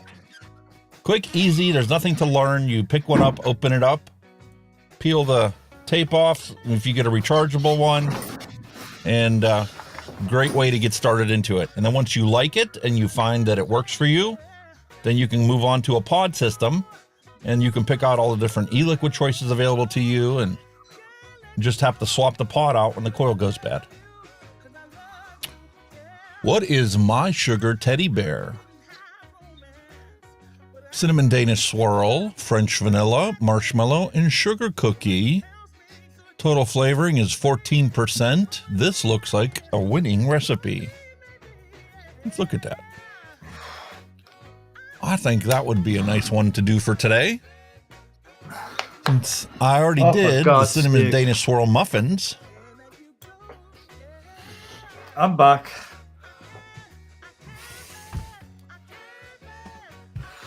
I's back, Bonnie lad, and I know what it was. I don't know if you've got one of these in your little... fucking hell, the dust on these is unbelievable. Let's see what it is. That's what it was. It was the loop. The loop! Remember yes, the loop I do RTA? have one. Yep, the loop RTA. And then they've done a version 2 where they made the airflow more smoother. That's what I was thinking. The loop, fuck me.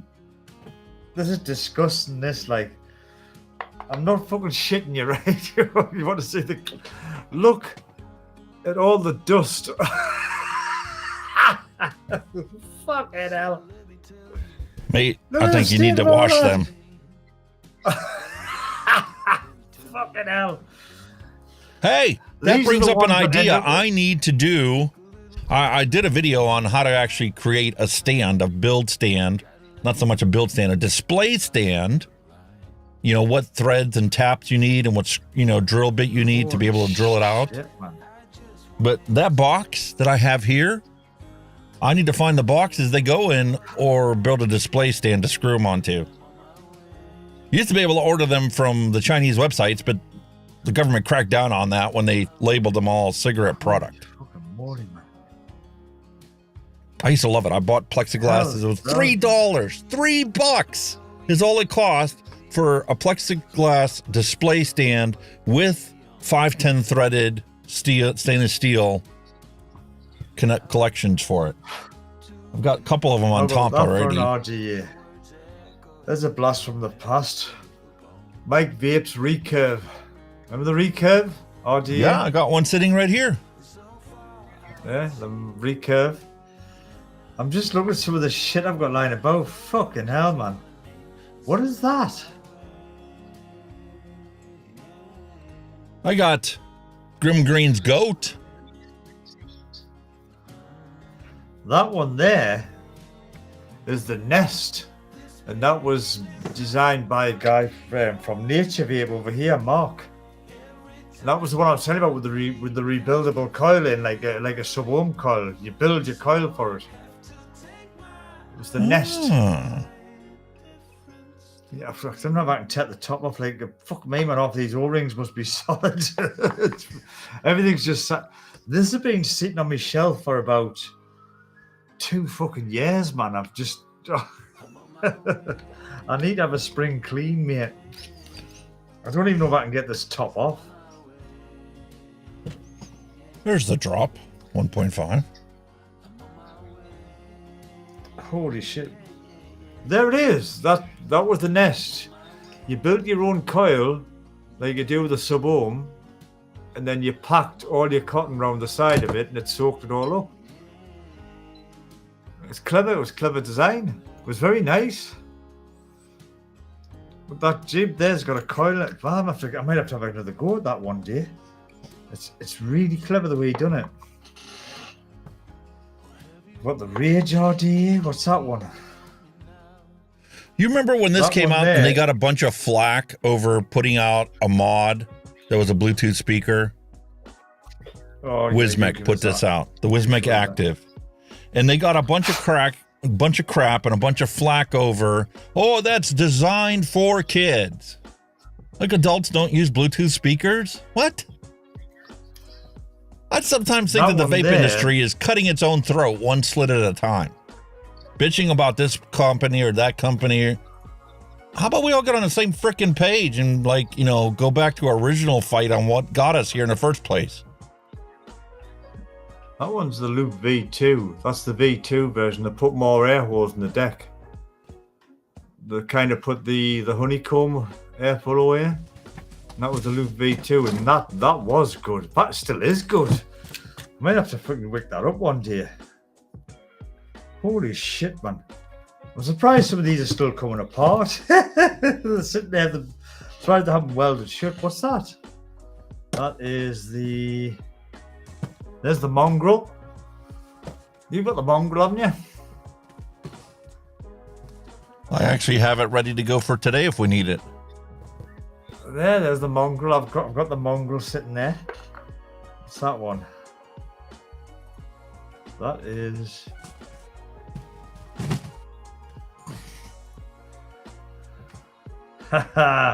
There's the Kelpie. Vaping with Vic's Kelpie. I got that too. I wasn't impressed with it. I couldn't get it wicked right. There you go. That's what you were just talking about. Recurve, yeah, man. And the O-ring This situation, one here. I legit can't put the top cap on because the O-ring tolerances are too tight. Wow. I want to just put this together and put it on the shelf, but I can't put clean O-rings on there. I have to lube up the O-rings to put them on there.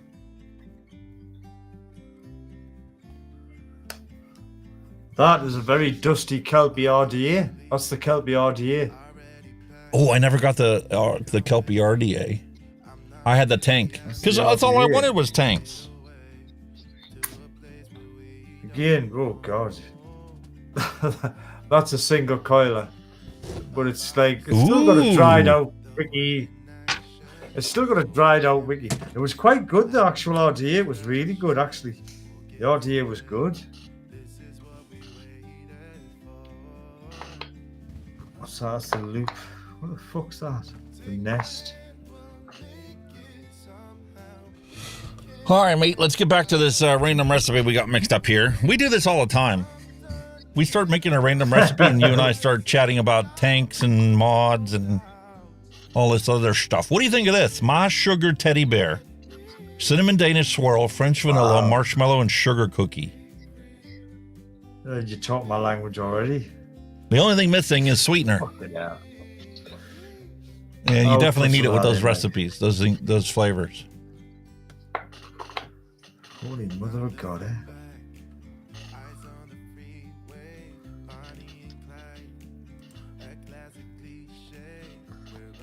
So we're going to adapt this. What size bottle am I pulling out for this? Jesus Christ, who made that? The Rage.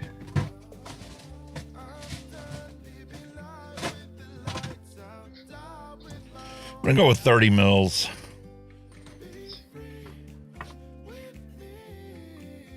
Holy mother of God.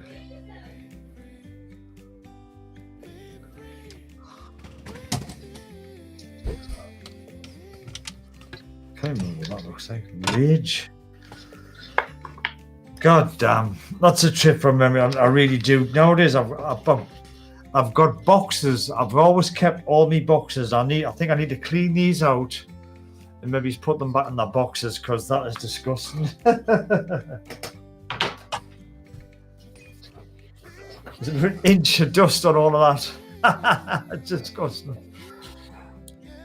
I'm going to get called worse than shit now for that, aren't I? Everybody's going to go, oh, you dirty bastard. I need to get a cage for that camera up there.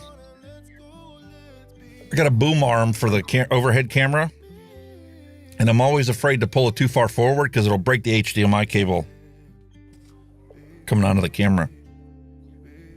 Oh, fuck. All right. Shit. Looking at the recipe, we're going to go with 30 mils. Just leave it at a 6, whatever. I'm going to go to headphones. We'll go with 0.5% super sweet. Save. Bang on. Done. Holy shit. Here's the recipe. I've had to switch to DJ mode with my headphones, guys, because my earpieces batteries died. Sorry. My apologies. No worries.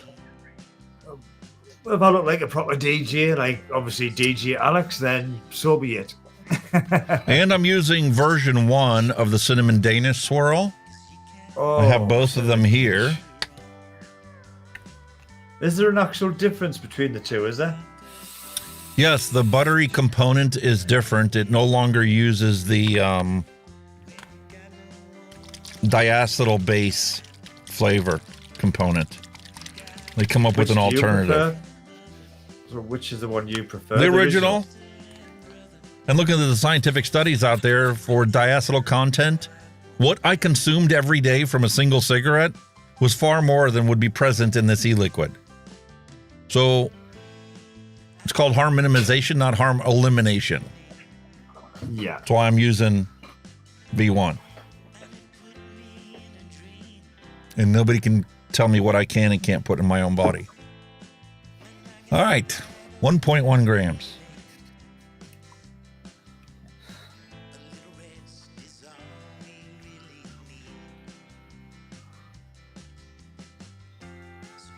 Caveat emptor, the old Latin phrase for buyer beware. If you know what the risks are and you choose to partake in it, so be it. There you go. Me daughter there, Sherelle, says she's thinking of quitting smoking. She's asking what vape to get. You know what the best way starting with? Try disposable. That's what I just told her Simple, 5 easy. minutes ago. Simple, easy. Get a disposable. Get a disposable. Whatever. Find out what flavor you Give it a love. go. And once it works for you, then move on to a pod system. Yeah.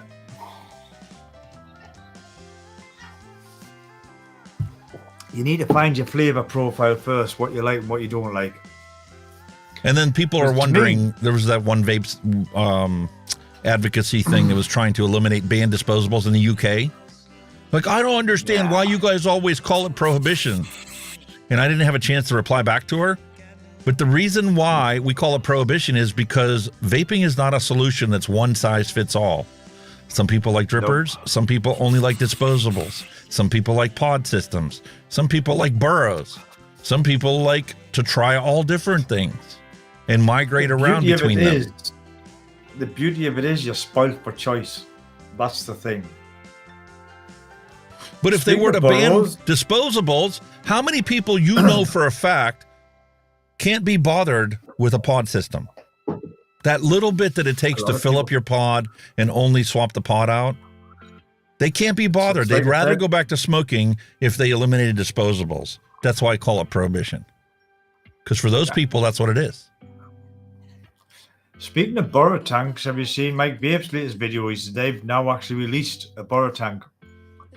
I have not seen it, nor do I plan on getting involved in the whole burrow scene. If somebody sends me one, I will happily get into it, but I do not plan on deep diving into that. My poison of choice, pardon the expression, is right here. Flavors.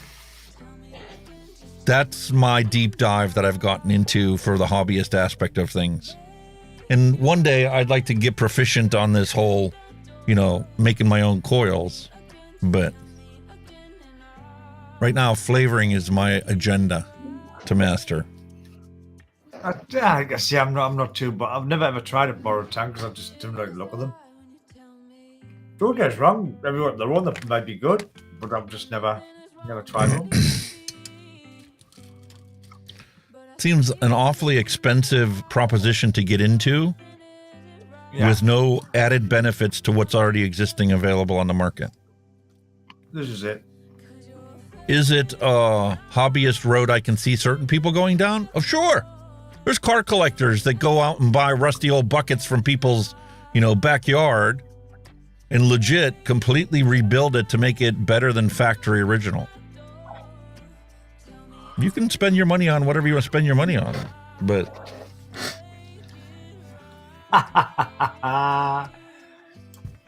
Mallory Gates is back. Did you hear about the dyslexic Satanist? He sold his soul to Santa.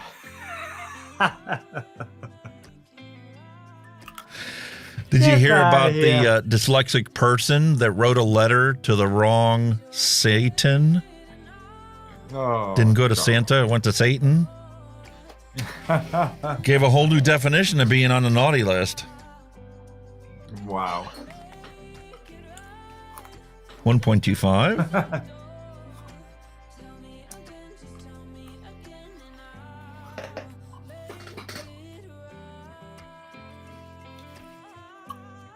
Ooh. Bit of a sexist one there, look. How do you know Santa is a man? No woman wears the same attire every year. That's true. So That's true. isn't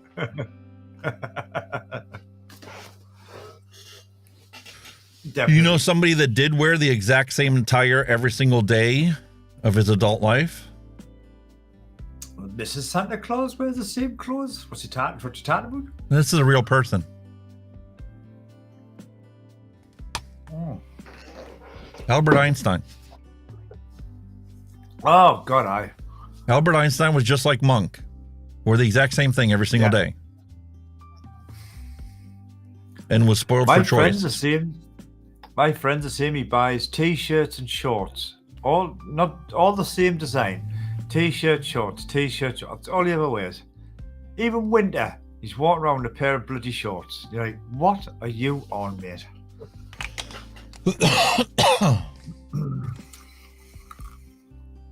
I'm the same way. That's all I wear. Now, obviously, if I go outside in the wintertime, I'm going to be wearing long pants, jeans, but... Yeah, but he just... And I've got suits and whatnot, but... This is my preference. He Vape shirts and shorts. Snow. Yeah. Not in snow, though. He wears them in snow.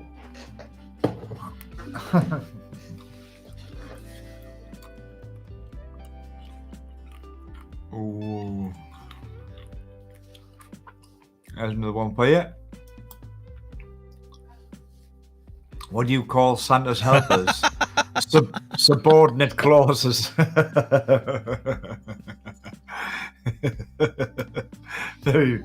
true is that one? I think we're all in that boat. That is definitely true.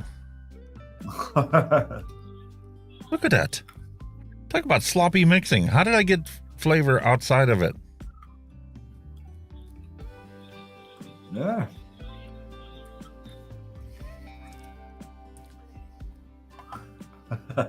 When in Rome, why not?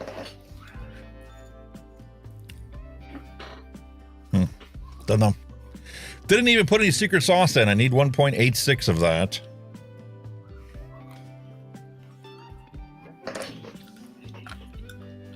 Secret sauce. I need to get some more of that, actually.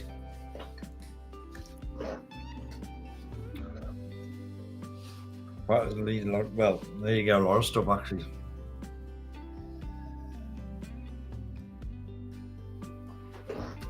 I should probably get some throat hitless salt Nick for my wife, but quite honestly, she can't be bothered. She's one of those disposable people. Nothing wrong with that, mate. She has her full tank, her rebuildable tank, that's sitting in her craft room. So when she's crafting, she would pick that up and use it. She has it on her nighttime, headboard for when you're in bed. And she has one on her end table when she's watching TV. But the rest of the time, it's all disposables. It's like you see when you're out and about at work and all that stuff. That's all you want, isn't it, really, when you think about it?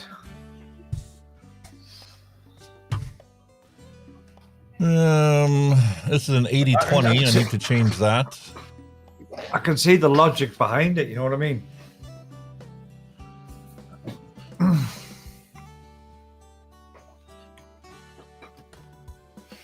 I did not realize it was set on max VG, so now there's the adapted recipe for anybody interested.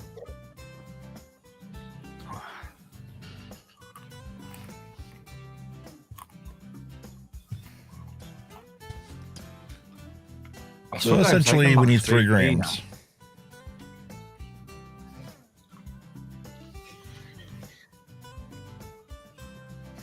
Whoops.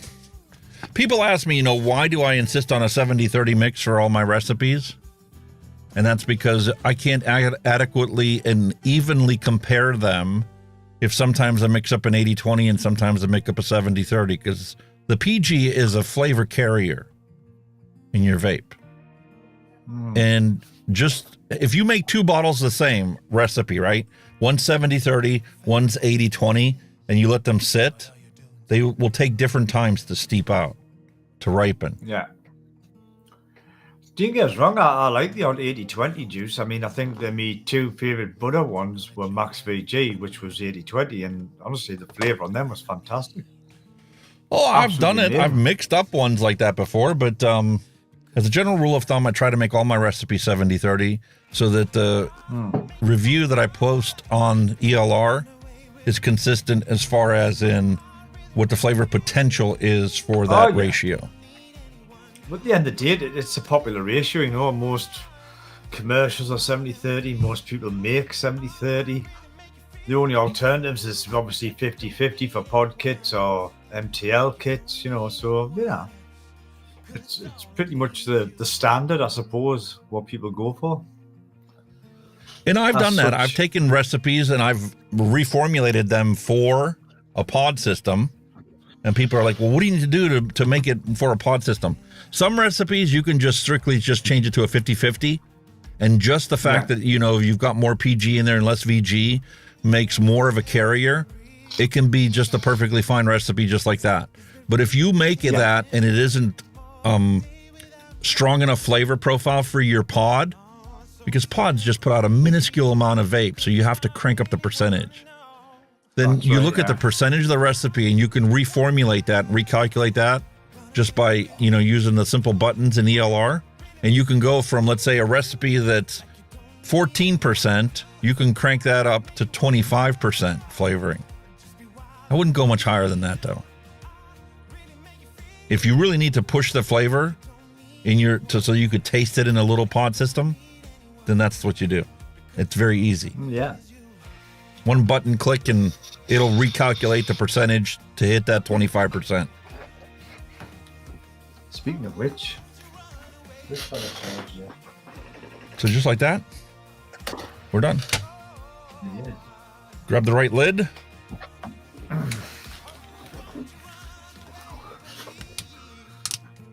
I just love this thing. Tighten it down, give it a good shake. And because of the cookie and the cinnamon Danish swirl that's in this, it will take at least a week for us to truly know what it's like.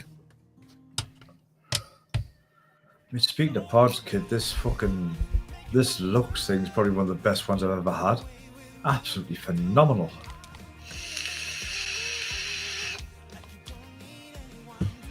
I feel bad. Darren sent us that one Freemax pod the one time, and he's like, well, that's what we use, in-house in our lab to flavor test recipes. My problem was I put in, I think it was this Coastal Clouds, matter of fact. Yeah. Come to Papa, there you are. Coastal Clouds, strawberry, pineapple, coconut, yeah? And obviously this is a 6% or 6 milligram solution of it. I wasn't looking for the throat hit or the, the nick off of it. But the flavor in this in a pod tastes like, yeah. And it doesn't help that when I put this into like a dripper, I don't like the strawberry pineapple coconut recipe to begin with. Yeah. So in a pod, it's even worse because the flavor's like totally absent. Yeah. All I get is off notes that remind me of tobacco. Ugh. Did not like it.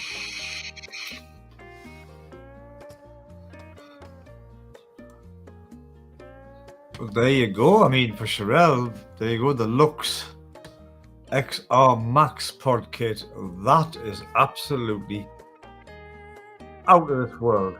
Everything I put in this, it works very well. It's absolutely amazing. It's by the Vape. It's absolutely out of this world. For me, there you go.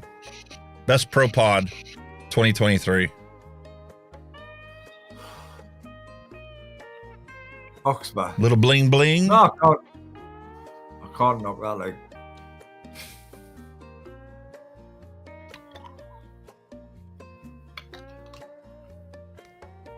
This thing is phenomenal. I always pick this up just for, you know, if I'm, well, I'll pick it up. So I just pick it up. That's the first time that's happened. I'm getting the same thing you got. No atomizer. Well, you did it.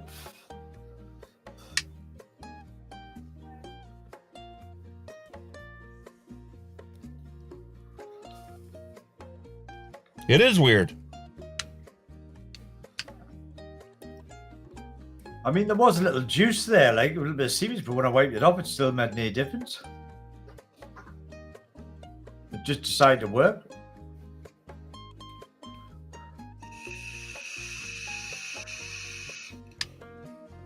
I don't understand that. That's the first time that's ever happened to me. There you have cursed you bugger. Oh, like I say, I've never known that was the first time I've made them. What the hell is that all about? To be fair, it needs a new pod, and I don't have them.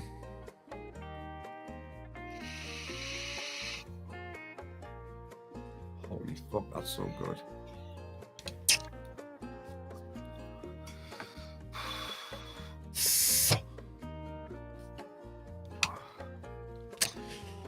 Well, I'm trying to be nice and suggest something, but if it doesn't work, it doesn't work.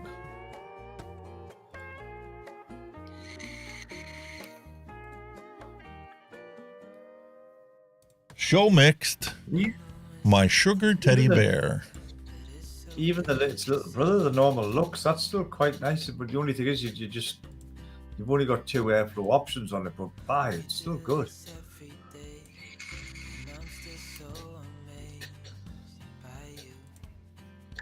My God, episode 48. Really? Wow. 48 this year. This will be the first year that we have a complete. I don't know. We're not going to hit 52. I think we skipped 1 week. Ooh, we're close. I think we skipped 1 week, and I think it was whenever my mom had her pacemaker put in.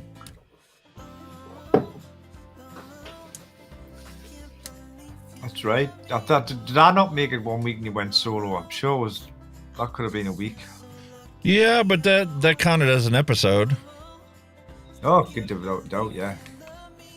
But I think there was 1 week where I legit did not have an episode, and that was, like I said, I think when my mom had her pacemaker put in. It could have been, yeah, I remember that. So we're only going to have 51 episodes this year.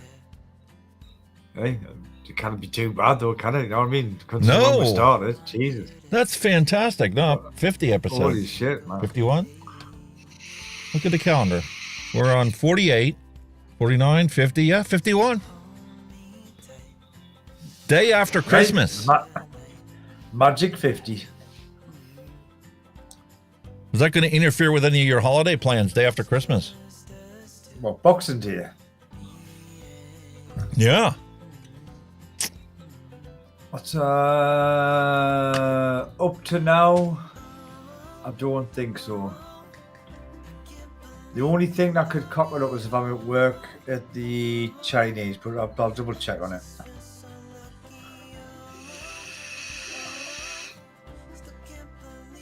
In fact, now remind us, I'll when I go there next week, I'll book that in as a holiday if I'm in. But I don't. No, yeah, I'll be off.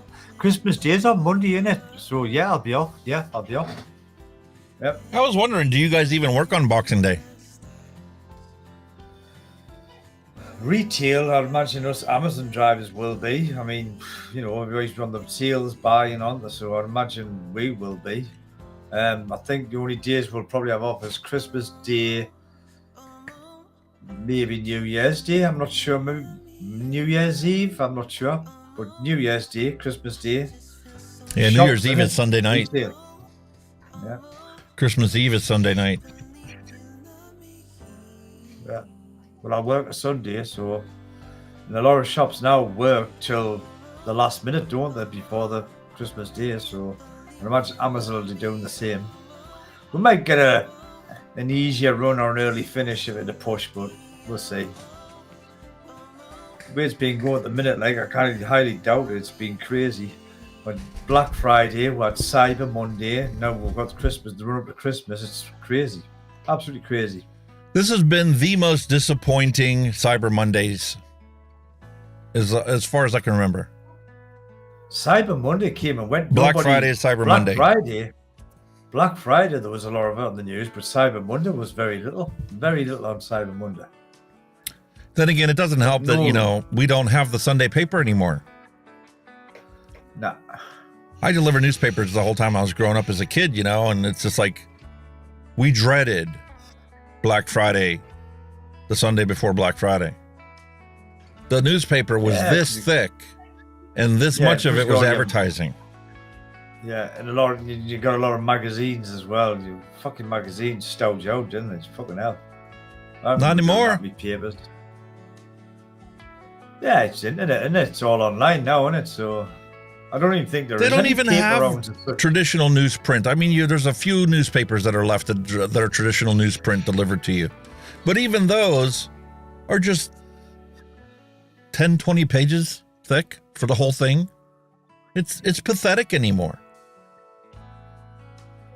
Hello and welcome, Stephen Lane. Just popped in. How are you doing, sir? Who else did we miss? Henry Ford. We saw Henry his Ford, comments early, and Sherelle. Wonderful to have all of you here. All right, so we're gonna put this My Sugar Daddy in the queue to be tried later. We already reviewed our Cherry Bakewell and our Black Currant Soda.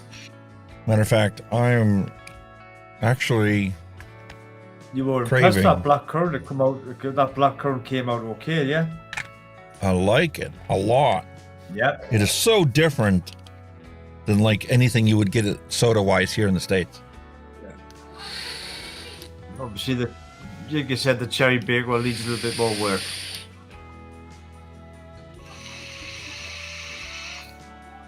That takes me back to my childhood. Because in Hungary, when we were visiting over there as a child, and we went over numerous times, you know, they make malna. It's actually a syrup, concentrated syrup. Like when you make jelly, except without all the gelatin in there. It's just such a super concentration of all the flavors. And gooseberries. My mom used to make gooseberry sauce, syrup. You would take that with the CO2 to make the carbonated water, and you would just pour the syrup in the old-fashioned way that they used to make colas before they had fountain machines. It's a bit like the soda streams, on you put your flavour in, put your water in, Bumford does it and it carbonates all the water and Bob's your uncle, doesn't it? Exactly. This takes me back to the syrup that I used to have as a soda in Hungary as a child. Oh, Becca Nichols is popping as well. How are you doing, Becca? Hello. This combined chat doesn't like to keep up with what's going on. It's a bugger. Welcome everybody. Oh, I missed one when I was sick.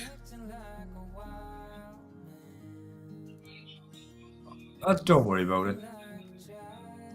You can always watch the rerun. Listen, mate, I had perfect attendance when I was in school. I had a busted shoulder, was walking around in a sling, that I actually injured and broke at the school. We were playing I didn't know. No. flag football without flags, touch football, in the circle in front of the school. And, well, we got a little rambunctious and a bunch of us collided and fell, and they fell on me and dislocated my shoulder, dislocated it. I was in school the next day. Sling and all. My schooling, up until, I mean, it's all changed now. It's year one, year blah, blah. But in my day, it was first year, second year, third year. And third year was when you took your options, where you pick your subjects that you were going to study more in your last 2 years at school, you know. And then when I hit that fourth year, I had a head of year, and we just did not click. We fucking hated each other. He, in my registration class, was right next to his office. So every morning he would come in, he would drag me out for fucking nothing, right? So I just didn't go to school for my last 2 years. I did not go to school just to keep away from him. He was a horrible, horrible bullying so-and-so. But up until that third year, I was very academically doing well in school. You know, I was in all the high classes, maths, physics, chemistry. I was up there, the top end of all the classes. And that one teacher ruined my schooling, and he was supposed to encourage it. And I ended up doing, when I left school, I left with very basic qualifications. So I ended up actually paying to go to college after school to get me qualifications to go into engineering, because that one teacher destroyed my last two important years of education. He ruined them because he was an asshole. Fortunately, I had some wonderful teachers. My teachers didn't become assholes until decades after I graduated. I had one reach out to me. Marty Shellenberger was my social studies teacher in 8th grade. And, you know, I idolized him quite a bit because he really opened my eyes up to the importance of history and social studies and making sure that we don't repeat the same mistakes that have already been repeated numerous times in history, because history repeats itself if you don't know what's going on and don't know not to repeat it. But at the end of the day, when I ended up as an engineer, and all my qualifications were bought and paid for by me, because I had to pay for further education myself, and that's what I've done to get into engineering. Because school, and if I'd stopped at school and kept doing well what I was doing, I wouldn't have had to pay to go back to college. I wouldn't have to pay to go do me apprenticeships and all that. I had to pay a lot of money out for what that knacker ruined. Maths, I had to sit and retake a maths exam because of him. Because that was your basic, your maths, English, and all that stuff. And all that was paid for by myself for my first 2 years after I left school. Then I was lucky and I got an apprenticeship. And obviously when I done my time, then I got into work. But, you know, it just takes one teacher to just totally demoralize you and just turn you into a twat. Because I turned into a horrible, horrible child, and I was absolutely horrible. I was disgusting. I was the black sheep of the family. I'd done everything. I was like an anarchist. Rules, bollocks rules. I did what I wanted to do, regardless, you know. I was a bit of a tearaway in my day. But, you know, come good in the end. But we all do eventually. You've all got to realise, you know, life isn't a playground. You've got to knuckle down and do your graft, like, haven't you? So, and you do learn. Shortly after I got this channel started, when I was first learning all the ins and outs of it and how to like actually edit the videos and how to work with the audio and trying to get the audio right and to meet YouTube standards, because that was always a pet peeve of mine, is, you know, trying to get the audio right. And everybody's like, you know, you got to hit the certain threshold, minus 13 dBFS. And always a pet peeve of mine from Vic when he does his What's Up. I always had to crank the volume up for his What's Up because he always, you know, sent it out such a low volume. And mine's actually probably too far the other way. I mean, I make mine -4, -3 from what YouTube standard is because I know mine's already overcompressed. I normally try to aim for about -3 because that's kind of the standard on all your audio settings is, you know, -3, where you're just at the top of the green, but you're starting to peak. You know what I mean? That's kind of where you hit. Yeah, but you know that you can change that scale, like in Really? DaVinci. There's like 8 different standards. What that -3 means. I see. There's I audio, just thought it was- television standard. It's like computer stuff. If there's 1509, there's 1632. There's all these different Yeah. standards. I just thought -3. I thought the decibel range was just a bog standard. Well, now DaVinci range, makes it you know, easy for anybody if they actually cared about it to actually do it right, because you can have it automatically set it for YouTube standards and have it adjusted to -13 dBFS, which is what they want it to be. To be honest with you, right? That's something I've really wanted to get into with DaVinci. I've never touched the Fairlight page. Never ever touched it because I just looked at it and went, whoa, above my head.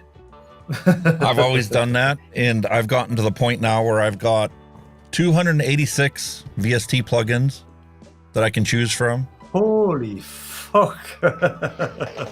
Dozens of different compressors, dozens of different equalizers, dozens of other sound effects. There's tape, there's slapbacks, there's reverbs, there's all different kinds of things available to you. That's why, like, when I roll the original bumper, there's all kinds of audio processing going on there. You can make, you know, your audio sound like a telephone. You can make it sound like it's in a big chamber. I think the thing was with me, because obviously, I mean, I'm partially deaf. I mean, me left ear, I'm about 90% deaf in my left ear. That's why obviously I always wear something to be right, you know. And to me, audio is very difficult to hear properly. You know, the way I look at it, as long as I can hear it, I'm happy with it. You know what I mean? That's kind of, because obviously this left ear, you know, like somebody who can hear perfectly normally with the 2 normal ears will notice differences, but that's kind of why I try to keep my audio the same settings. So if I can hear it, obviously if it's not blasting, I can hear it, then I kind of go with that. You know what I mean? Because I couldn't tell, to be honest, if you've got too much treble or too much of this or too much hiss. I can't pick it up with me hearing. I can only, you know, I just can't get it. As long as I can hear you, that's good enough for me. Basically, that's the way I look at it. You know what I mean? Because I've gotten to the point now where not only can I hear it and identify the differences in it, I've gotten to the point now where I can also identify how my room affects what I hear. Because this tiny room that I built this studio in was a big mistake. I went from my big, massive bedroom, which had hardly any resonant frequencies in it whatsoever, into this tiny room where I literally have a dozen resonant frequencies in here that I've had to treat with paneling. And I can't possibly treat the lower frequencies. There's one at 119 hertz, which ironically enough is where my bass frequency is. The first, there's octaves in your voices. And the lowest one is the one you never want to touch. Yeah, I think I'm kind of lucky where I am because we're in an old Victorian style house and the ceiling's about fucking 12 feet high. Yeah, you've got tall ceilings, so for you to be in the sweet spot is easy. Yeah, it's huge, you know. So you don't need to do anything. Sense, but I would, but generally I wouldn't notice it if I was in a little room or a big room. I think the only difference I noticed when I was in smaller rooms was the bass. I could maybe pick up bass if it was too much of it or too little of it, but that'd be it. I can't pick. I mean, the de-esser. I mean, I could sit there and, well, I'm not essing. It sounds so to me. You know what I mean? And if you turn a de-esser too far, you have a lisp because it gets rid of all of it. I'm like, but I can't hear it. I'm like, well, no, it sounds dumb. You know what I mean? It's just. And what irritates me is when you listen to everybody else's. That's actually a characteristic in everything we hear nowadays. You look and listen to the evening news on BBC. Everything you hear that S, it has to be present. If you actually get rid of it, like they teach you to do for music, to cut it all the way back until it's barely audible, so it matches everything else, you sound too sterile. Yeah. You need that. I mean, with some people or whatever who I'm watching, when I do notice the sound difference, that I think there's something wrong, because if I can hear that, there's something not right. That's kind of how I know people probably haven't got the sound right, especially echoey people or a lot of background. What I would love to do, but my wife would kill me, is I would love to have my studio here to do the recording, but I would love to edit in my living room. Because in my living room, first off, it's a massive room compared to this. It's actually bigger. No, it's the same size as our bedroom. But I've got surround sound speakers already mounted up, and they're already programmed for the offset, because it's like an extra meter long on the left than it is on the right. And the Onkyo surround sound system I already have lets you put in the actual room dimensions, so it compensates for that size difference. Ah, really? That's cool. So if I can get my audio edited down there, I would be happy as a lark, because I would know that that would translate to cars, to cell phones, to my office studio here. It's like I say, I'm practically tone deaf in that ear, and the way I look at it, I can hear it. That's pretty much good enough for me.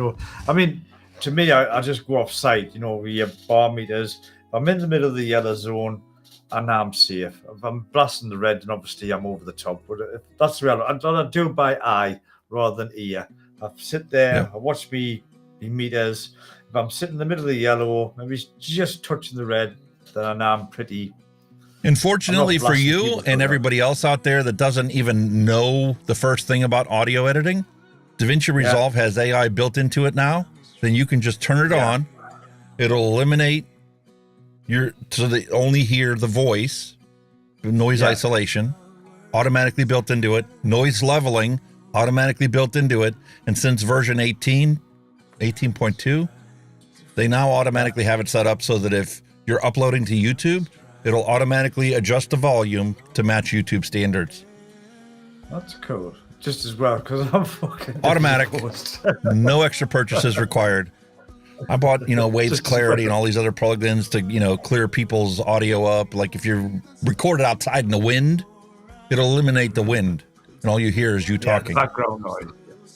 I mean, the Rode software's got like stuff to help your voice. You can bass and add this and add that. So it's pretty alright, that. So most of the sound, I suppose, my sound quality is coming directly from the Rode software, because all it is, it's just inputting to Potato, so most of it's coming off that, the settings off that, which it's all automatic nowadays. You don't need all these extra things. I mean, unless you're editing music and trying to make your own music, which I actually edit the music in my videos. I think it's more for like the musicians and all that who are doing their own tracks, and I think that's something else to get into. And maybe then you need all the shit and plugins and whatever it is you do. But generally, as a rule of thumb, for just what I do, unless I've suddenly fucking become a fucking, another Anthony Oliver, I'm never going to do nothing with it, am I? I'm going to give you a little behind the scenes, and this is, mainly for the audience, not so much for you, because I've already shown you some of the things that I already do. I'm going to open up DaVinci. He showed me some stuff that's way above my head. Look at this, I've got this, it does this, right? Oh, look at this, I've got this, it does it. I'm like, right? What? What the fuck? What a drastic change it's been. This whole journey on YouTube has been such an adventure, and I've learned so much. It kind of peeves me in one aspect, because I know if I would have made content based on me learning how to use these pieces of software, I would have easily 50,000 subs by now. But because I chose to advocate for vaping and for tobacco harm reduction and people to quit smoking, I am where I am. And as long as I know that I've saved people's lives, I'm okay with that. I think with you're in the right place but at the wrong time. That's the problem. Because obviously, by the time you made your mark, YouTube's just shit on vaping, period, or pretty much started shitting on vaping when you were coming into it. But I think if it wasn't where it is now, I think you'd be way, way up the top tier, easy. No problem. Easy. All right, here's a little behind the scenes for the Osiris RTA review that I'm working on now. Oh, will you see this fucking timeline? I can't wait. This is where I'm at so far. I need to finish the ending of it. Well, the fucking that's quite a simple timeline for your normal stuff, mind. Yes. You're normally more complex than that. This is a simple review. This isn't even like the last one. The last one I literally chopped up to eliminate any dead, useless information. Like, you don't need to hear me vaping a million times. Yeah.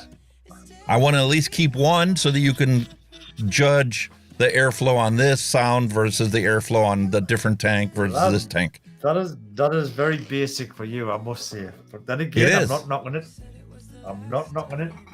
And this is one of the few videos where I did not actually mix the audio, the songs, independent. I actually took the MP3 final product and adjusted the volume. That's it. Very surprised. But there you go.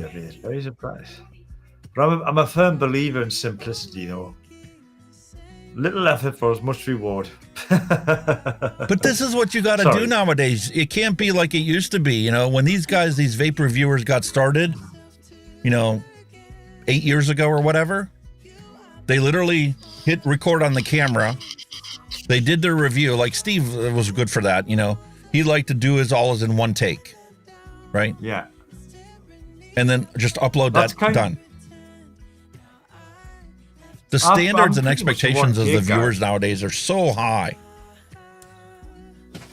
I'm still like a bit old school. I can manage doing a review pretty much in one take. I mean, there's different. Obviously, I'll do the different stages of it, but me unboxings one take, the top down be another take, and then when I ramble on, that's another take. But I can do it in one hit rather than going fuck. You know what I mean?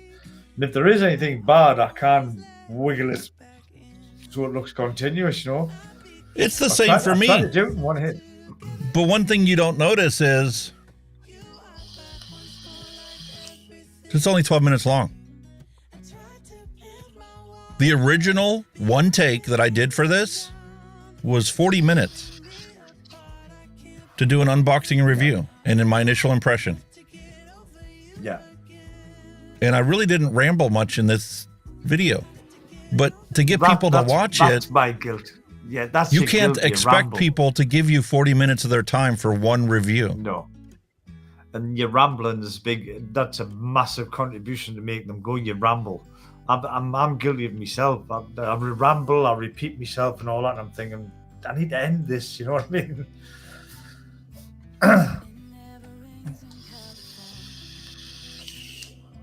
I'm trying to change the format. I wanna do something different with the format. I was thinking, like, you know how you do review, right? You do your unboxing, blah blah blah. You build, you vape, and then you go, right, I'm gonna go away now, vape, and I'll be back. And then obviously you'll cut your video, you'll take your time to video, and then you'll come back with your thoughts type of thing, yeah? I was thinking of actually doing a similar thing, but showing clips of it using the vape in everyday life. You know what I mean? Like, here I am, day 2, blah, blah, blah. Here I am out and about, blah, blah, blah. I was thinking of doing that, like, but not long, but you know what I mean? Little snippets to show that you're actually testing it.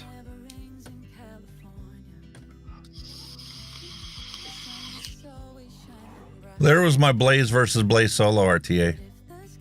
Here we go. Here we go. Here's the complexity bits coming in. I can't understand it. I can see, I am pretty alright in the vision. I can understand what you're doing. I can see what you're doing. A lot of this stuff is actually very simple stuff. There's really nothing intricate to it. No. You know, I gave my introduction, and, you know, that's basically 3 video files there. And then I have my pre-rendered stinger. And the one in OBS never sounds as good as the original file, so I just chop the OBS one out and use the original render.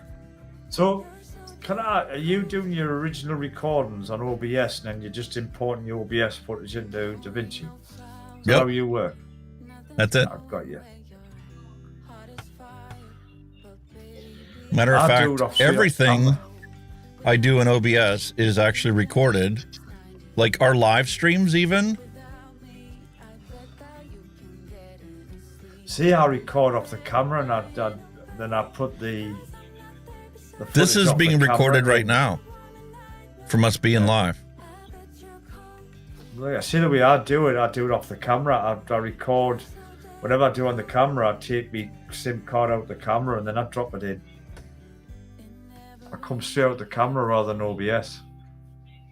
I do it in OBS simply because that way everything's pretty much pre-mixed.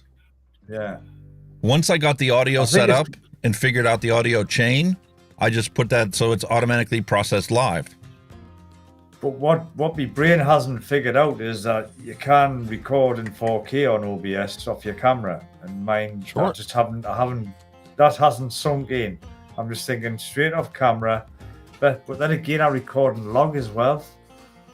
I like using log footage. You color yours. I grade. I like grade. Color grade it. I don't need to. Look at the contrast I already have set up on here. Yeah. Yeah. I don't want the cinematic look. I want you to see like if you were in the room. Yeah. I think you can't so much for cinematic. There's just stuff like a tweak, because sometimes I've noticed sometimes when I record I'm very red. My skin is very red and I need to fucking pull that back.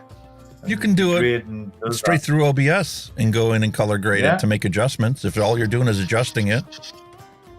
Yeah. I know what I mean. I like grading. Like I love color grading. It's fucking amazing. I've got de-handset, you know, like for fucking film grading and all that shit. I love that. It's fucking amazing. I like that. I like color.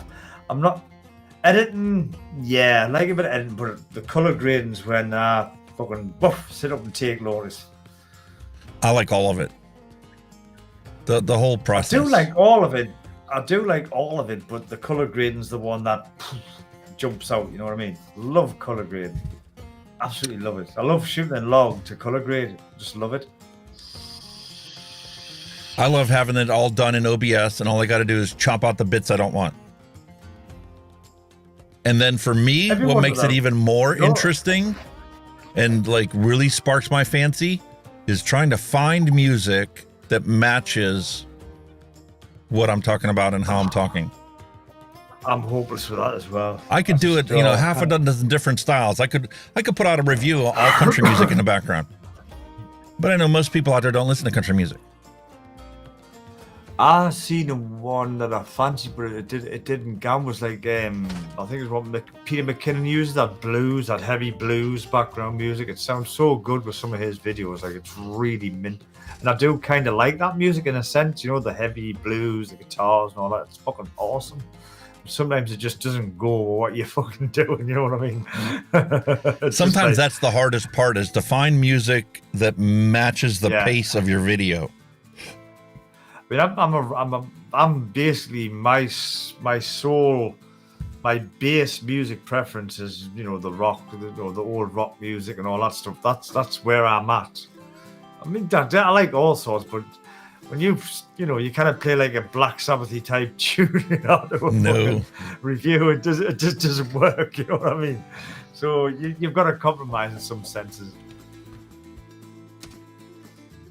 But I've never for those of you that wonder, videos, Epidemic Sound is where I get all my music from. Well, it's not all my music. I also have audio, AUDIIO. I've always thought about obviously getting a subscription or something like that, but I don't use it enough to justify it. That's my problem. I don't use it enough to justify the money. Like I say, It's hard. It's hard because the costs add up. Yeah, I paid for DaVinci Resolve as a one-off cost, done. I get all the updates. I'm happy, right? But if you want music, you got to pay for music. That's one of my big. I mean, I was Premiere Pro for a long time. I used Premiere for a long time. And then it just got more and more and more expensive. I thought, well, hang on, for what I'm paying a year for Premiere, I can buy this software outright. I've got updates for the rest of my fucking life. It's, you know, it's industry standard for color grading. Fucking boom. What more? You know, it's a no-brainer. And there is a free version, so it's a no fucking brainer, is it? Adobe can go and swivel on that for me because they're just charging ridiculous money.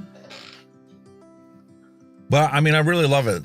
There's plenty of music options available, and the difference between this that has like $15 a month you have to pay every single month, and while you're a subscriber, everything is covered. You know what I mean? Versus like audio, everything I've downloaded from audio, I paid the one-time fee. I mean, and that's licensed for life. You haven't got that copyright issue either. You know, if it's paid for, it's not copyrighted. You're not going to get a fucking strike for it. So, rock and roll. I could just simply go on here. Who is it? Patrick Sterling builds those things for DaVinci, right? He's the Fusion He's done guy. some lives, and he just goes on here and picks a playlist and hits play. Yeah. And away you go.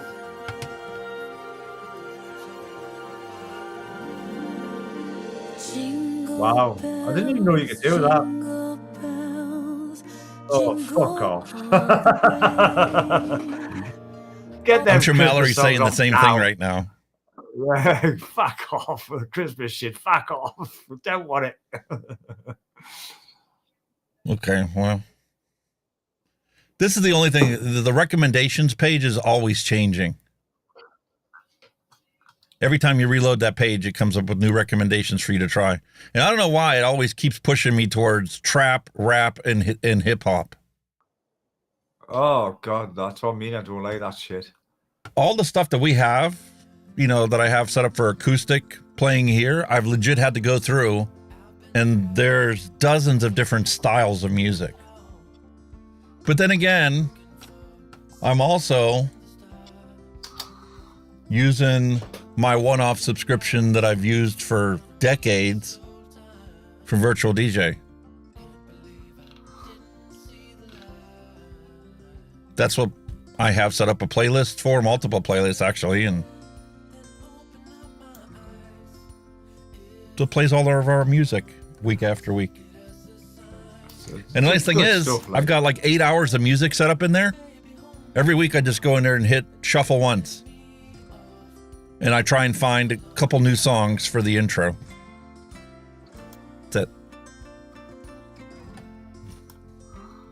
But there's your behind the scenes look. We're actually over 5 hours. 5 hours and 15 minutes are coming on for today's vlog. Way. Love it. 10:15 your time. Yeah, man. I'm on late tomorrow, so I don't care. It's kind of like on Steve's when we started talking about cameras and lenses and stuff like that. We get lost. Forget about what time it is. But there's nothing wrong with that, man. Nothing wrong with that. You know, it's not all the same. Jingle bells, Batman smells, Robin laid an egg. There's Mallory's Christmas music. Mark says he's got virtual DJ as well. Robin caught the flu. Yeah, I signed up for that before they even offered a subscription. I paid the $350 it cost for the software lifetime license, just like DaVinci is now, and that's what actually. Kind of got wrong with it, man. That's actually what I have using to drive the scene. Really? I can change the shader that's involved. Like, you can get really fancy and schmancy. You do, man.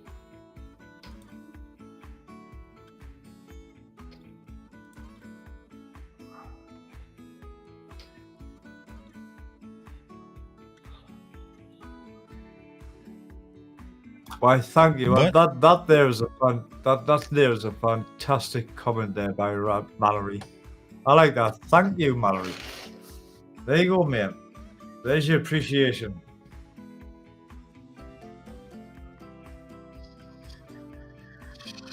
That's why we do what we do week after week. That's so cool. Thank you for that, Mallory. That's awesome.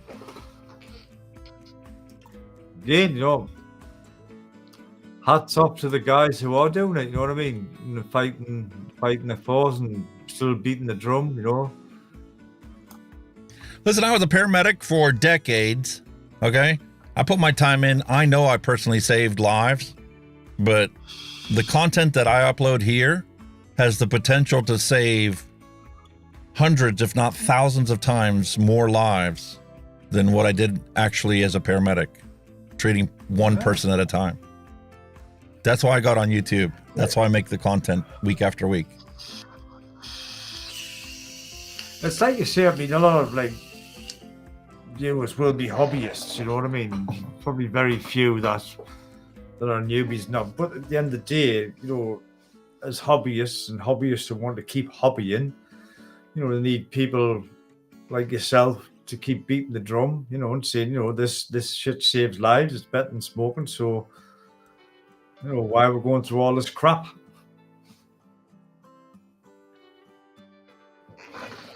Sam's Broadcaster. I'm going to have to look into that. Don't even know what that is. Sam, what's that? Sam's SEMS. Sam's Broadcaster. Wonder if it's paid for or free.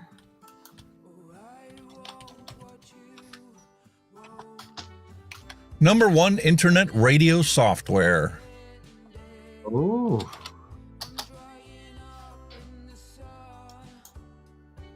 Is it paid or is it free or? I don't know. Virtual DJ is free. They have a free version. $300. I paid $350 for Virtual DJ.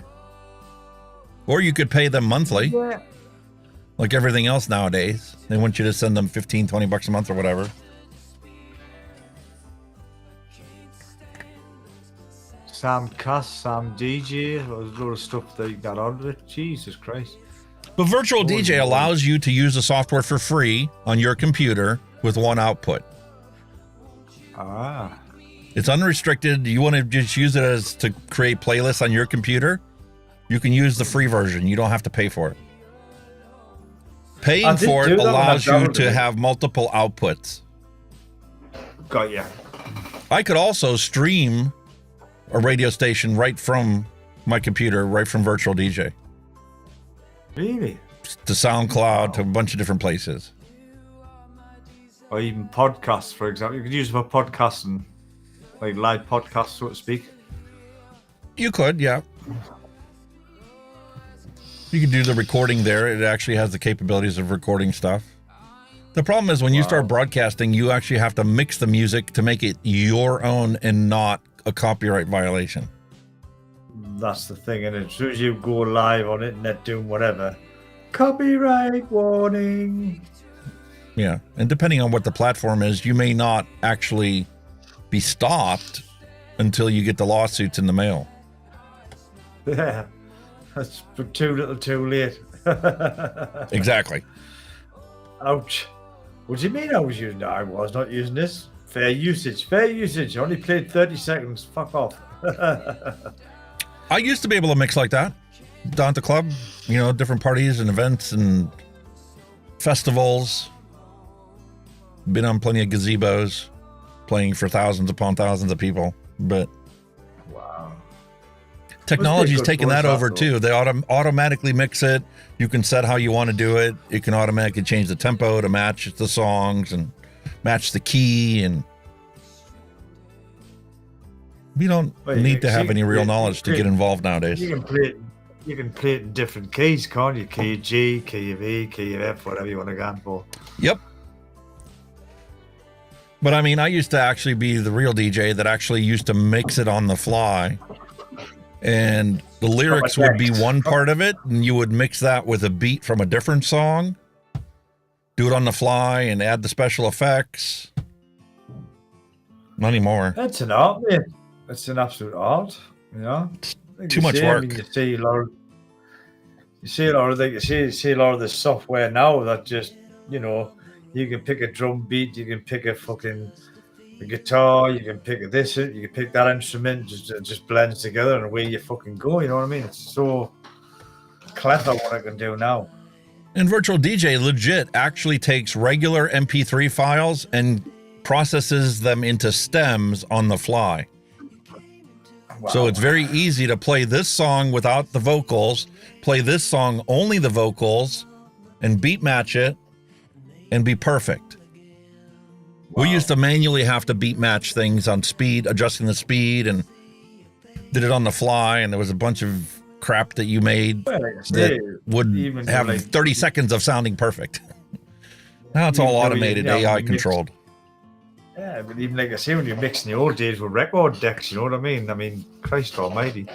I DJ'd in high school with record decks and cassette players, and wow. But he even brought in an 8-track because he wanted one song played from the 8-track. The 8-track, Jesus Christ. Fucking hell. They're rare as hen's teeth now, are they? Jesus, the 8-track. Yeah, but that was a long time ago, buddy. My very first car, I think I had an 8-track fucking cassette player in it. Jesus Christ. It was posh then. Got an 8-track. Whoa, I've got one of these. How you did? Right up. Did you ever take an 8-track apart to see how it worked? No. You're fucking It's a continuous loop of tape, mate. It's a continuous loop that comes out the middle, the center part of it, and then it goes and wraps around that same loop. Really? Holy shit.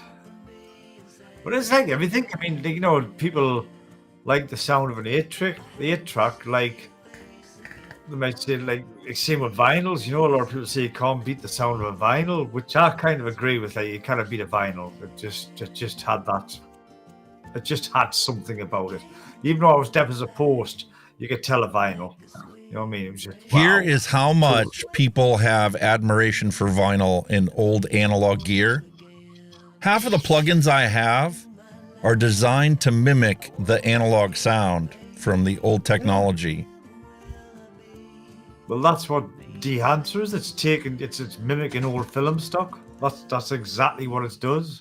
On video side of it, it's mimicking film stock, like your Kodak 2883 Kodak or your Fuji film stock. It's mimicking old video stock. It's that's what everybody's going for now, the old stuff, whether it be video or music. But vinyl, man, no, I can't beat vinyl.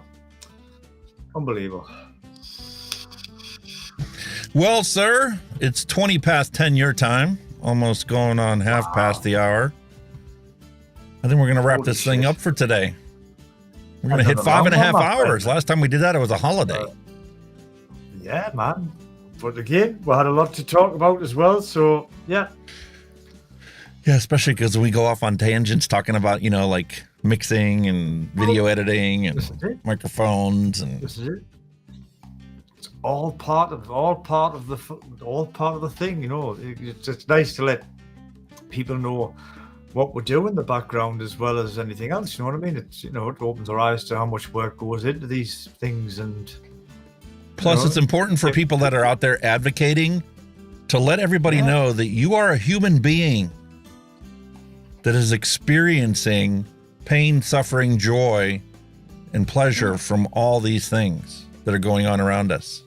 It puts it into a different context. You know? Down in Australia, you know, they're banning this stuff, and reality sinking in now for all the people out there that have been watching this from the sidelines going, oh, it's no big deal, it's no big deal. Well, now the threat of them actually being turned instant overnight into a criminal because they don't want to smoke cigarettes has woken a lot of people up. Oh, without doubt. And they're out there preaching a good fight, saying, listen, I'm a human being and you are instilling suffering on me and turning me into a criminal because I choose not to smoke. Yeah. But again, it's, you know, you're showing, you know, the investment that, you know, guys like you and me put into running these kind of channels and everything. You know, it's not cheap. It's not easy. That nobody pays us anything for ever. Exactly. I mean, Well, thank buy you for one your stuff, super chats, but that even that, you know, doesn't translate into what we actually see Yeah.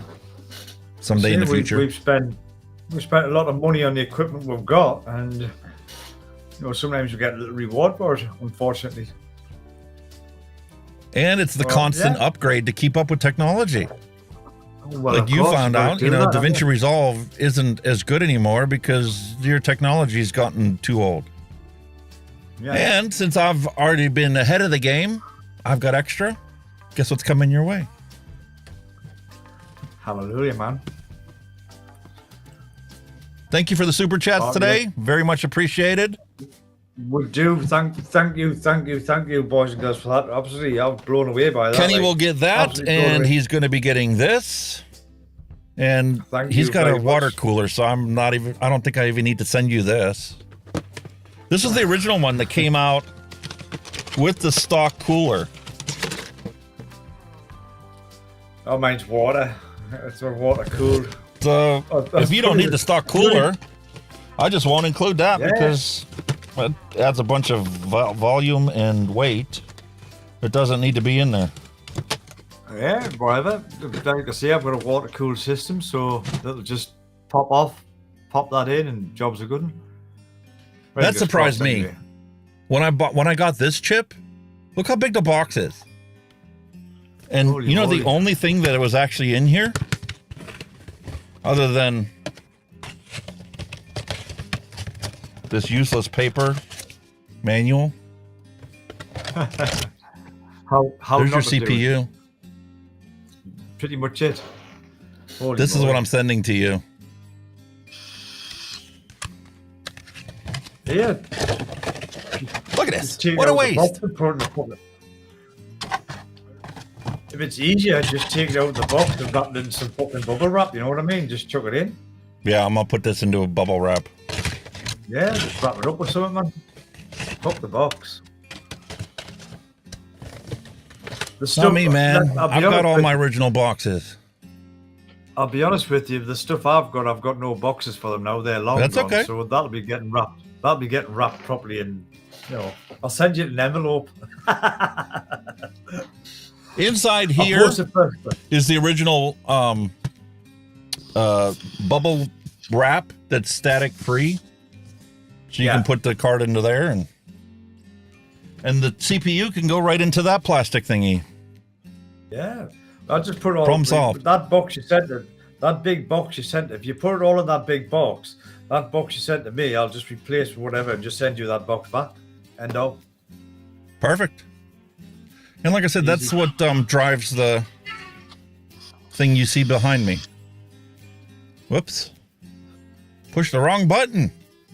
That drives that right there. That's all. The second OBS I have running.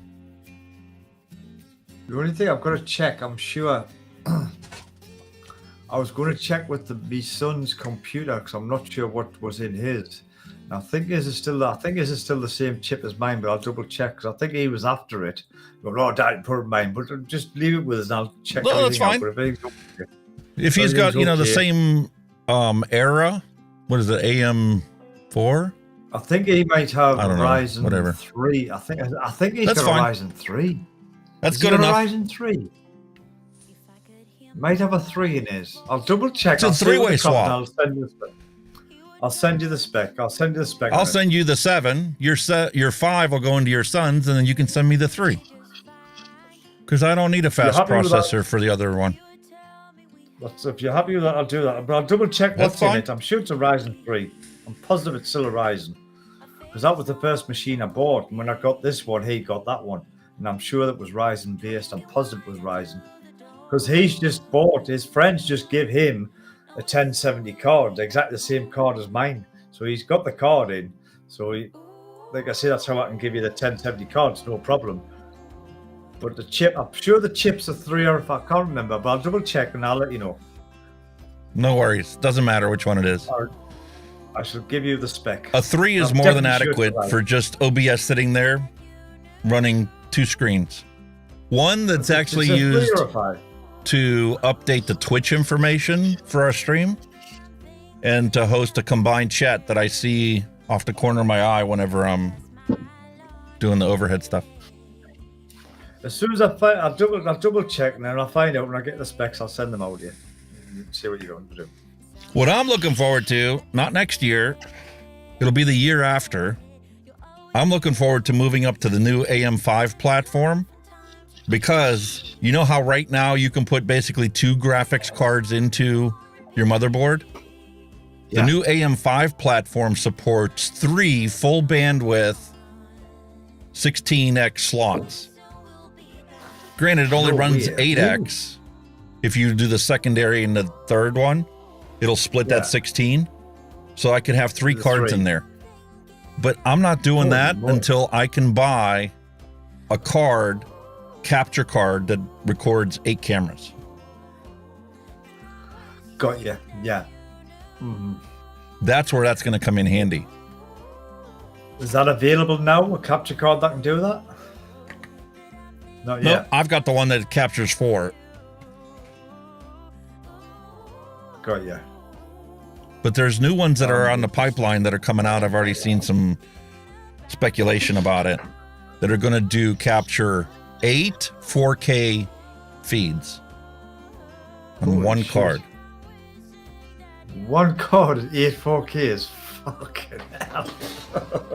Holy moly. It puts off as much heat as a graphics card and requires as much power. Wow. Yeah. But that's 2 years down the road. But then again, you think of it, right? Like, we're at what? 4K now on a computer. Maybe 8K could come around the corner. When you think about, like, obviously our Hollywood movie cameras and that, they're already up to like 16K and shit now. So imagine when that becomes available to the public, man, it's going to be fucking outrageous. I mean, it'll probably cost a fucking fortune, like an arm and a leg, but God, how far can you go with this stuff, man? You know what I mean? They're constantly developing it. It's unbelievable, man. There's the other way of doing it. There's more than one way to skin a cat. Oh, of course. Definitely. There are people out there that legit have 12 computers set up, and they're old computers, because old computers are cheap. You can pick one up used on, like, say, Facebook Marketplace for like $200. Yeah. Yeah. But you're limited to 3 webcams or 3 HD streams per computer. Add a graphics card, you can bump that up to 4. Okay? Yeah. So what they do is they simply use the same thing I use. I take the webcam feeds from that one and I stream it over the network to this OBS. So when you take a look at the dogs, I suppose it works. Like I say, if you've got the hardware, that can obviously take the hardware. It's obviously pumping it all into a stream. It's that software that will move it all in, isn't it? That's the kind of thing. that video image there comes from the second computer. Second OBS installation that I can go and use my mouse and switch cameras and switch scenes. So you've got another OBS running on another computer that you can actually link to the one you're running now. Yep. Holy shit, that's so cool. So how would you input, what would you put there as an input as in? Media source? It's, there's a plugin, it's Teleport. Oh, it's a plugin. All right. You install Teleport on that OBS, Teleport on this OBS, and you can send multiple feeds. You could send each webcam as a separate network feed. And as long as your network can support the bandwidth, well, you're good to go. Holy shit, that's so clever. I never knew you could do that. It's the same way that your phone, remember when you were walking around with your phone? It does use the same technologies your phone used to send that video feed from your phone to OBS. Yeah, like a remote center with That's exactly all it's doing. Wow, so clever, man. I'm so naive now with technology. Honestly, I just have not kept up with it at all. Although I do like Man, AI. I could create some OBS tutorials that would blow away people. Food for thought, mate. Successful channels. Yeah. Food for thought. Food for thought, mate. Anybody can educate anybody, whether it be a software, whatever it would be, an editing software or an OBS software. I tell you, they're big on YouTube. You know what I mean? You know, I know it's like time and all that, but you know, a second, third channel doing that. I'm here to save lives. One human life is worth more than hundreds of people educated about OBS. True. I'd say where you come from with that one, without a doubt. Without a doubt. When vaping content gets banished, I'll do that. If I retire, if I can come up with a business where I don't have to work multiple, you know, situations. I mean, granted, my wife does the majority of the income into the house, and I'm basically a housewife. But I'm not very good at being a housewife. Well, I don't run the sweeper often enough. I don't keep up with the laundry often enough. I kind of went down that road for a while. I was all right, but I got bored. I got too bored eventually. I just got bored shitless. And even though I'm getting on my age, I still remain active. I've still got to work. And I think that's something that's just been inbred into you know, of our generation, you know, you work. I am this close to closing shop for my computer repair business. It's not worth the hassle and aggravation. I get called when people's computers crash and they're panicking and they agree to pay for whatever it costs to fix it. And then when they get the bill, I got to wait 6 months to get paid for it. Meanwhile, I'm out all the cost of everything it took to get their system up and running, let alone me spending days recovering their data and resetting their computer up so that when they get it, it looks like nothing ever happened. And I got to wait 6 months to get paid for it. Meanwhile, half the time, most of the people, after I give them an estimate, go, I'll just go to Walmart and buy a new one. Meanwhile, I spent a day that I'm never going to get paid on because I didn't actually fix anything. This is the thing, because less powerful machines are now cheaper. You know what I mean? It's just like printers. You know what I mean? Your average printer now, your cartridges cost more than your printer. So as soon as the cartridges run out, people bin the printer and go and buy a new fucking printer. You know what I mean? I've done it myself on many occasions. I'm not paying that out on 60 quid for a printer cartridge, £40 for a printer with cartridges. Goodbye printer. Hello new printer. Meanwhile, your new printer only gives you 250 pages before you're in the same boat again. Yeah, but I guess it's false economy, but does it work out cheap in the long run? Maybe, maybe not. There's an old adage that I was told to me a long time ago by somebody much wiser than I'll ever become. And it was basically a story of shoes. A poor man will go and constantly spend $20, $30, $40, even $50 on a pair of shoes that he thinks are great shoes. Yeah. Or disposable shoes like the ones you pick up at Walmart nowadays. A man that is well off will spend $200 to $1,000 on a pair of shoes, and those shoes will last him his entire lifetime. 15 years down the road, he may have to pay somebody to resole it. But we will spend more on our disposable shoes and our disposable products than the rich pay once and last them their entire lifetime. I could say that. I mean, yeah, I can kind of say that, but I mean, in my case, I mean, I'm the exception. I bought a pair of shoes, called dress shoes, you know, you wear them for special occasions or all that shit. I bought a pair of them from Asda, if I remember correctly, right? And they were 15 English pounds, right? Let's see, 10 years ago, I fucking still got them, they still fit. And they still polish up okay. So, you know, it depends on your usage and your wear and tear as well. But they've only ever got worn for nights out or special occasions. So, but they're sitting there now like me fucking RDAs covered in fucking dust. My solution was to buy a printer for $350 that is supposed to take toner cartridges that cost $80 a piece but I don't put brand name toner cartridges in. I put recycled toner cartridges in that I get a complete set of 4 for $80.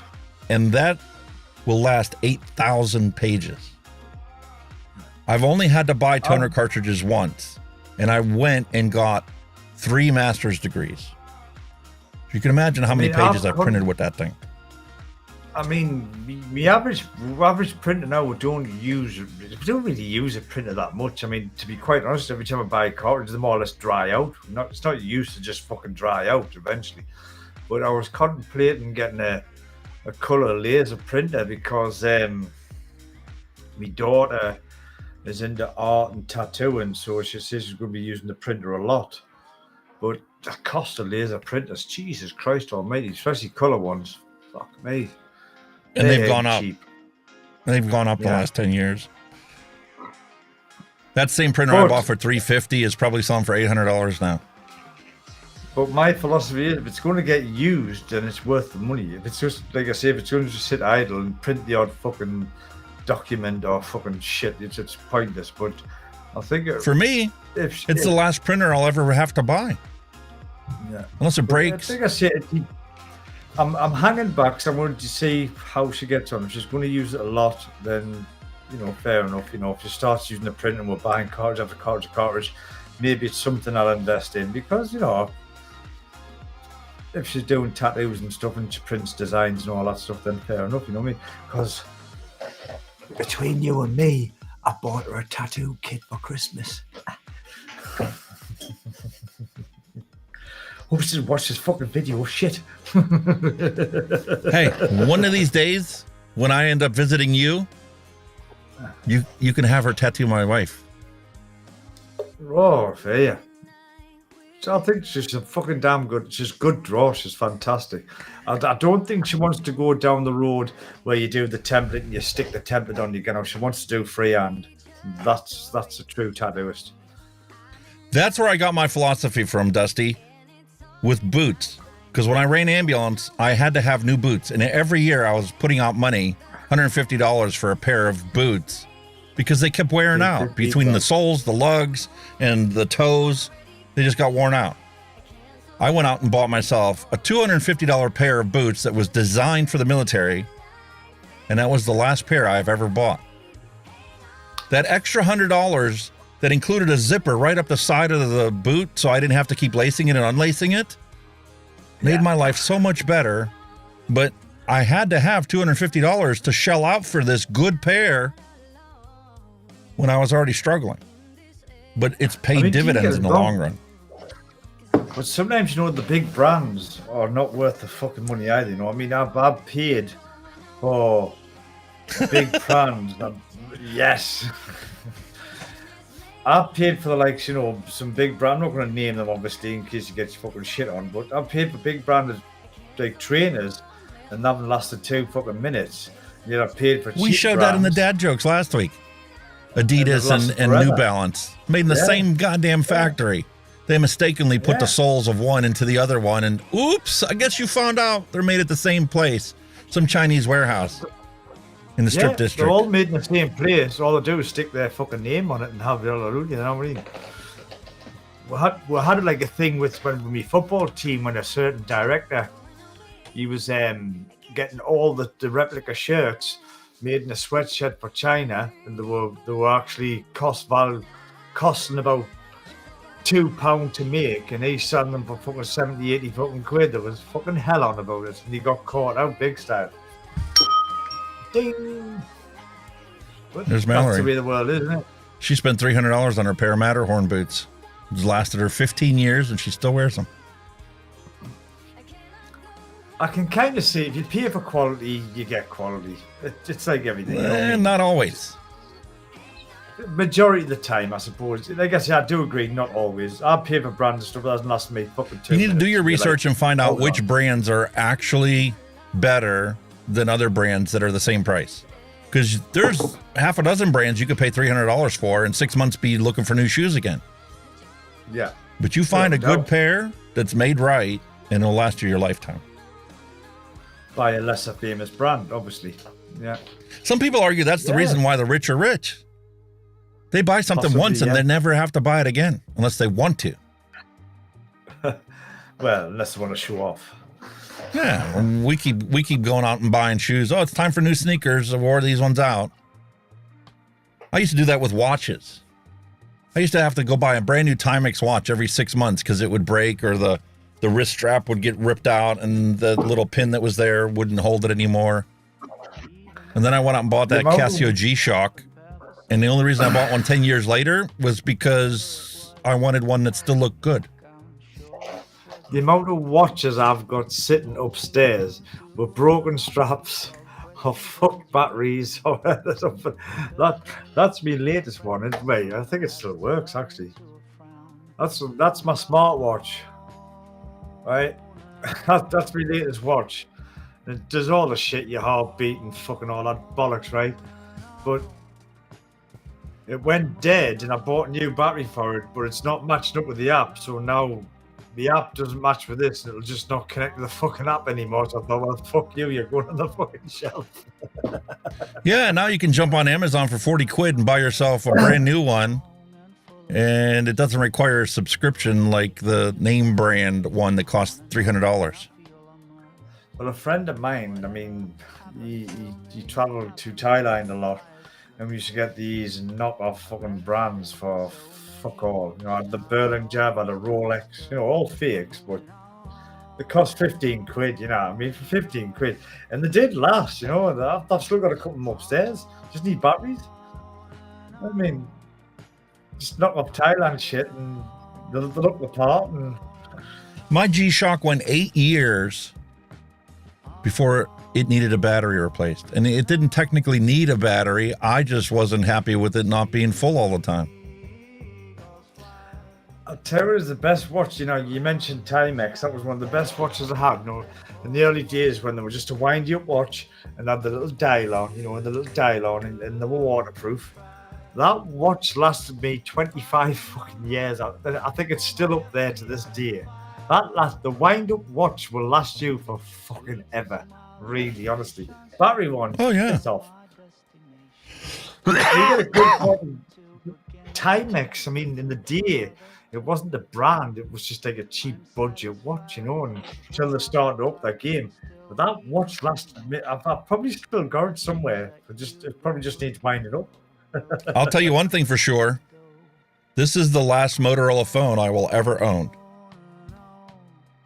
Really? Yes. Because it's good or because it's crap? Because it's turned to crap. Motorola used to have a joke when we were in the fire company and the ambulance service.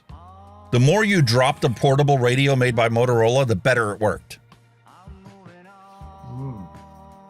That's when Motorola was Motorola. Now, Lenovo bought out Motorola and are putting out junk and charging you top dollar, hoping you won't notice. No, I think that's a lot that's going on in the world. I think other companies are buying other companies out, but behind the scenes type of thing, and you don't know that they are owned by somebody else. Yep. I mean, Christ, I had even your power suppliers. You know, I had an account with Scottish Power, and now they're fucking OVO, and like OVO contacted me. Oh yeah, who the fuck? Why are you ringing me? Well, we took over your electricity. Since fucking when? I never asked you to do this shit. You know what I mean? Fuck off. You know what I mean? Oh, by the way, we've took your account, and yes, your bills are going to go up because we own them now. No, the fucking not. You can fuck off, mate. Here's one even better for you, mate. My mortgage for this home has been sold. No way. Fucking hell. Yeah, I get this letter in the mail saying your mortgage is now going to be collected by this person. You owe this person, not us anymore. What? Eh? And I looked it up. I'm like, this stuff happens all the time. This is how corporations balance their books to make their income look so much better than what it really is. So you have this corporation, this bank, that sells all these mortgages to this other bank who is also selling all their mortgages to this bank to pad their numbers in their financial reports. We made billions of income this year. What? How did you miraculously make these billions of dollars? This is a weird subject because I've just had an email off my current car insurer, right? Now, this year that's just gone, I was paying £65 a month for my car insurance, right? I've just got an email off them. It's when they renew it, because I automatically renew it, it's going to be £116 a month. I went, okay. I clicked on it. It's a totally different company. I'm going, who are you? How the hell are you going to go? I've had to ring them and say, who are you and why is me premium doubled? Oh, we have now bought out this company. I said, well, I ain't paying fucking what you're asking. Goodbye. I will be going somewhere else. It's just a random email. Nothing, if companies are changing hands, they should send you a letter in advance that they're going to do this and give you some kind of fucking warning. So just it was the same with our mortgage. We got the letter 5 days before the next payment was due. That's fucking what? I'm like, is this legit? Is it real? Or is somebody trying to scam me to send my money somewhere and then fall behind on my mortgage? Yeah. This is what I mean. Like I say, this is when your next payment we automate and we will take this payment out of your bank. I thought you fucking won't, like. It's getting fucking cancelled and I'm going somewhere else. Shite. I mean, how can your premium double? When I've got all these no claims in. Why am I being penalised? Fuck off. I'm not having that, like. I legit had to log into my old mortgage company where there was a pop-up saying, this is the last month that your mortgage is going to be handled by us. Anything after the 30th of this month, contact your new service provider. Here's their name. Here's their number. What? Bullshit, man. Let's see, I've got like, I'm driving an average family car. I'm doing average mileage. There's no fucking performance enhancements or fuck all. I've got 10 years no claims. I've never had a claim in 10 years. Probably more, come to think about it. And then they're fucking doubling me fucking premium for fucking no reason. Fuck you. What's the point? Fuck off. Greed. That's the point, mate. Greed.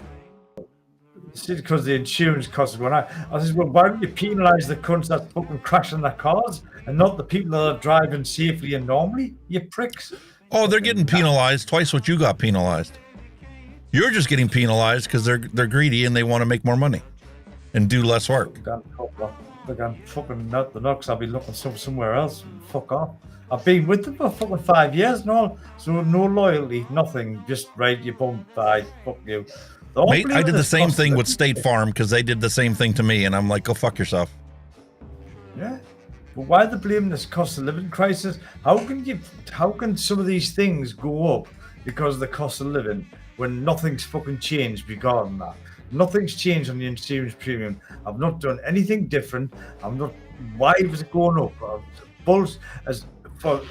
In the pandemic, no cunt was fucking driving because we weren't allowed to go out. And all of a sudden, your fucking premiums are going through the roof because of the fucking inflation. Fuck off. Bullshit. Fucking Robin.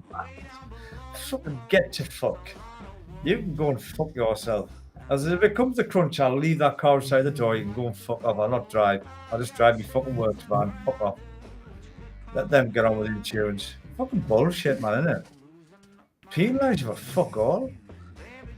I was absolutely fucking formal. I was going, you fucking what? Fuck off. Says you've just lost a valued customer. Goodbye. Yeah. That's why I was with State Farm. I was their customer for a decade, and then all of a sudden they wanted to double my rates. And there was no claims. There was no justification to it. Gave me some cockamamie excuse. Sent me a bunch of riders for the home coverage that's no longer covered. Doesn't cover mold, doesn't cover this, doesn't cover this. I'm like, well, what's the point in fucking having it? Just so in case the house burns down? That's the only thing you cover anymore? Is that your structural cover in case it falls down or burns down? That's all you're going to pay out on. Fuck you. See ya. Yeah. Get that one. Fucking bullshit, man. Honestly, it's the amount of money, but that's what makes you laugh. The amount of money they're taking off you month after month, year after year, and you haven't made a claim. So you're still paying thousands, and all of a sudden they want to fucking double your premium. There you go. Bollocks.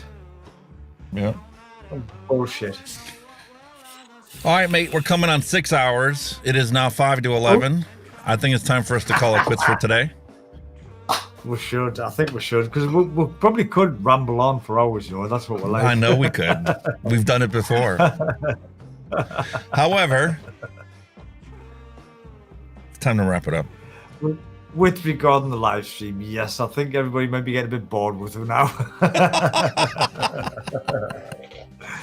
All right, folks. Peace, love, and a hunky vape is my wish to all of you. Hope you have a fantastic week ahead. We'll see you same time, same place next week.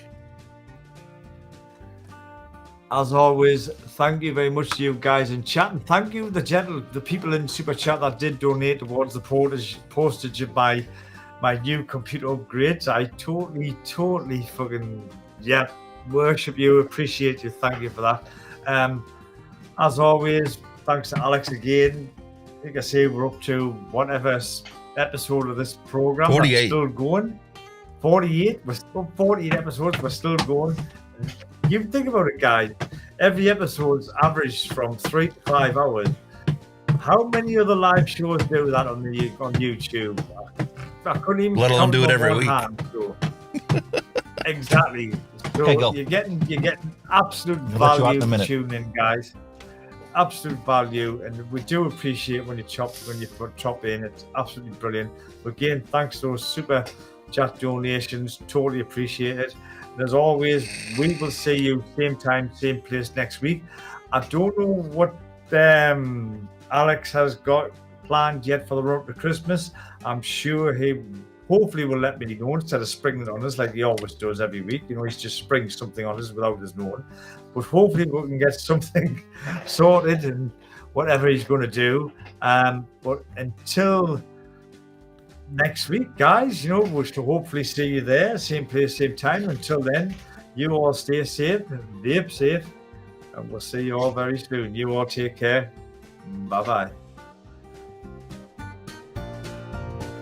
Thanks for listening. We'll be back next week again for a fresh round.